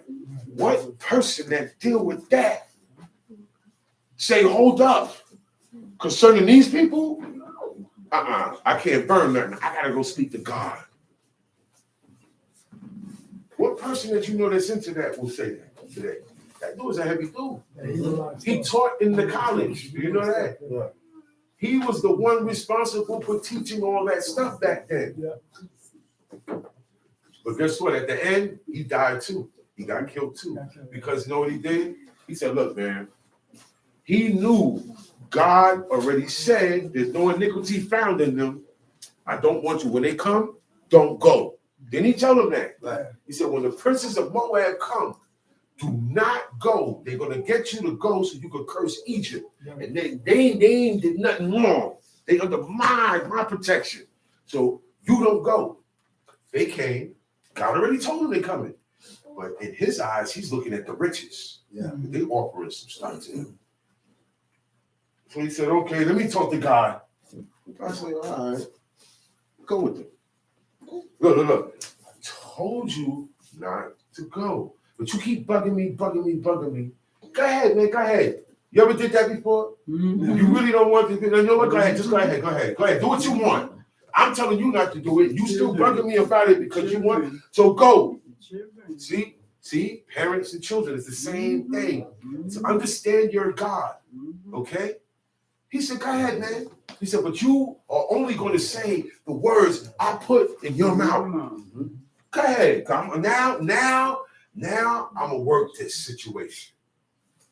And that's why the donkey, the ass, it was a female because it referred to the donkey as a sheep. Every time she looked at sort of the angel, the death angel, she went another way. Look, there is no other way, but she's still going there because she knows. She's scared. She knows what's going to happen, especially with this guy, but he don't see it. As much witchcraft as he do, he don't see it. He don't see it. He ain't going to see it. No. I don't care how much of that woo stuff they do. Right. Okay? One dude said, yeah, I'm going to say something to you. And I spit to him in Hebrew. I praise God's name in Hebrew. I didn't say nothing else. I don't have to pronounce no curse. Yeah. I said God's name. I remember. And look, you remember? And he is the maker of all spirits and all flesh, everything.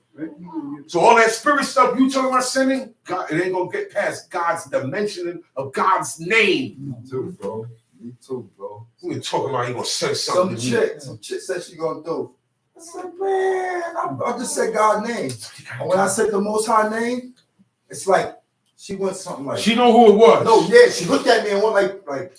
Left you alone. Whoa. Right or wrong, you know? Left me You alone. look, you stopped, remember? Turned around, and kept walking. Because they're in that spirit world. They know God too. That's why God said, when you get into the land, destroy the groves, destroy the idols. He said, destroy the names of the Chemarims from out that place, but don't do that to God's name. Do not do that to my name. So I said, man, why would we find God's name? But for a long time in my life, I used to always say, but man, he says, that means they used to have God's name there. But what were they doing with God's name? They serve idols. They hook God up with the idol. They tell you, you got to pray to this guy, and then he'll take your prayers to God. Okay? Then this guy who supposedly died for your sins. That's why everybody pray to that guy. He's God then. What about the angel with Manoah? He said, yo, man, what's your name? So I can praise you. He said, no, I'm not telling you my name. He said, that's secret. He said, the praises go to God. I used to go to God. I'm not telling you my name, knowing that it's a secret. So you know that They didn't give out their names. Okay? Jacob ain't even asking for his name. He knew. He knew. They didn't give out their names. None of the angels gave up their names. We read the name of certain angels because of the men that wrote the book that followed God. Right. All right? But certain angels, most of the angels we read about, they don't know the names of them guys. The names hold power. And they're not to be said just like, because it said God is in them. So God's name is in them also. See, these are the hidden things you leave alone. You leave alone. The only thing is to read this book and get this right. Look, in time, you will understand that stuff. That's right. Yeah. In time, you would understand it. When you read something, be like, oh, wow, 20 years ago, I read this. I didn't really understand it. Now I understand it. Because you put time in, working, time in, working, time in, working, time in, working. Time sheet. Verse 4. And there shall be no leavened bread seen with thee in all thy coasts 7 days. So around that time, don't go up in people's houses, man, because you're going to be seen with leaven in all your coasts. Meaning, because we had our own community. So even when I leave out my house, right? Back then, you ain't had to worry about it because everybody that lived in the community lived like you. So for those 7 days, be very aware of yourself. All right? Because you are not supposed to be seen with it for those 7 days. You don't have to eat it. Right or wrong? Right. Yeah. You don't have to eat it. And it's very good to clean out your apartments, your houses, because that bread be everywhere. You got a whole year. You got visitors that come. You got kids. Kids make the most mess. We eat, put stuff down, you stay there all night, get up, I bump it, stuff fall, I sweep it up, but the little crumbs are still down there. Okay? So the whole house needs to get cleaned out, needs to get swept out, all behind your radiators, if you still got radiators. Behind things, you got to move stuff and get behind there because it cannot be seen with you. And it be all over. And you see, now today it's worse because back then they didn't have cookies, they didn't have cakes, they didn't have snacks, all these leavened things. They just had bread. So all this stuff, they didn't have cereal. Cereal is leavened, has yeast in it, has it right or wrong. So all these things is all over the house. So it's good to get it out. And you don't do it a long time before because then you're going to wind up, you know what I'm saying? Bringing it again. You wait till like a week before. So by the time you get to the last spot, the next day it comes in. You know for a fact you don't have leaven in your house. See, this is what I was taught. You have to know. You have to know. That's right. If I'm not sure, I'm not doing it. I gotta be sure.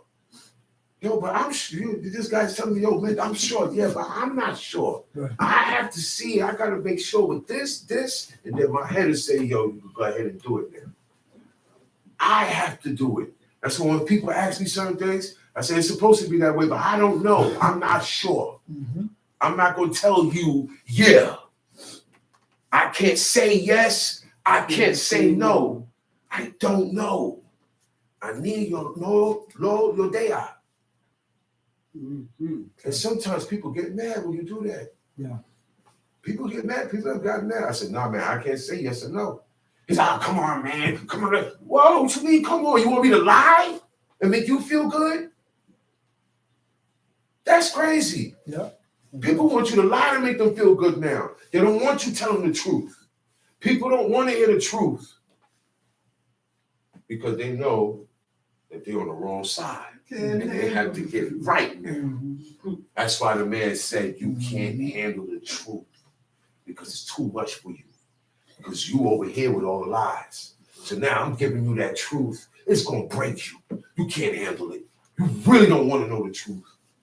Yeah, because most people ain't with it.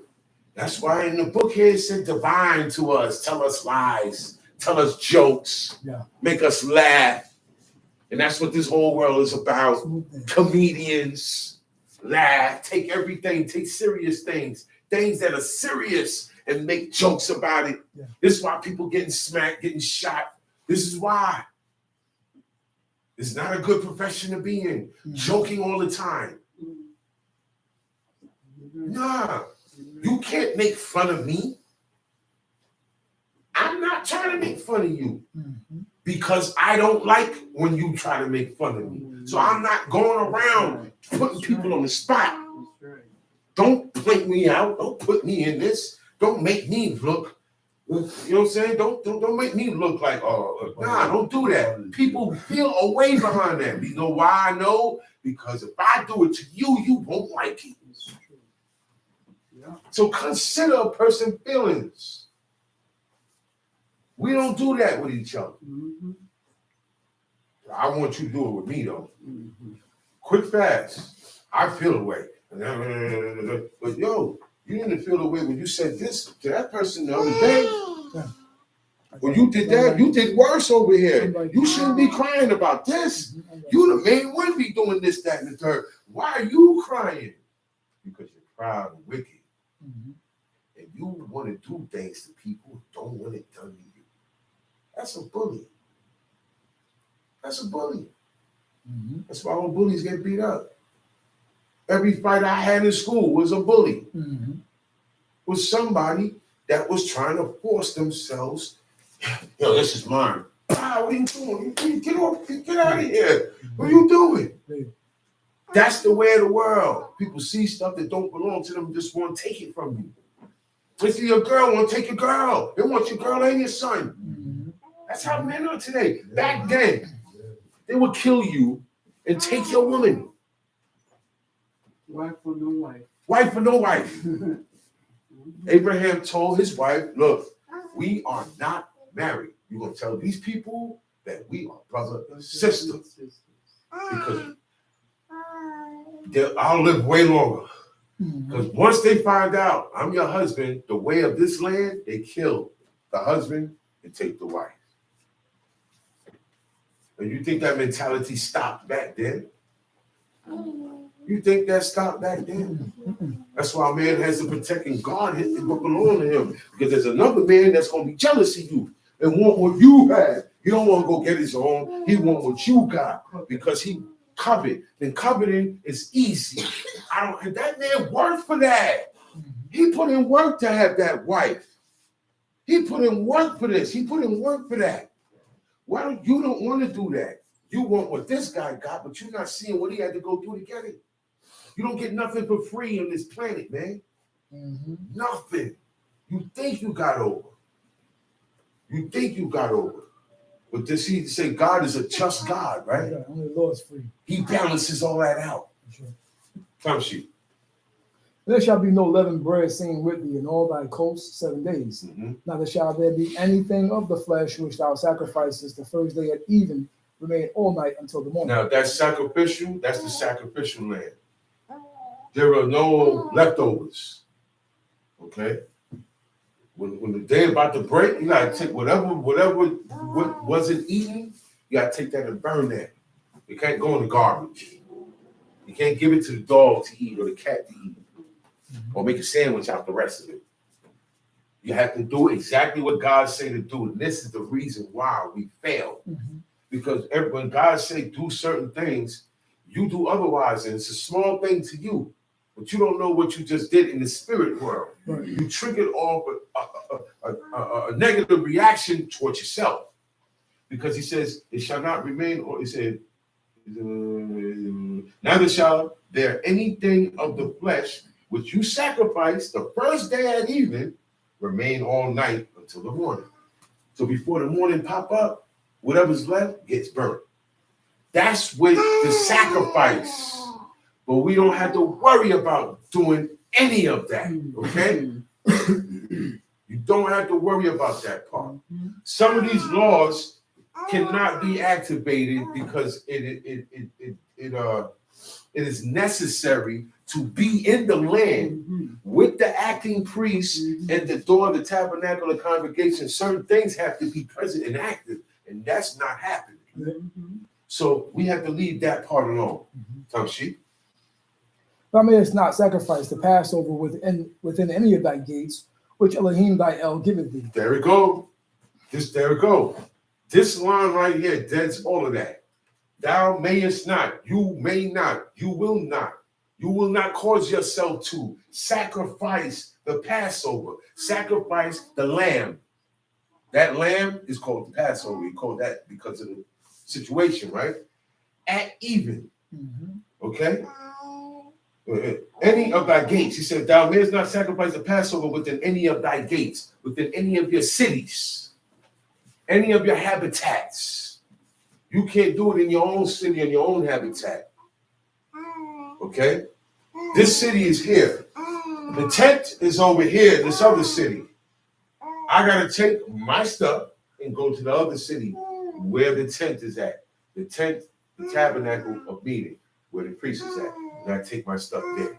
Wherever it's at, that's where I have to take it. I can't stay where I'm at and do it right there. Or do it myself. Well, look, it's for me, it's my sins. I should be able to. No. God didn't set it up that way. Okay? Tamshi. But at the place which Elohim thy El shall choose to place his name in, there shalt thou sacrifice the Passover at even, at the going down of the sun, at the season that thou camest forth out of Egypt. And thou shalt roast and eat it in the place which Elohim thy El shall choose. And thou shalt turn in the boquid and go into thy tents. 6 days thou shalt eat unleavened bread, and on the 7th day there shall be a solemn On the last assembly day, unto which is the Elohim thy 7th El. day, we do what we're doing today. We gather and pull up today and have a solemn assembly. Okay? So for those 7 days, that's all you're eating is unleavened bread. Okay? Tamshi. Thou shalt do no work therein. 7 weeks shalt thou number unto thee. Be given to number the 7 weeks from such time as thou beginnest to put the sickle to the corn. There's another day that God prescribed for us to perform. The day after tomorrow on the Shabbat, toward the end, at the end of Passover, at the end of the Feast of Unleavened Bread, that last Shabbat, that's the 7th day. Because really, it all, the way the calendar was back then, no days fell on the Shabbat day. Okay?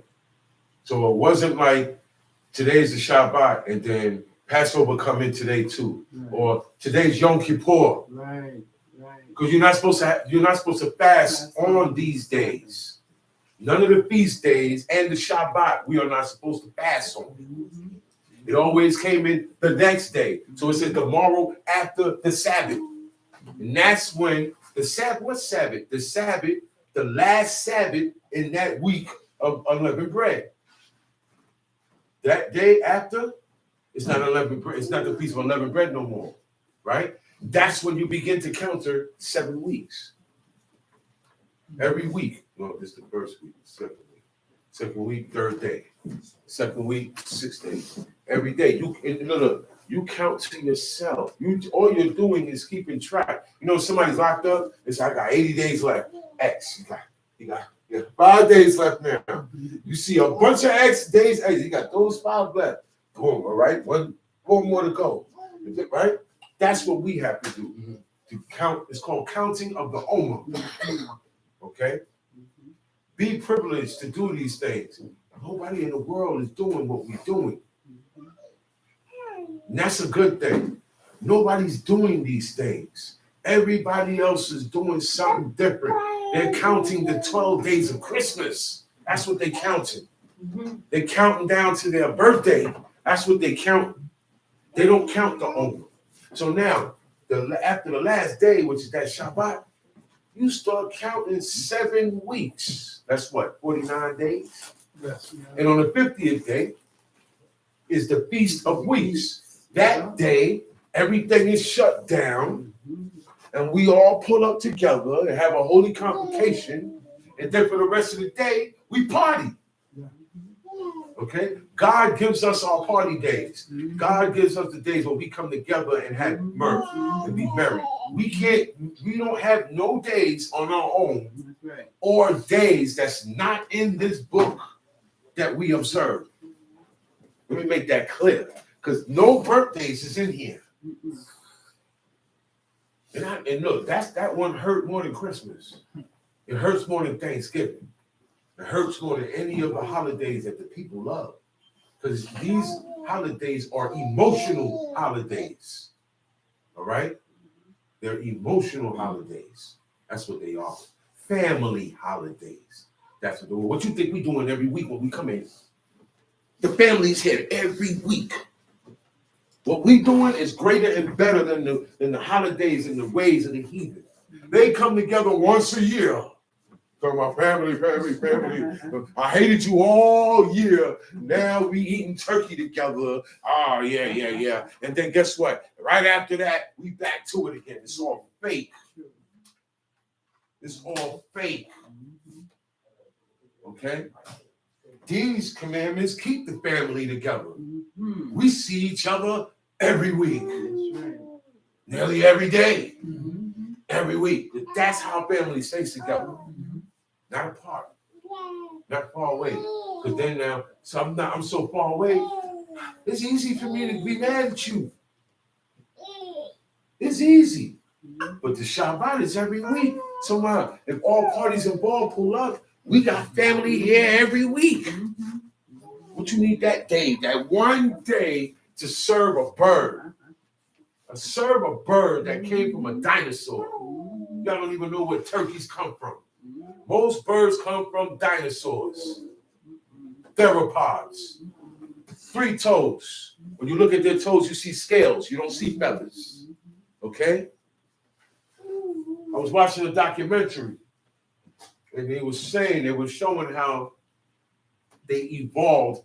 These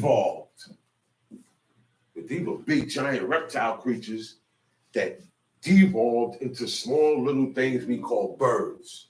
You see the scales that's on lizards? Okay, those are plates. That's their armor, right? After a while, it turned into feathers. Those plates start to grow and get slick and turn into feathers to protect the animal now, because it's not big like that no more. And the world don't change around it. So these animals had to hide, go up in caves, go deep in caves. And that generation to generation after a while, you got the chicken, you got the turkey.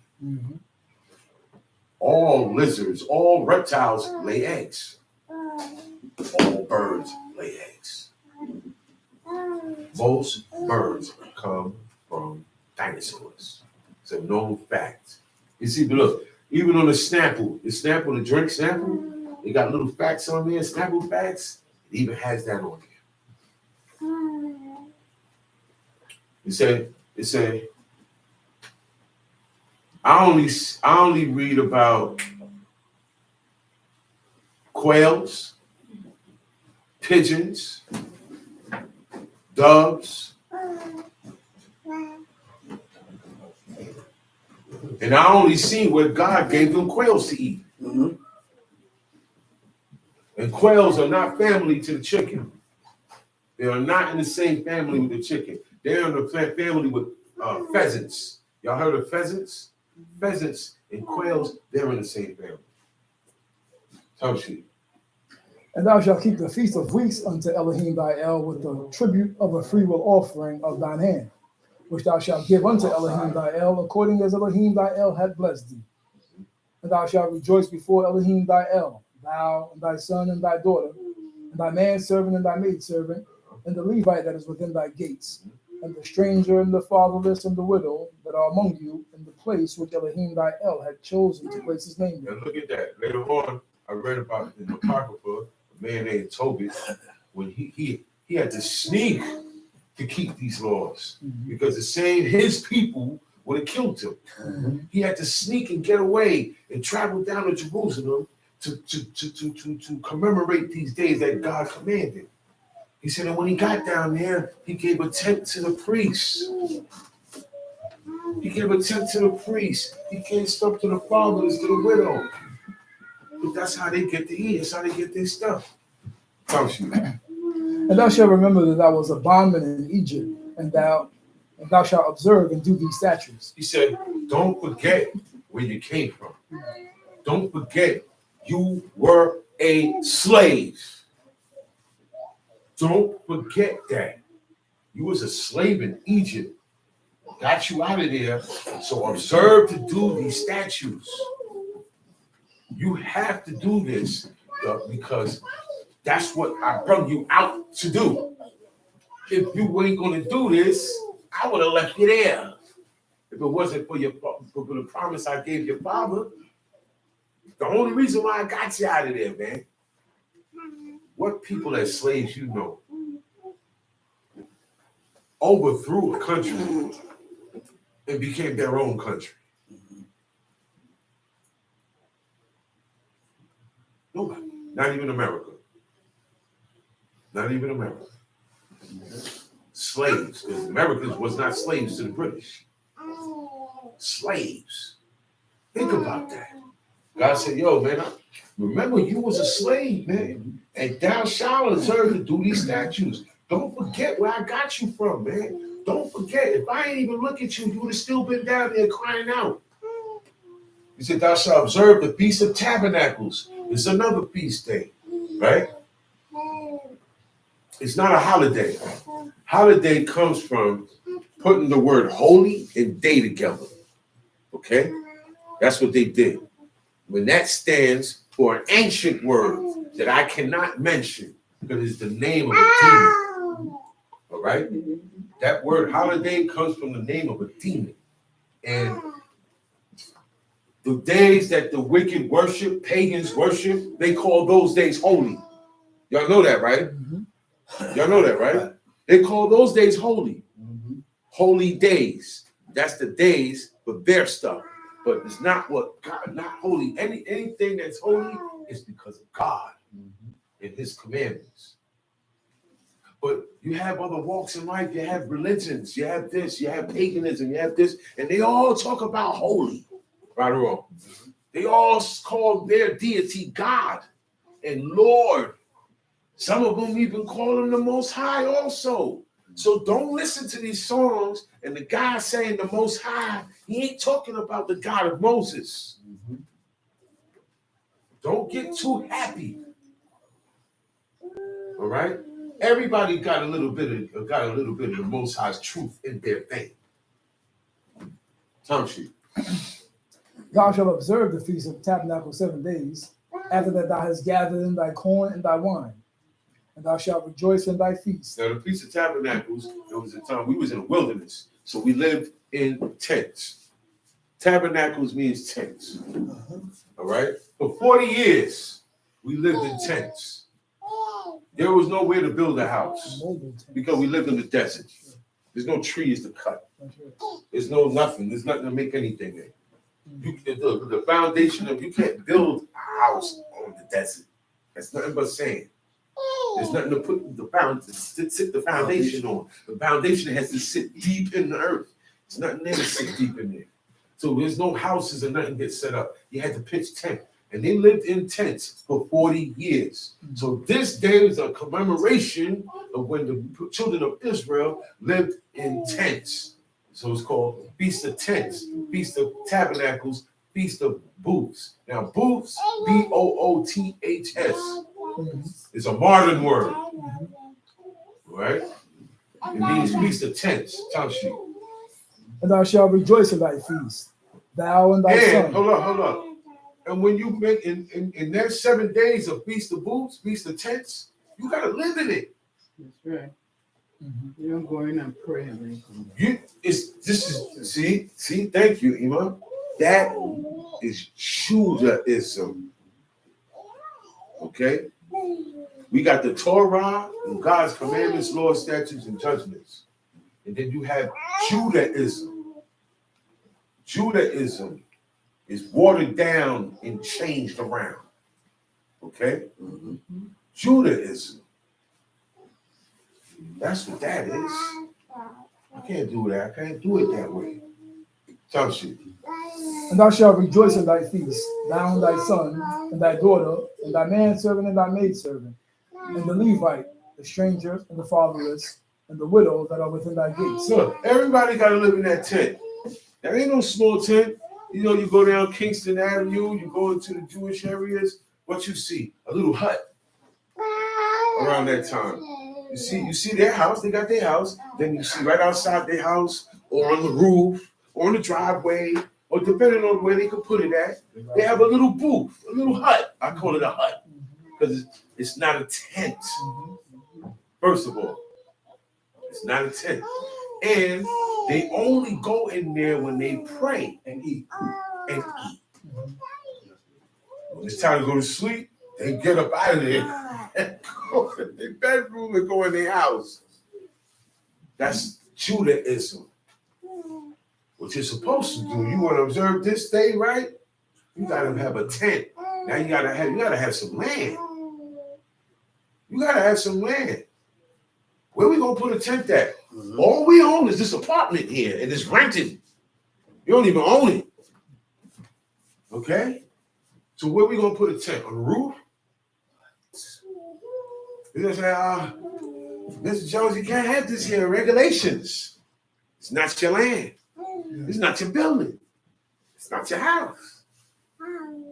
And if you do own it, where still you gonna put it? You in the city. You're blocking the fire. Where you gonna put a tent? You know how big the tent had to be? We all gotta live in there. So all this stuff is a nice tokenism. Judaism is tokenism of Hebrews. Tent will be the springs on the island. Say that again. The springs. That's a tent. Big enough for a family. That's a tent. Because 100 people could fit up under that. 100 inmates is living under that tent. They got a part. They got a center on Rikers Island next to the 3 building. For brothers who know, they have a thing called the Sprung. 6 big tents. That's where I was. I was there in 2002 for the whole summer. In a tent. The whole winter, the whole summer. That's how we supposed to observe that day. But we can't do that. I gotta own. If I own some acres of land, I own 1 acre of land. I could do it. Big enough me to have a tent. Everybody, we have our quarters. I set up a little stove here, little generators in here. I said, have everything. And we'll have TVs in there too. We'll have everything in there. But we can't do it the way we want to do it. We cannot follow other people and how they want to do God's law. You understand what I'm saying? We can't do that. We got to follow how it's said here. Tamshi. 7 days thou shalt keep the feast. Thou shalt keep a solemn feast unto Elohim thy El, in the place which Elohim shall choose. Because Elohim thy El shall bless thee in all thine increase, and in all the works of thine hands. Therefore thou shalt surely rejoice. 3 times in the year shall all thy males appear before Elohim thy El in the place which he shall choose. Now, everybody don't go. All the males shall appear on those 3 times. Feast of Unleavened Bread, Feast of Booths, Feast of Weeks. These are the times when all the males from throughout the country of Israel, the whole land of Israel, everybody leave their cities and their suburbs in the countryside and travel to Jerusalem. Jerusalem is the capital of Israel. Right. Jerusalem is also the city that God loved. It was the apple of his eye. It was like the jewel. It was like a ring on his finger. He said the holy city. And there was a time when Jerusalem was a holy city. There was no, you know what made it holy? Everybody that lived in Jerusalem served God and did his commandments. That's what makes anything or anybody holy. Don't you? In the Feast of Unleavened Bread, and in the Feast of Weeks, and in the Feast of Tabernacles. And they shall not appear before Elohim empty. Every man shall give as he is able. Because you can't, and how you gonna come up here empty and you've been collecting? God made sure your crops grew. Right. Because that's how the system go. Right. There's no way you gonna come up, oh man, well, I ain't made no money today. Because now we ain't in our land. It's a whole different system. You gotta make money now. Whatever work you do, you get paid in paper. Now you have to take care of yourself with that. It wasn't like that back then. All right? It wasn't like that, man. It was easier back then. We were independent. Every man had his own economy. Do y'all know that? Yeah. Do y'all know that? The treasures that was in the tabernacle or in the temple, that was God's. The gold and all that stuff that was in there, that was God's stuff. That wasn't the treasury of Israel. We didn't have a Fort Knox. No. We didn't have none of that. We didn't need it. The setup that God gave us was the land. The land. All right. You get money to do what? To pay bills, right? Okay, back then they didn't have to pay no bills. Right. There was no bill to pay. They didn't use gas. Resources was different. We didn't have to mess with the gas. Okay? We didn't have to do these things because it's messing up the ozone layer. See how they lived and God's laws gives everything life. What they did with their money was buy land. What they did was buy land. And what they did with the land? Food. They grew food. What you do when you go to the store? You buy food. They became the store. They didn't need the store. They are the store. Right. Hey, Isha, I feel like eating some oxen today. I roast me a piece of oxen. Guess what? We got oxes in the back. I got goats. I got kids. I got my own corn. Do y'all understand what was given up? God said, I've given you everything. You don't have to go to nobody for nothing. Just do what I say. You got it. You don't need nothing. They still do that away. So now, don't complain, son of man. Oh, the system, man. And they got it back. Because the system God put us in, we didn't want it. Our ancestors ain't want it. And you showing by your actions today that you don't want it now. You showing that you are the same, worse. Because you see the example. You see what happened to me. Oh, well, look, I ain't Mick, man. But okay. Guess what? With that type of attitude, what happened to Mick is going to happen double time worse to you. Because that's how people are.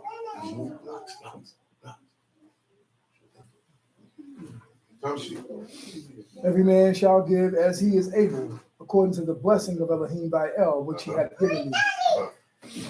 Judges and officers shalt thou make thee in all thy gates. You make your own officers, man. Make your own officers according to the truth, according to them not getting down with covetousness. Right. This guy don't get down, he don't covet this man's stuff. He don't have certain traits in him. He's honest. He don't lie. You know what? Come here. You could be an officer. The officer does not mean, hey, I run stuff. The officer means I uphold the law. Right. I protect and uphold the commandments of God amongst the people who serve God. That's what an officer is. You have to be above reproach. You can't be involved in certain things. You have to be the one to say, hey, come on, man, stop that, y'all. Come on, y'all. Come on, it's the Shabbat. Come on, what y'all talking about? You have to be, that's the actions of an officer.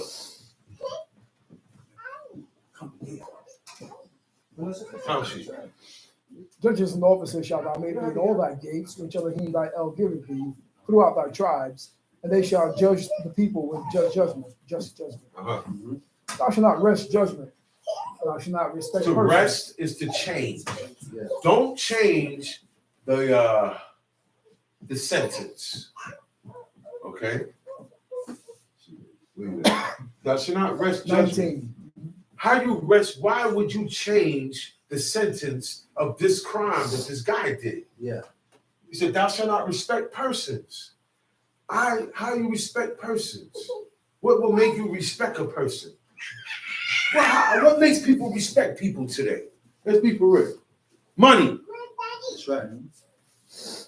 Ain't got nothing to do with God and his laws or doing anything. Money.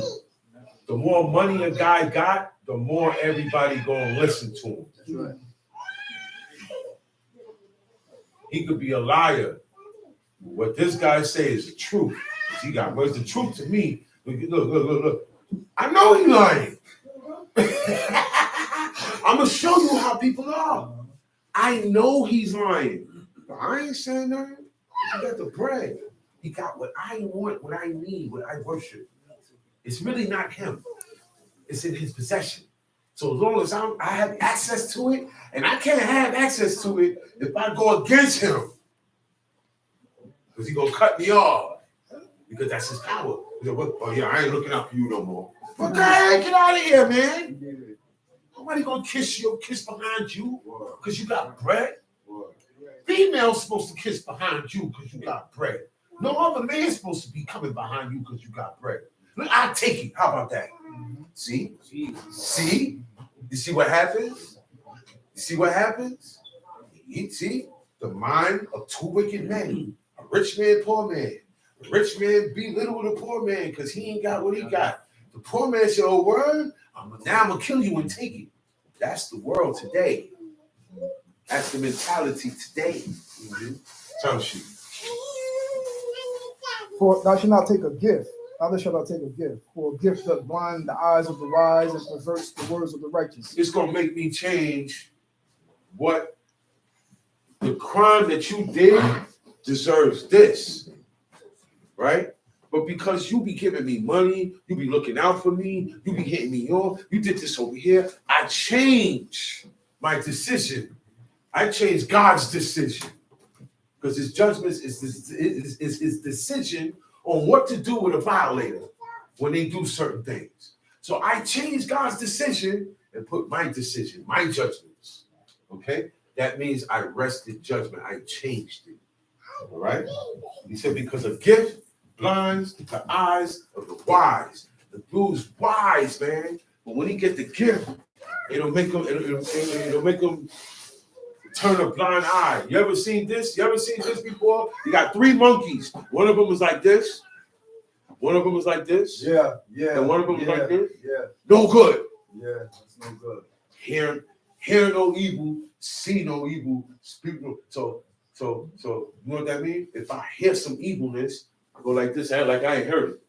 If I see some evilness, I go like this, act like I ain't seen it. And I won't say nothing. We don't get down like that. Do you see what the people in this planet uplift? You see what they uplift? You see how these things is all over the place? Everybody knows these things. Hear no evil, see no evil, speak. It doesn't, man. It means look out for the evil person. Who came up with this stuff? Finish it. Evil people. The world. Don't worry about the world. Worry about you and your performance in life before God, before you die. Right. The world, God don't care about the world. No. It's already in the books for everybody to go to hell. You don't hear me though. You don't hear me though. Come shoot. That which is altogether just shall thou follow. Everything that is correct and just, follow it. I shouldn't have to tell you that. This is the right thing to do. Follow it. You know what the right thing to do. Sometimes nobody gotta tell you right or wrong. Right or wrong. Most of the time, nobody gotta tell you nothing. Nobody gotta tell you nothing. You ain't gotta read nothing. You know this is wrong. Why? When it's done to you, you don't like it. You said, nah, man, this is wrong. So, oh, it's wrong now, huh? You recognize God's law now, and it suits you. Finish up. That thou mayest live and inherit the land which Elohim thy El giveth thee. Thou shalt not plant thee a grove of any trees near unto the altar of Elohim thy El, which thou shalt make. That's a tree. A grove is a bush or a tree. Okay? That's the asterisk. He said, don't put none of that stuff next to my altar, because that's what they did in Bill worship. They would have an altar for Bill, and then they will put a tree next to it or a shrub. That's supposed to be his wife. God don't have no wife. He don't need a wife at all. Right. He creates. He doesn't need that. Whatever he make things come into existence that was never in existence. Okay? He said, thou shalt not plant thee a grove of any trees near the altar of the Lord thy God, which thou shalt make. Neither, read that last one. Neither shalt thou set thee up any image. Any image. Do not set up any image. You know how you set up an image? Oh, wow, nice pick. Go ahead, you put it right here. You set it up. Or you take it, you put it up on the wall. You set up an image. Just it's an image. A picture is an image. Doesn't have to be a statue. That's right. Images and likeness come in different forms. And the most popular one is pictures. Because not everybody got statues. Not everybody got money like that. But everybody got pictures. That's right. Shalom Aleichem.